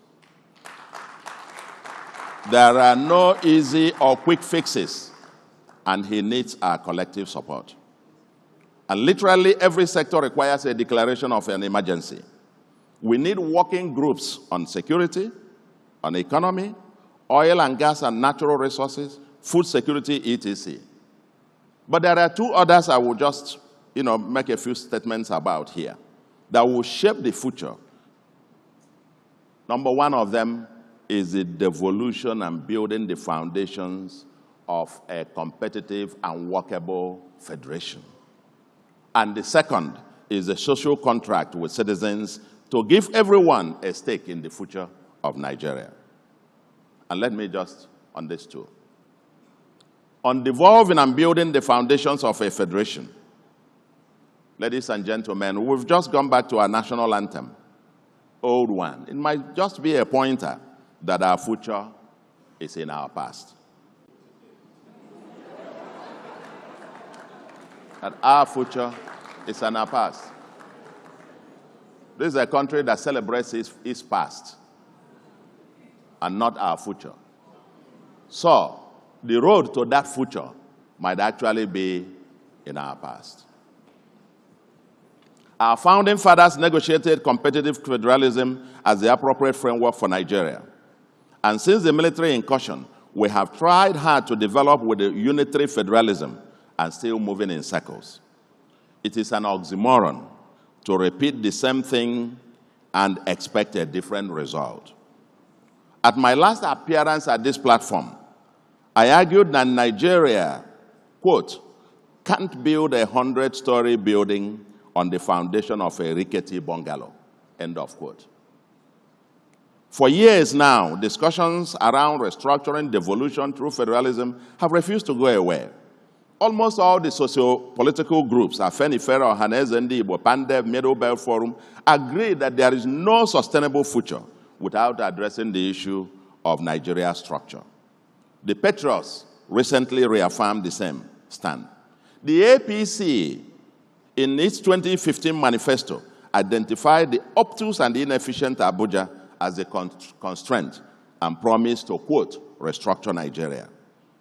Consequently, the same APC set up a committee on restructuring with far-reaching proposals on fiscal federalism, state police, and they even proposed the scrapping of local government system from the Constitution, since, according to the APC, no federation has 3 federating units. Funny enough, more recently, some people are arguing for autonomy of local government, including some APC persons, which will take Nigeria back many decades from what a true federation is about. There is no federal government, no federal system in the world where you have 3 federating units, where the counties in America where we copied this, or their local government go to the center to go and collect money directly, and so on and so forth. Each state must have the power to design the kind of local government system that it wants. That's what true federalism is all about. We have tried to transform Nigeria from Abuja, and it has not worked. Let us try the radical devolution of powers and resources to the base and promote cooperative competition and see how far we go. We need to tinker with the fiscal powers of the federal and state governments, devolve much of the responsibilities under the exclusive list to the states, and at about 60 to 65% of the revenue to the states, of course, with each deciding on the appropriate local system to adopt. Why not consolidate the National Assembly into one with no more than 5 representatives per state? We don't need, in my view, we don't need a National Assembly costing over 300 billion a year now for this year thing to maintain. We don't need it. But what is delaying action? A friend of mine recently joked that everyone is a federalist until he or she gets to the center. Well, some of us have been unrepentant federalists before, during, and after holding offices. And I just talked about my 2005 Democracy Day lecture, where I espoused and still believe that Nigeria now has an opportunity with APC, which espoused federalism in its constitution, just like my own political party, the All Progressive Grand Alliance, talked about true federalism, controlling both the federal government and most of the other states. Truth be told, the road to a new and sustainable Nigeria begins with bold and historic actions on building this competitive and compassionate federal system. Otherwise, we will continue to move in circles. Second bit I say, and I close, the big tent and inclusive social agenda. This must be akin to the combination of American New Deal by President Franklin Roosevelt, 1933 to 38, or the Great Society programs of President Lyndon Johnson, 1965 to 67, and the European Recovery Plan, or what is popularly called the Marshall Plan, after the World War II. This will require a fundamental reordering of national priorities to invest massively in the social programs, especially health, education, and social protections, as well as infrastructure to give everyone a stake in the national cake, thereby securing the future. Chapter 2, that's the point that Bishop Kukah made. Chapter 2 of the Nigerian Constitution on the Directive Principles of State Policy provides a template. It is time to seriously work out a national agenda to make that Chapter 2 of the Constitution justiciable of sort. I am an Awoist and a true progressive on this front. In Anambra, for example, our truly free education has raised school enrollment by about 18.7%, and out-of-school children, now the lowest in Nigeria, out of the 36 states plus FCT. Our free antenatal and free delivery services, including free CS operations for pregnant women in all government health facilities, has seen more than 60,000 beneficiaries with near zero mortality. So, if there was one thing that the military regime spent the oil boom money in the early 70s and 80s well, it was investment in qualitative education, and many of us were beneficiaries.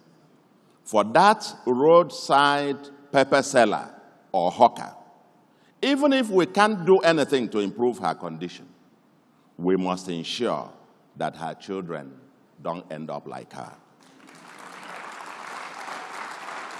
We must have that social agenda. That's what my party espouses. We'll build all the bridges, we'll build all the roads, we'll build the infrastructure. They say we're building the quality that our state hasn't seen before, and even completing more than 10 kilometers every month. Yes, we can have all of those and build all of those. But if we don't invest in the human beings, that's the bridge to the future. And this democracy will not survive unless we have sufficient people with sufficient stake in its survival. So, for me, that's how we build the big tent for everyone and a truly inclusive society. It is the greatest way to break the dynasties of poverty and inequality and groom future stakeholders in the Nigerian project. Without this, soon the rich won't be able to sleep or walk the streets because the poor and the excluded are hungry and angry. The resources we generate from the emergency turnaround in oil and gas sector, as well as more tax revenues, must be reinvested in the people and the infrastructure as the road to the future. And then I think about the social re-engineering. Fellow Nigerians, I think part of the challenge we have, and I will say this, is that as leaders, I don't think we're talking straight with Nigerians. I think like a family with broken finance, the father shouldn't continue to pretend I'm the big oga and all of that, and bring it clean. Father, mother, bring these children, they are now adults. Instead of one going back to school and writing you, they need 300,000. The other one writing you, you need 400,000. Yes, all their needs are justified. But your combined salary is maybe 200,000. Call them to a meeting, put it on the table. Let's have a conversation. We have not been able, I think we need to come clean to Nigerians, but we need a bigger agenda. And that is a lifestyle embodied and exhibited by those of us in public authorities must also reflect the conditions of the time. And that is why I propose reinventing MAMSA and the new code of conduct for public officers. Let's come clean and straight with Nigerians. Nigeria is very poor and broke. But the lifestyle of governments and government officials don't show it, especially with the obscene flamboyance in public display. A time of socio-economic strife is not a good time to be in public office. The poor are hungry and impatient, and let's not annoy them more with our insensitivity. For the federal government, the actual projected revenue comes to about 6,160 per Nigerian per month. For the states, except Lagos, for Lagos and a few states, most states have revenues amounting to less than 3,000 naira per resident per month. It is from these paltry shares per citizen that we're expected to provide all the infrastructure, debt service, pay salaries and pensions, build schools, provide everything and so on. Thus, for each of our wasteful spending, let's be conscious about the fact how many citizens' share we are squandering. Once we lose this consciousness about the public trust we bear, the society dies irredeemably. We are not expecting our public officials to be sent or are they sent anywhere in the world. But it suffices for us never to lose empathy for the poor and always conscious of the resources, that the resources entrusted with us is their money, not ours. Just that sensitivity is an important beginning, and we must be seen to embody the change that we preach. A new code of conduct is required for public officials. Some signaling is required. And perhaps government officials should maybe, and there are many ways we can signal this, maybe we should mandatorily go back to the equivalent of, secure the equivalent of the Peugeot 504 of the Morotala Mohammed days. Yes, in this case, I agree with my, one of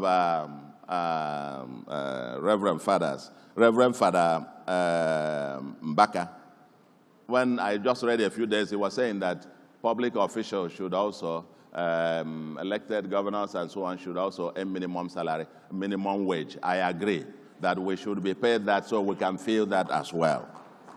In Anambra, I have not received a kobo salary since I assumed office. I've donated my salary to the state. Just it's symbolic. It's not much. The salary of the governor is 673,000. When I came and they showed it to me, I said,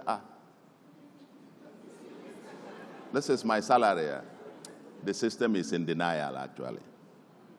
That's my salary. I said, yes. But the tax I paid to the state the previous year, if you annualize what I'm to be paid as governor, what I paid to the state as tax the previous year was more than twice the amount they're now going to pay me as salary. I said, now keep your money.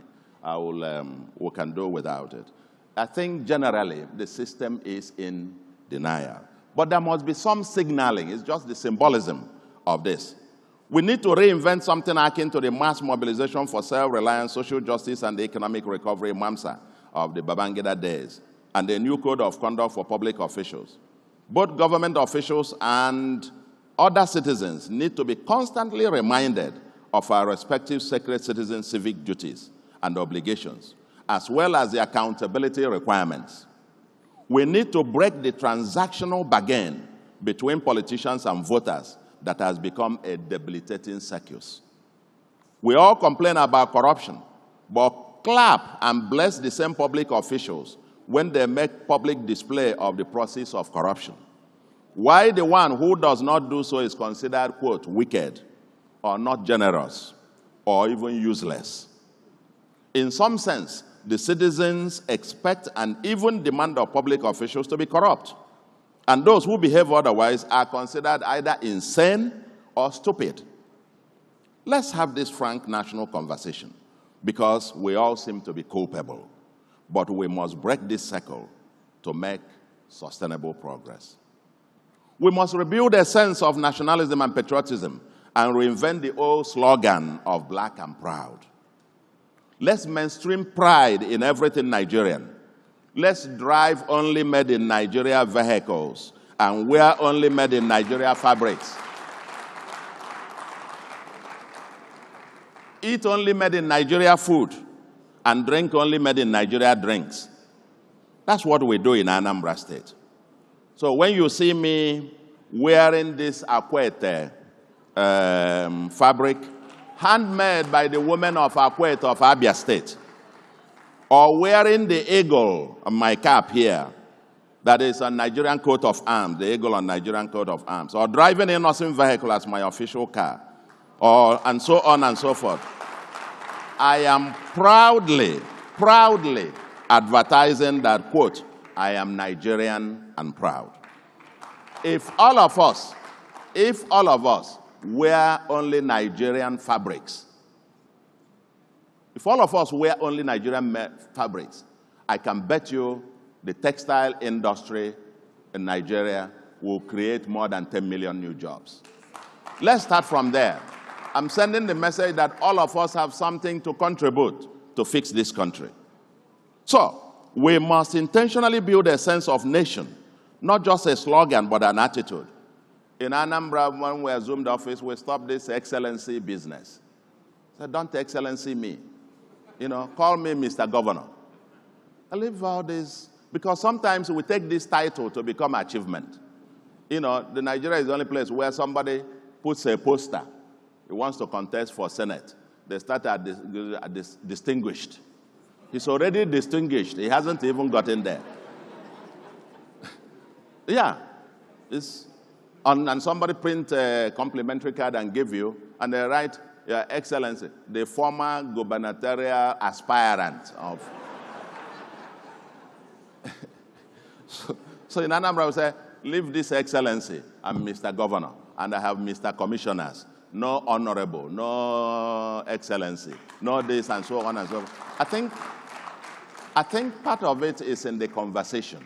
These things might be symbolic, may not be much, but symbolisms can become very important in shaping narratives. So, All I say is that in Anambra, yes, we recruited about 18,000 teachers.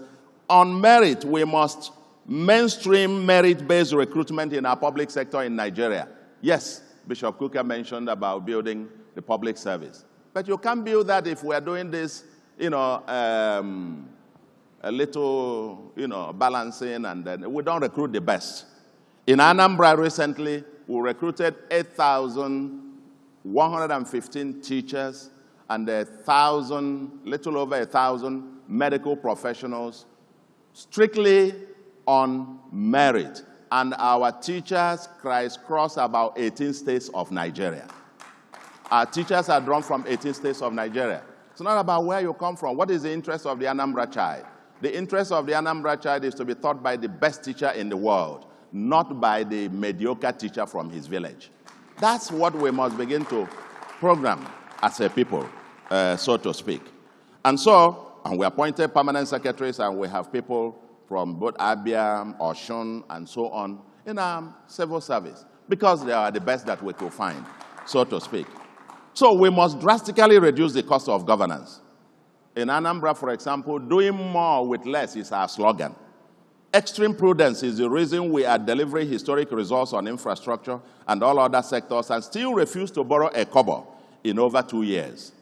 The State Assembly approved for us to borrow 100 billion 2 years ago. And as we speak, we're still insisting that if we are going to borrow in the future, we will only borrow for projects that will have capacity to pay back. We have spent the first 2 years, restructuring our public finance on a path of sustainability. And I think budgeted. I saw your last thing on sustainability of the states, and Anambra happened to be in the top 5 today. Thank you very much, so to speak. So, our budget is restructured to about now 23% on recurrent, while 77% for capital. We have cost of governance to bare bones.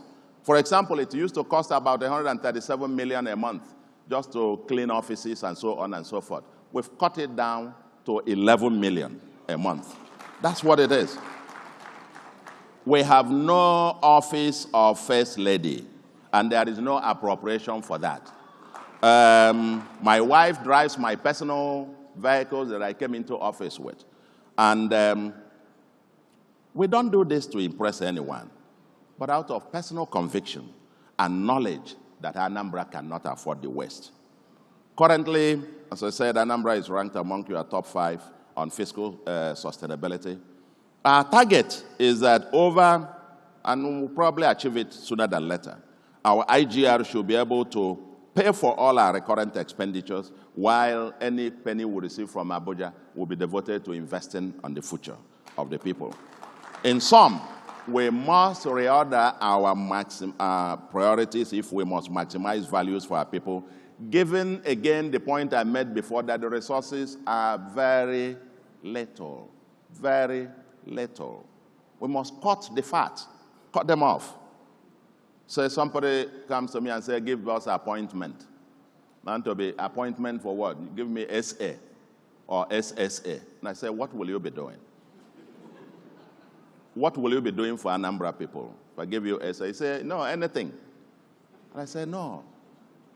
If I appoint you SA or SSA and there is nothing, no desk, no value that you'll be producing. If I call 20 Keke Napep drivers and put them in front of you and tell them and ask you to tell them what you will be doing for Anambra, such that at the end of the month they will contribute all that they pay as their own payment will be used to pay to you as SA. Will you be able to stand before them and give them that value proposition? No. We can't circle ourselves in the capital and not think that this resource that we spend is the resource that belongs to all the citizens. When we receive our FAC, when we receive anything, it is money belonging to the 8.5 million residents of Anambra, not to the little circle that are in government. And so that's why I think that all these values are the things that we need a new MAMSA to begin to, in addition to broad civic duties, that the new MAMSA will help us to mainstream. And if I may conclude, I conclude where I started. And that is that these things about democracy and free market are threatened by our challenging economy. We must break out somewhere. That agenda is in a different venue to discuss. What will be the breakout points that over the short to medium term we can break out of this circle? It's a vicious circle. We are trapped. Low revenue, low government spending, low outcomes. But you need a quantum injection into the system to move, and you have little leg room again to borrow. I'm talking about the federal government particularly. Very little leg room, because your debt service payment now is more in excess of 50% of your recurrent expenditure, of your revenue. So if you can't, and you will not print money, we've got to think out of the box now. Where will that growth handle come from? And like I said, this is not a conversation here. As President Clinton once said, it's the economy stupid. How can we sustain democracy over the next 25 years?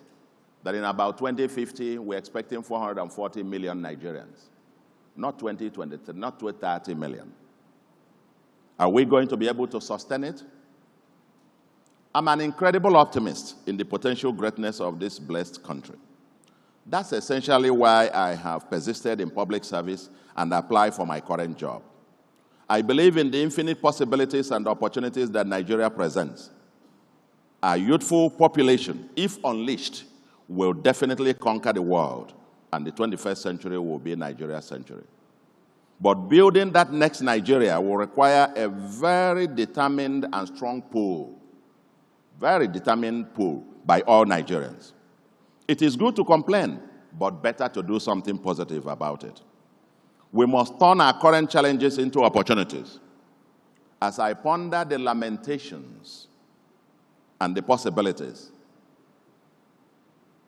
and even as I was coming out here, that was a song ringing in my head. I just recalled that song by Sonny Okosun.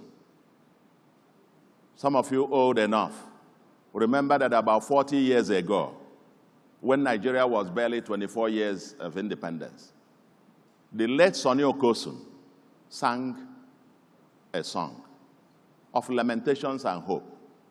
In that song, he had lamentations, but he also provided hope that only through our collective action can we then build. It was a call also to collective action. In that song, which way Nigeria? You remember that? Which way Nigeria? I love my fatherland. I want to know which way Nigeria is heading to. Many years after independence, we still find it hard to start. How long shall we be patient till we'll get to the promised land? Oh yeah.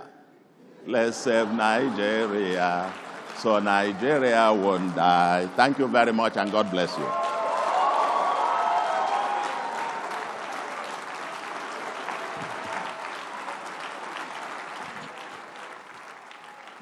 Thank you. Thank you. Thank you, my brother. Thank you. Thank you. Thank you.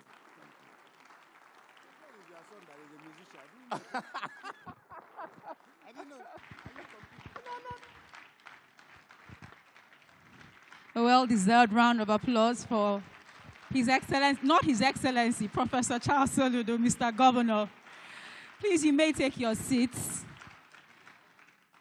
And on this very special edition of the platform, we have this special feature, which is a panel discussion featuring our distinguished speakers.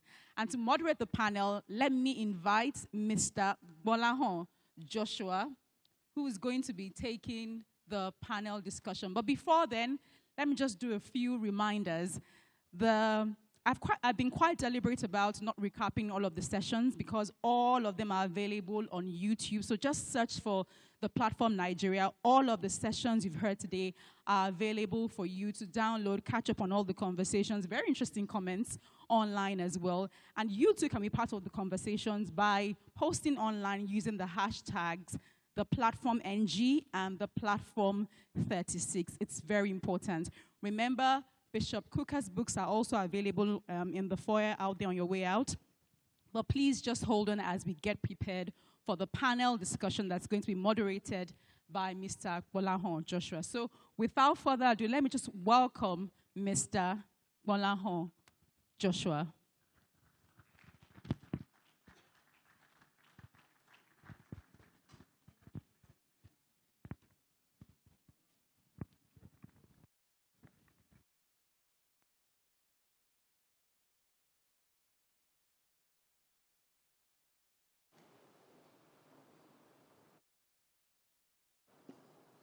Good afternoon, everyone. Thank you to our speakers, Professor Soludo, Governor of Anambra State. He said the last time he was at the platform was 5 years ago. The last time I moderated at the platform was 5 years ago when he was here. So I think he has to come more so that Pastor Koji will get me to moderate. So I'll be calling on our panelists in no particular order. His Excellency, the Governor of Anambra State.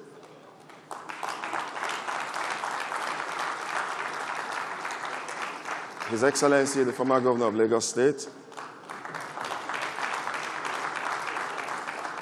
Excellency, former Speaker of the House of Assembly, and any other. And Bishop Matthew Kukah.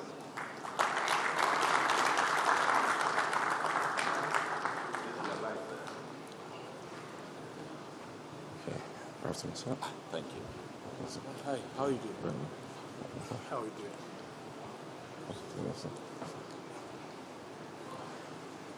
Okay, afternoon, sir.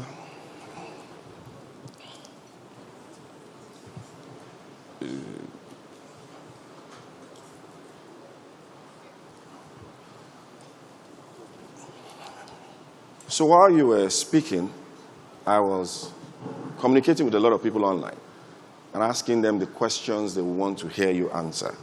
And so the first question will be for you, Honorable Dogara. And the question is this. When Professor Soludo was speaking, he said that the expectations of the populace are very high. And people said the expectations are high because of what the politicians told them when they were campaigning. And that in the Federal House and Senate, there are almost 470 members. Those 470 members are from 8 parties, even though it is dominated by the APC and the PDP. But that when it was time for them to collect cars, nobody refused the cars. We did not know that anybody was from a different political party. And when they were asked, why are you taking these cars? They said it is the laws that have been passed. So as a former member of that house, can you tell Nigerians, is there something that happens when people get elected that they all behave the same way? Well, I don't know if my mic is on. Can you hear me? Is the mic still on? Mine is on, yeah. Okay. It's like mine is not on. The mic.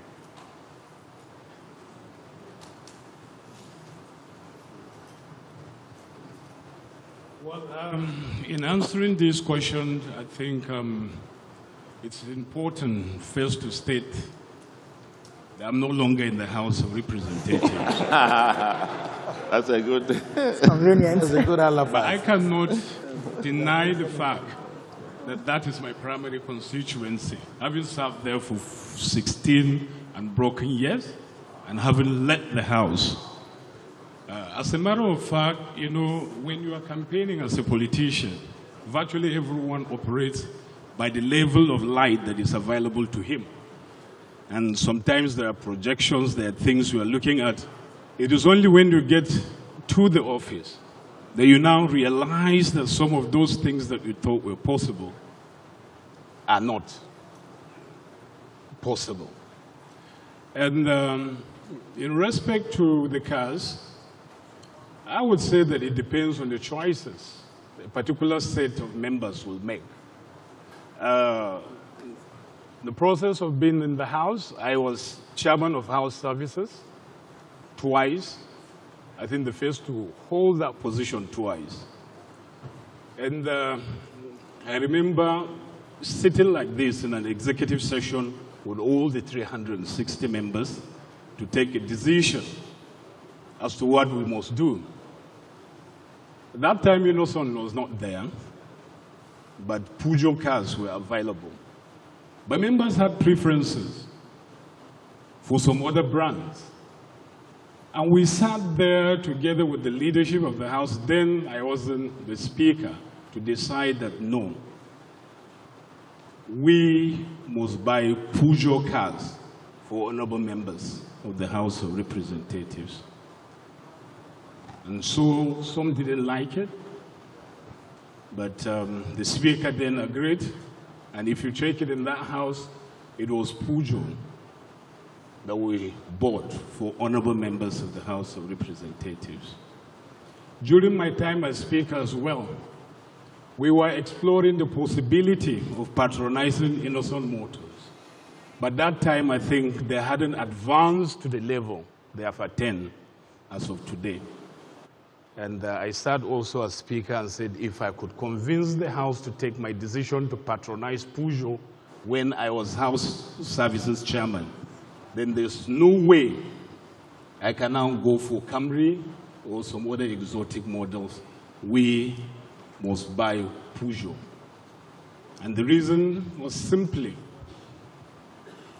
to give impetus to the fact that we must not only patronize made in Nigeria goods, we should take pride in what we produce, and that we should sustain the livelihood of the Nigerian workers. Because by patronizing them, they were able to do a lot of things, upgrade even their plants, and then employ more people. But why I said to give that alibi, the alibi I first gave that I'm no longer in the House, is to say that I don't know the motivation behind the decision of the present set of honorable members to go for the vehicles they went for. But I will say, as leaders and representatives of the people, if I had better understanding as to what led them to take that decision, I'll be in a position to now offer an informed opinion about it. But I don't want to make a value judgment, having not listened to them, having not followed the debate about the kind of cars, the kind of choices they made, and whether people, could actually reject it or not. So that is my take on this. Thank you. Next question will be for former Governor Fashola. When you were in Lagos State, you had a very commendable record. You went to the federal, and you were a super minister. Now, a lot of people think the bedrock of democracy starts with the electoral system. And there were a lot of complaints at the last election. If you were made the chairman of INEC against 2027, what reforms will you bring to the electoral system?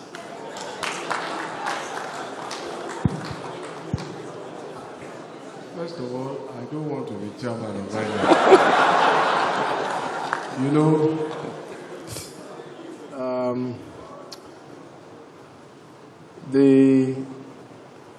I've had cause to work with some INEC chairmen from, I think, Olusegun, Jega, and Mahmoud at some arm's length relationship, but I don't envy their work. And I think perhaps the closest to our election is also our football. So we all know who the best player is. We know who should play what. And when they don't perform, then sack the coach. But I agree that electoral reforms and are helpful for the sustenance of our democracy, but how well have we even optimized the reforms that have taken place? Is it a chairman, and this speaks to all of the other issues, the elite consensus, the citizens' advocacy, citizen responsibility that we have? Because I keep telling people that the INEC that we condemn here is a knight in shining armor in other democracies across the continent, helping them, consulting for them.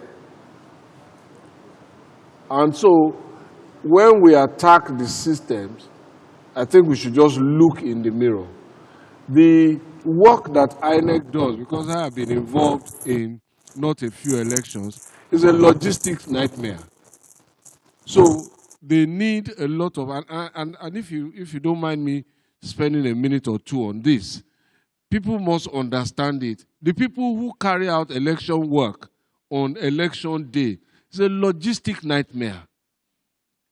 And INEC doesn't have all of the staff. So some of the staff are ad hoc staff, trained a few weeks before, and even on election day, people can fall ill, vehicles can break down, and that translates to some of us at our polling stations on D-Day as delayed materials, delayed arrival. But that is a logistic of delivery materials to 197,000 polling stations, if I remember the number, or 176,000 polling stations. If I remember that number correctly, who can do that job without error? And that is why the principles of election is not necessarily, it's ideal to get it right, but at the end of the day, it's substantial compliance. And I think an education, a mutual understanding of what the rule is, what the objective is, will help bring down the temperature, even if I agree that there should be reforms. Yeah. Next question will be for Governor Soludo. During your presentation, you said Nigeria, with statistics, is a poor country. Now, the last 6 months, if you speak to a lot of people, there's a mantra you hear, Ebing Pami, Ebing Pami. People are saying they are hungry. Labor is asking for a new minimum wage. People are saying if you increase the wages, the public sector might struggle, the private sector might struggle, inflation might go up. What is your take on this new minimum wage?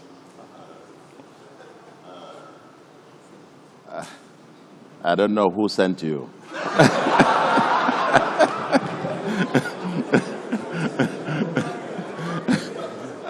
I don't know. Whoever sent you, tell them you didn't see me. Comment on minimum wage, and as a sitting governor, that's like going to roast corn on a petrol station. You know, because what are you going to say? I've said it in my lecture here. I did say, at a personal level, I won't comment deeply on that. There are deep conversations that need to have, which we missed the opportunity to have, which we probably someday will get to it.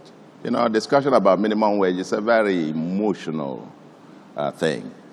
The worker is saying, my wage can't take me home. And there's enumerates what he needs. Nobody is talking about productivity. Nobody is talking about ability to pay.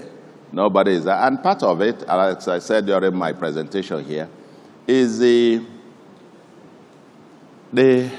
lifestyle, the impression that we gave from the public this thing that all is well. They see those convoys of 30, 40, 50, can you tell him you cannot pay this much? Then they say, wait a minute, no. If a member of National Assembly can go home with this, why not? So, and we have all these parallels. I said, sometime I wish that we will pay everybody minimum of 1 million. Okay? 2 million, 5 million even. I wish. But the reality is, you bring the numbers and put it on the table. I just said at the best of estimates I can get, unless something changes tomorrow, federal government's actual revenue will probably not exceed 17 trillion this year. If you share it to all Nigerians, it comes to 6,160 naira per person per month. That's what it comes out per capita. If you take even the total 28.7 trillion and share, it will come down to 10,000 naira per person per month. I'm talking about per capita. If I take my state, I've told you, if you share every revenue that we got, it comes down to less than 2,500 per person. Now, but this money belongs to all Nigerians.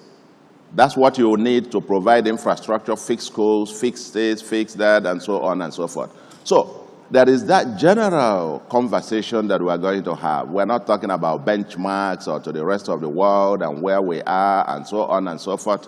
Even where in the world they all have minimum wage annualized that is more than 30% of the per capita income.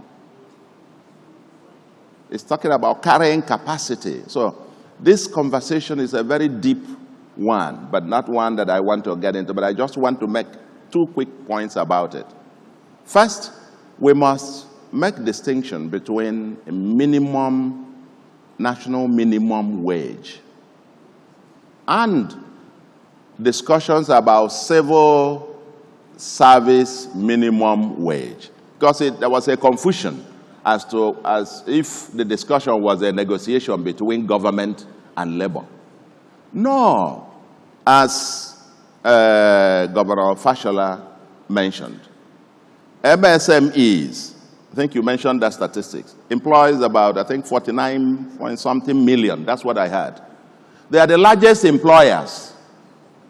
And I will leave you with this thought. I was talking with a farmer speaker. He's a former speaker. And I asked him whether he can pay, and what we were gisting there. I will give him a microphone to say it, what he told me. Whether he can pay, what he can pay into his own farm. I spoke to 9 small, medium enterprises in my state. 9. And the response by these 9 is interesting. None of them knew that the conversation was about them. None of them. In fact, one of them said, let them pay it now, let them. I said, no. What is being discussed is what you will pay. Say, no, not us. Okay? I'll tell you the conversation, 2 of them in particular. One happened to be a proprietress of a private school, and she has 26 staff. The gardeners, the cleaners, the gateman, the driver, the this, and so on. And I said to her, so how are you going to cope with this? He said, no, it doesn't pertain to us. I said, no, that once it becomes law, that's what you must pay. And you know her response? He says, in that case, they can come and close the school. Or, he said, do I know how much she pays the head teacher of her school? They are talking 60. He said, in that case, if she raises the school fees enough to be able to pay that all the children will run away. That's one.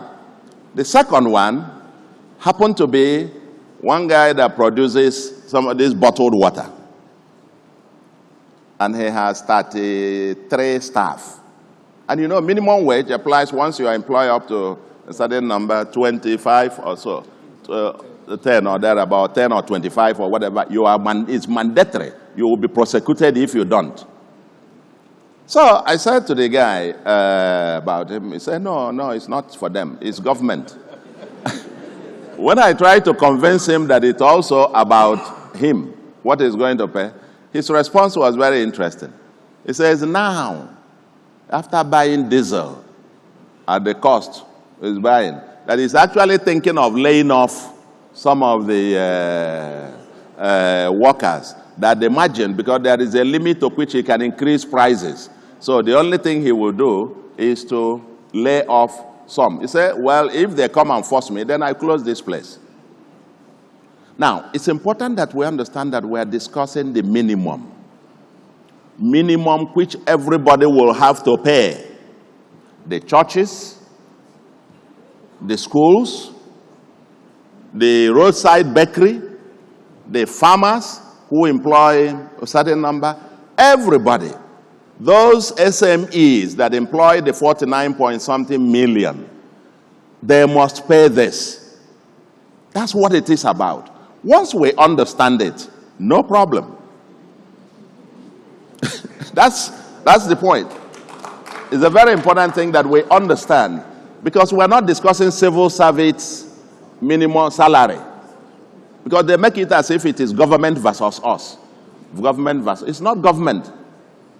Put it what it is, and then if I receive what I got in a month, I put it on the table, then you got to ask how many staff can I pay?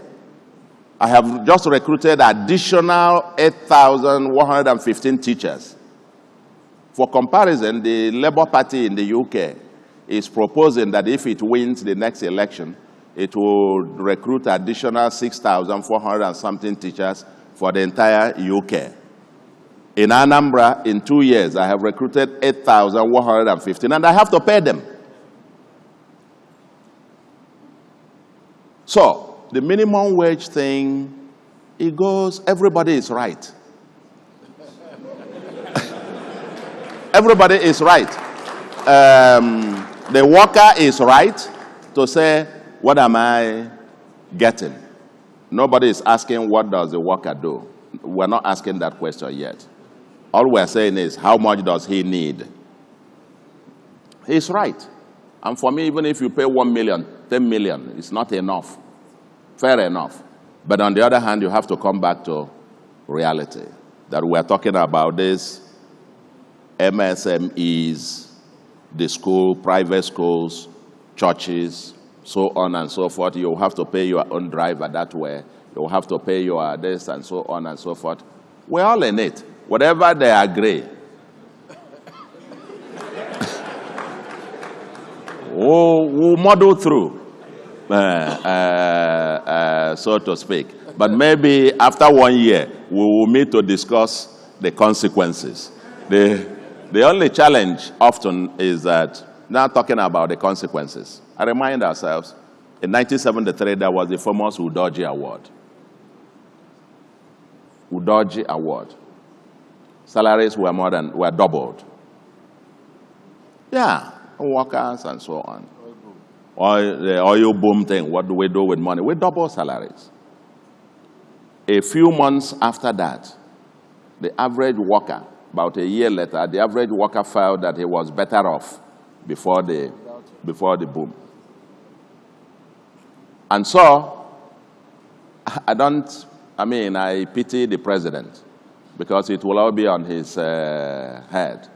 If the consequences come down, whatever it is, if whatever is negotiated is unsustainable or unpayable or whatever, months to come, who will bear the responsibility? Who's, not me, not me.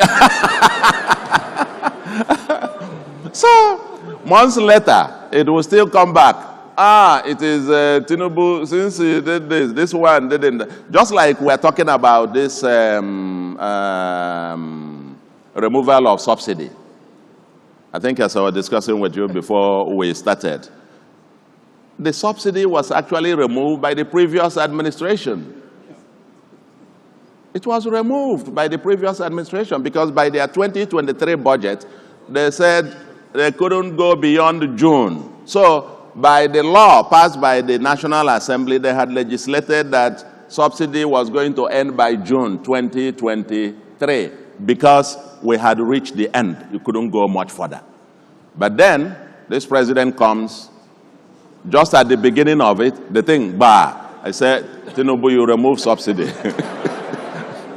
Anyway, so the consequence will still come back. if there is any, if it's dislocational, everybody will still go back to the president. But I think we can all get to the room and dialogue and discuss how this thing can be fixed. Thank you very much. Thank you very much. So I think with these few words of yours, you've been able to convince the audience that when this minimum wage is reviewed, even their domestic staff, their drivers, they should be ready to pay too. Thank you. That's the point. Okay, next question will be for you, Bishop Kukah.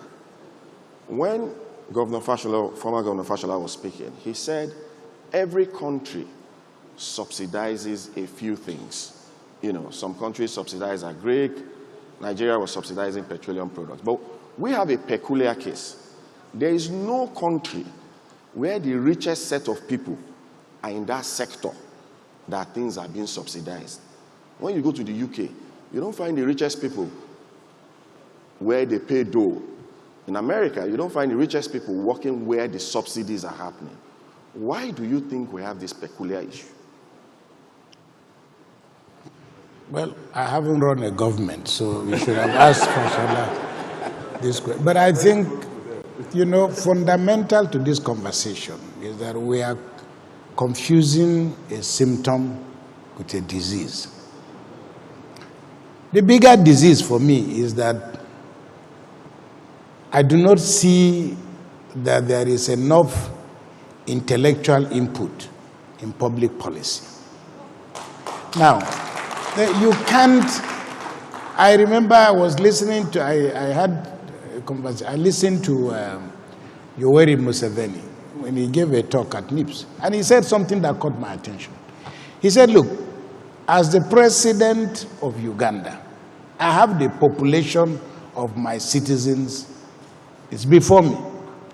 He said jokingly, he said, my wife is over 6 feet tall. I have an idea about the amount of cloth that every Ugandan woman needs to tie in order to maintain a certain level of dignity. I also have an idea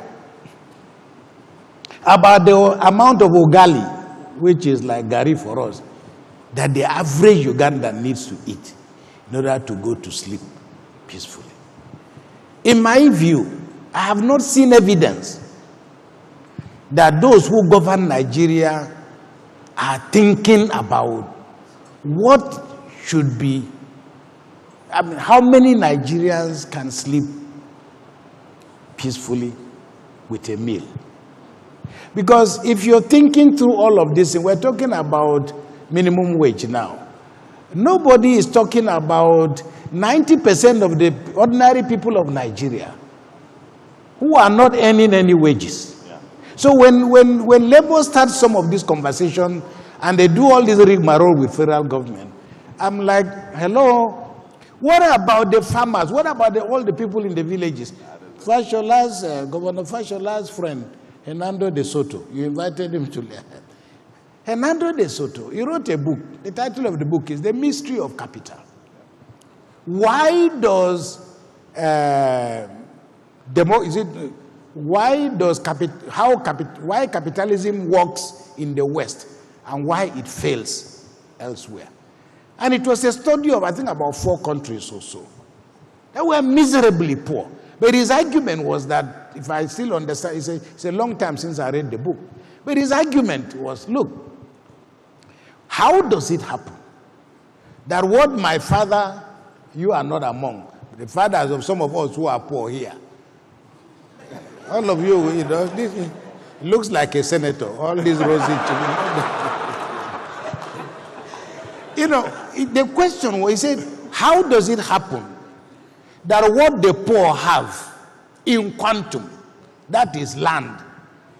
If you go, my father can tell you, he's dead now, but we can say our land is from here past the airport. And he said, that is what ordinary people have in plenty. But land is fundamental to economics. So he says, why is it that this massive land that an illiterate farmer has can't do anything for him? Yet, a governor says 100 by 50 feet, they give you a piece of paper which you can take to the bank and they call it collateral, and you can get money. Yet my father's massive land cannot get me collateral. It seems to me that fundamental to this conversation is our inability to deal very sincerely and very seriously with the issues of who we are and where we are. I think you made a very, very sound point. I think it was you. That, you know, they say in traffic, you can't be driving and drinking at the same time. But somebody mischievously say, the reason is you may spill your drink. But it is difficult to be governing and thinking at the same time. And there are so many people who have gotten themselves into government purely and simply by accident and by the size of their pocket. Not because they have sat down to think about what they will do. So a system of this nature cannot deliver anything other than the contradictions we are facing in Nigeria every day. Because we can have this conversation. You can offer workers 1 million. 2 years down the line, we are still back to the same problem. So the point you made, which I thought was very important, can this government, or any government for that matter, say, look, we have a small committee of 5, 10 people. They're not politicians. They're bureaucrats, tested people. You are just out there. Help me think through what to do to resolve this issue of labor. You have a few people who are not in government. They are not party people. They don't chop belly full, so they are not in this, you know, for the sake of money. Help us think through how do we educate our children. I come from, you look at what is happening in, in northern Nigeria. The sea of humanity that is joining the traffic. Yes, we are talking of 10, 15 people, Almajiris and so on. Today's Almajiri is going to go, tomorrow is going to be 20, going to be 30, then end up in the National Assembly or whatever the case may be. There needs to be an aggregate of, whether you call them think tanks, but I think this government must take very seriously, beyond politics and the politicians, people that are helping government to conceptualize and refine policy for the good of the ordinary people of Nigeria. Because I think that we will come back to the table to have this conversation. And we've had it over and over. And what Professor Soludo is saying is quite frightening to me. But how do we are sounding and painting this kind of picture. Yet the French are saying that more champagne is consumed in Nigeria than in anywhere else in the world. I'm seeing all these cowboys who are building all kinds of structures that you can't find in New York, you can't find in London. The Nigerian elite continues to drink the blood of the poor. Let me put it that way. Because it is from inside this rotten country that we are still stealing the money we are sending our children abroad to study. So resolving this problem requires more than just this endless circle of elections. And then finally, we must come back to the whole question of the National Assembly. How do we explain? We may not be in a dictatorship, but there has to be some legislation against certain levels of malfeasance that are not acceptable by any standards at all. The humongous amounts of, I remember our senator in Kaduna, Senator Shehu Sani, he said, okay, every month they are giving us 25 million. I have to take. Okay, I have to take because it's already there. To change any of this, you have to go back to the National Assembly. And I'm sorry to say publicly, but I've had people in very high places who say to me, the only way we can change this thing is through a military coup. But there must be a way out. Because the members of the National Assembly, we need to love them. They are our representatives. But what you're saying, former Speaker, can it not be, does it need legislation to say that nobody should, because they kind of, all these Land Cruisers, where they are produced, they are not buying them as much as, I think these people must be wondering what kind of human beings are in Nigeria. Isn't it possible to legislate what you are saying? Even if innocent motors cannot produce this number of motors, isn't it possible for Nigeria to decide that we are going to realign our pattern of consumption? Otherwise, I mean, we can be dancing around these problems, going around in cycle, but my concern is whether you remove subsidy, can we have subsidy against hunger? And, I don't know but because for me, the problems are huge. And I just there are no quick answers. But we need to get around this problem because the pain, the suffering of ordinary Nigerians is immeasurable. And we are not going to, now we are hearing that I saw a tin of needle is 61 or whatever thousand naira. You are not going to solve this problem by just throwing money at people. Because Obasanjo threw 10 billion. I remember Jega and others were members of that committee to alleviate poverty. The program started. The cowboys decided to take the money. My wife, my children, my nephews, my nieces, and people distributed the money among themselves. So I don't know, but I'm just saying that there is nothing happening to us in Nigeria that is new. We cannot restore this confidence. If you bring Mamsa, with what am I going to use to sing, the national anthem? Or what am I going to use to feel so patriotic about Nigeria? These are the critical issues. They are mutually reinforcing, but I think that with a little bit of thinking and tinkering with the system, politicians can have policy options because there are good stories in other parts of the world where things have happened differently. And like I said, we can go back to Singapore. But Lee Kuan Yew has demonstrated, other leaders have also demonstrated. It's not so much what you know, but where are you asking for help? Okay, we are only 200 and something million Nigeria. And yet we are not seeing the kind of things we are seeing. We are not seeing the anger in India. We are not seeing the anger in China. Only 30, 40 years ago, when you look at China, you just see people with funny bicycles and so on and so forth. Suddenly, how did China manage to make this jump? We may not be imitating, but there is no substitute for eating what you can produce. And this discipline among our leaders, I want to commend you for the examples you've given. But again, not every governor came back from the central bank. Because the other advantage you have is that if you already have a bit of education and you have a good job before becoming governor, then it becomes easy. I will end. There was a cartoon in Daily Times many years ago. It was election time. And the cartoon showed two people. One was miserably hungry. The other one was quite, with a big tummy. So the voter was looking.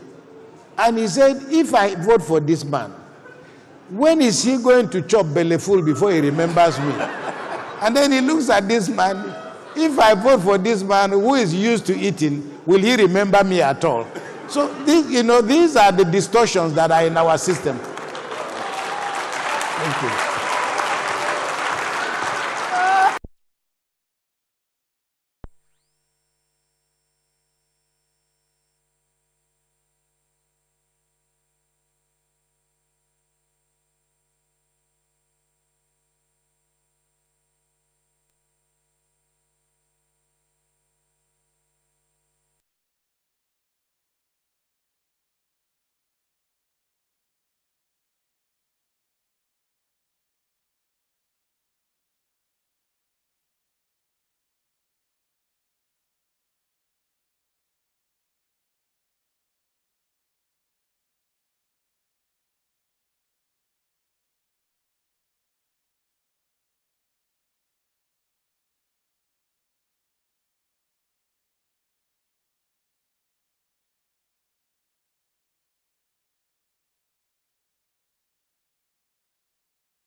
That is why even as Speaker, I was a die-hard advocate of not just minimum wage, but living wage. Because my belief then is that it's the workers that process our national wealth. And if their take-home cannot take them home, they'll be tempted to cut corners in order to get home. Okay. They were tempted to cut corners in order to get home. So I believe that our workers should be paid living wage. And of course, that will come in sync with the submission of Bishop Kukah, who talked about the experience in Singapore, where, you know, the base were attracted into the public service. We pay very well. Chances are that we're going to have some of our best brains working in the public service. But I must sound a note of caution, which was what I was discussing with him. And then he said, okay, if, for instance, an amount is approved, am I in a position to pay my workers at the farm? And I told him, for me, it's very simple. Like the value proposition that we talked about here. I will simply call the workers to a meeting and say, okay, this is the value you are putting on the table. Because you need to put the value on the table first before you can now claim value. So we will have a rational conversation. This is what you're doing. This is the profit you're generating. Tell me how much you want to take from here. And if I cannot afford it, then we'll close down the farm. It's as simple as that, because I can't pay what I do not have. Your farmer, I can't give workers what to I invest don't in the have. farm. And that takes me to an experience I had as speaker. There was this strike by one of the big associations in Nigeria, and I was saddled with the responsibility of mediating. So I had to call the minister to a meeting to say, okay, let's meet with the leaders of this association that had gone on strike. And that strike had lasted for months. So when we met as a trained negotiator, I told the minister, okay, please, I want you to be very sincere with us. What resources do you have? After listening to all of them, what resources do you have in the ministry? Bring even all the budget documents. And so he came with the budget documents, the money is available to him, and we put it on the table in order to reach a ZOPA. That's a zone of possible agreement with the workers who are on strike. And we now said, okay, we have listened to all the demands, we've listened to everything that you want, but this is what is on the table. Just help us. Do the allocations yourself. Fund these ones that must be funded. They are necessaries by the ministry. And then from the available money, take what you think you can take from it. And the minister was very sincere. So they started looking at themselves. And one was like, we didn't know that the situation is like this. And at the end of the day, we were able to agree on something.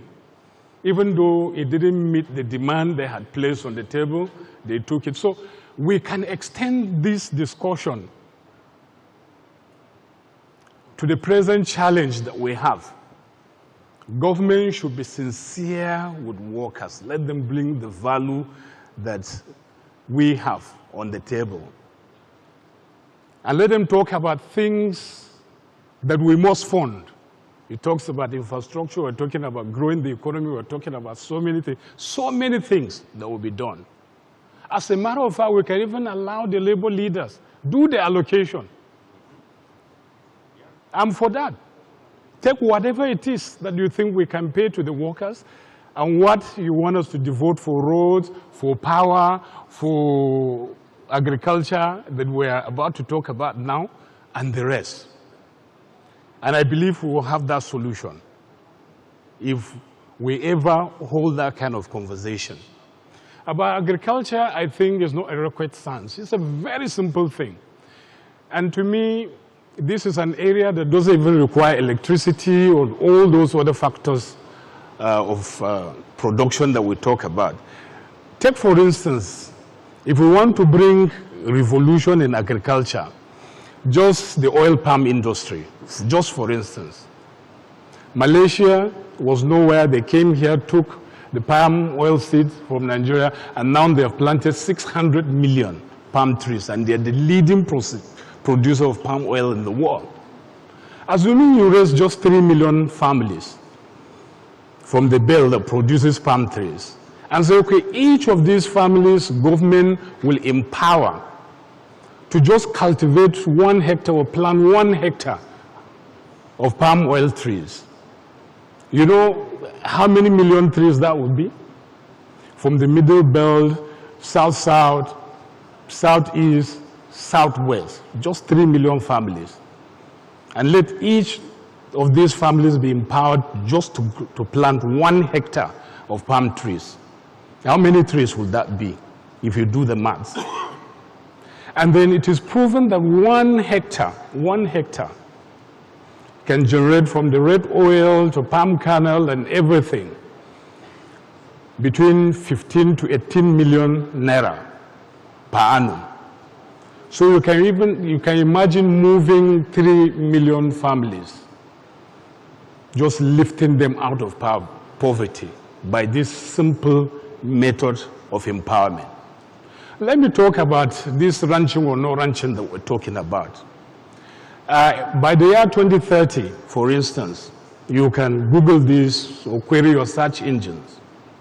The beef market, just beef, I'm not talking about pork and others. Beef market only.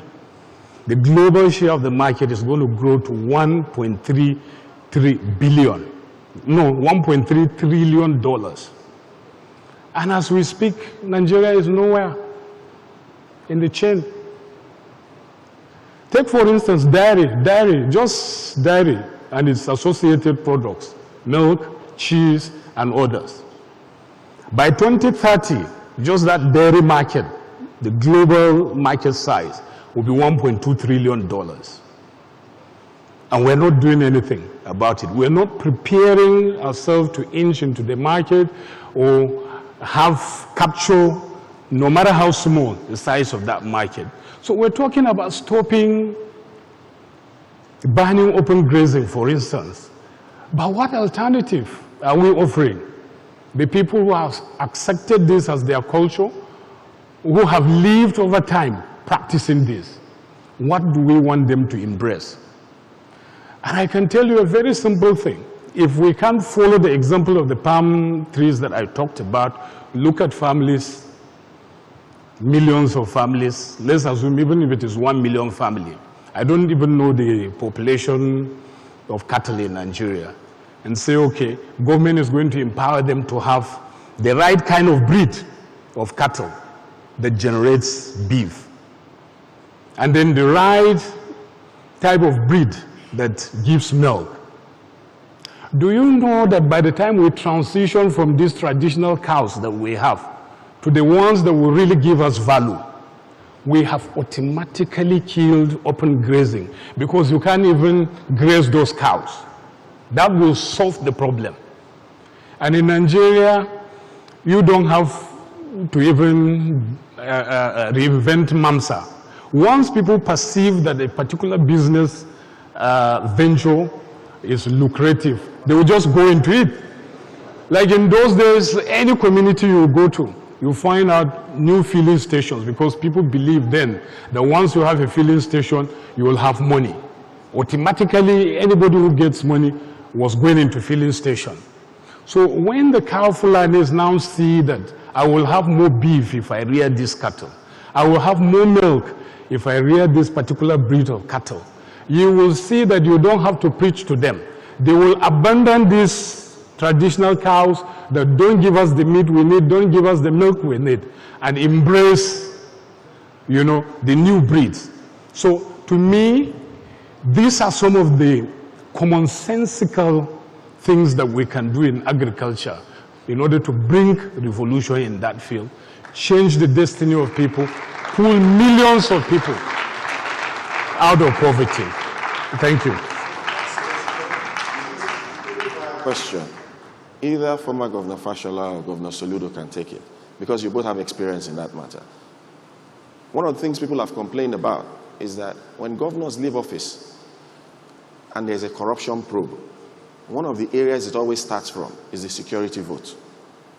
Do you think the security vote should also now be subject to audit, openness, transparency? And do you think that security should be handled, should it still be the preserve of the federal government, or should it be divulged to the state? Okay. First, again, I didn't operate a security vote. Lagos State did not have one when I was chief of staff or when I was governor.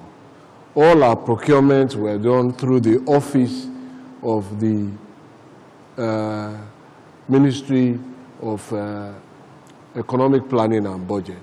So if we wanted to buy vehicles, we wanted to buy this, we wanted to buy that, they had to issue what was called an authority to incur expenditure. And if it exceeded a certain threshold, it must come to council, debated and approved. So I can't speak about. So when I see this security votes, I don't understand it. Yes, so I never experienced it, I didn't go through it. So what I went through was that process, and that's what we kept. Now, in terms of whether security is not a preserve of the federal government, and I think that we mix up these issues. So I published a monograph called Nigerian Public Discourse, and I discussed this item as well as the current labor issue in it. And I'm going to speak to them very quickly because we're pressed for time. Yes, if you read the Constitution, it says that security shall be the responsibility, welfare and security shall be the responsibility of government. But as a student of statutory interpretation and practitioner, the government used there is a government with small g. And lawyers will tell you that that means it is all government. So security is not typified. Now, what is in the exclusive list is the control by the federal government of coercion instruments, the police, the army, and control of weapons. But security is more than, if security was simply the number of soldiers we can deploy, the number of guns we can deploy, and all of that, all of us should be safe by now. So it is more than that. It is a whole of society conduct. And you will see that, I think in Section 24, under the duty of citizens, citizens also have a role to play in supporting and assisting law enforcement agency to carry out their understanding. But that's a treatise for a big debate. The quick point I want to make about wages, and this might disappoint a lot of people or even cause some more discomfort, but I hope it will enrich the conversation, and I hope it will help government come to a solution that works, is that there's a distinction between salary and wages. They are not the same thing. And oftentimes we use them interchangeably. I discussed it in my book, I think from pages 88. And if you do a search, you will see a lot of literature on the distinction between wages and salaries. Salaries are paid monthly. Wages are paid for blue-collar workers who work on factory floor per hour. So what we are doing is a salary review, not a wage review. And therefore, we are going to end up getting the wrong answers. Interestingly, what our Constitution provides for is a wage review.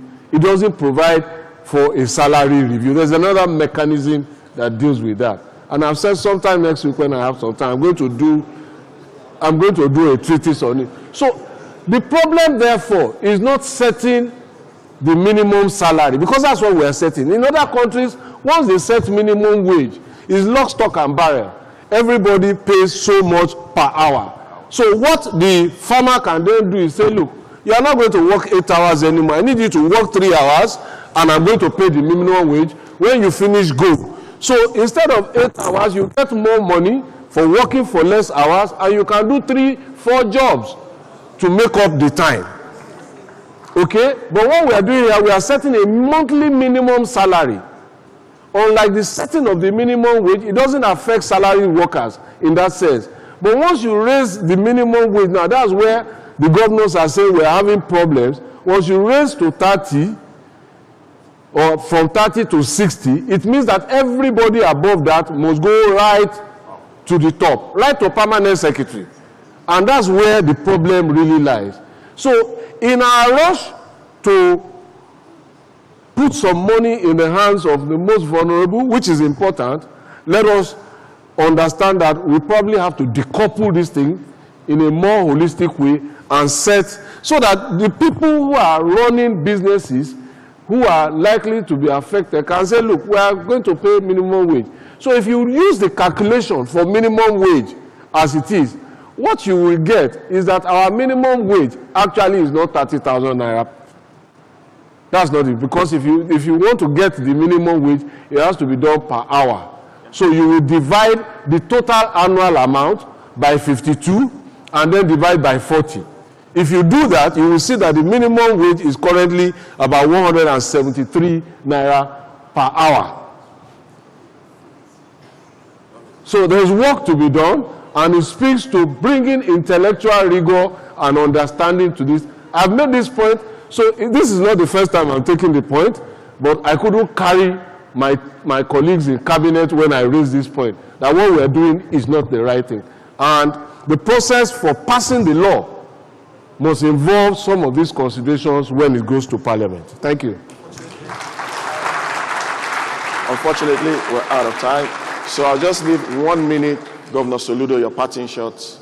Bishop Kukah, your parting shots. Just 1 minute, please. Parting shots. Governor Soludo first. Thank you very much. There's no parting shot, only to tell Nigerians, happy Democracy Day. And let us get into this and get to work. A lot of work to be done. A lot of passing buck. As you point one finger, we have a saying in my language, when you are pointing one finger, look closely. The other ones are pointing at you. So my message to Nigerians is, we're all in this together. There is no better. This is likely to be the biggest, in my view, the largest, most powerful black nation on earth.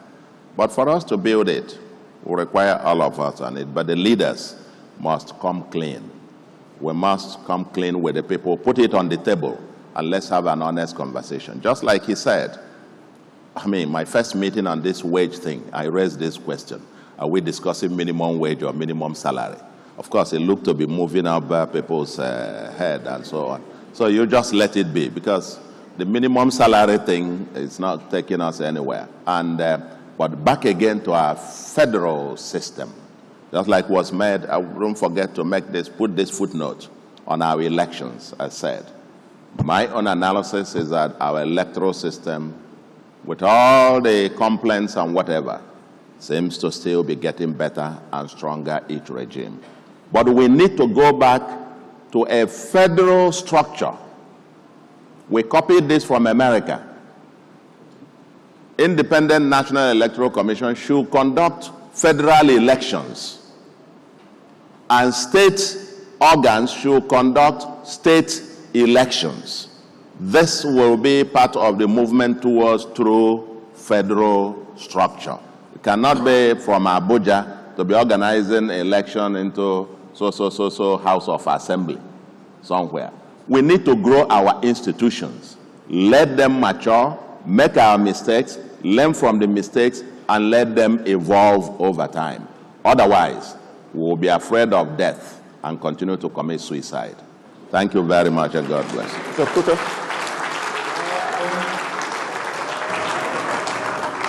I think there's an American political scientist who talked about what he called manufactured consent.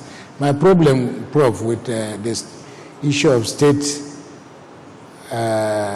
electoral commission, because I served as a member of the Always panel, is that they are literally at the table of the governor.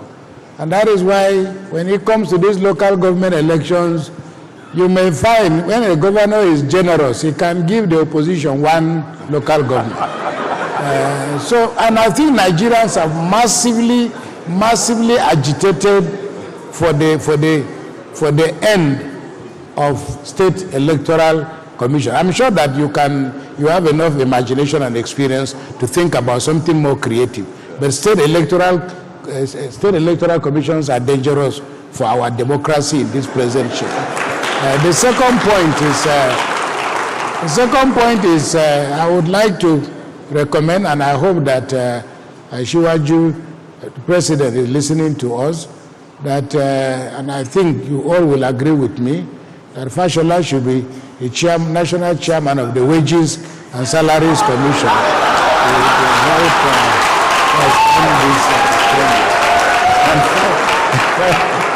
Finally, you know, we have said nothing about security. We can't go back to farms.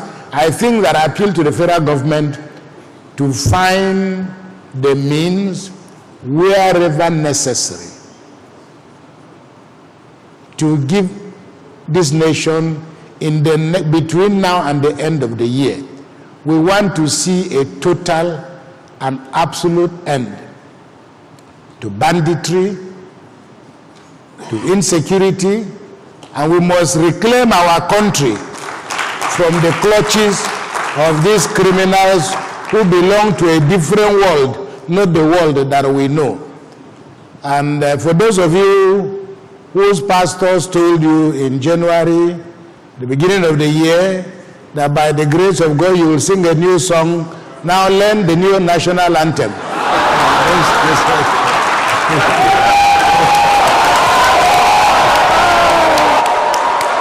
Thank you, sir. Thank you, sir. Thank you, sir. Thank you. After you.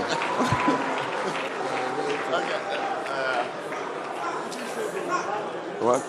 Excuse me, sir.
Let's just, with a warm applause, appreciate all of our speakers.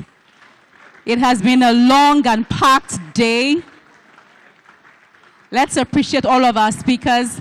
And for you, our live audience, you have been the most wonderful audience. On your way out, there's some refreshments. So please, just as you move out of the hallway, there's refreshments for you, and you can enjoy the rest of the Democracy Day. Happy Democracy Day, Nigeria. Thank you so much.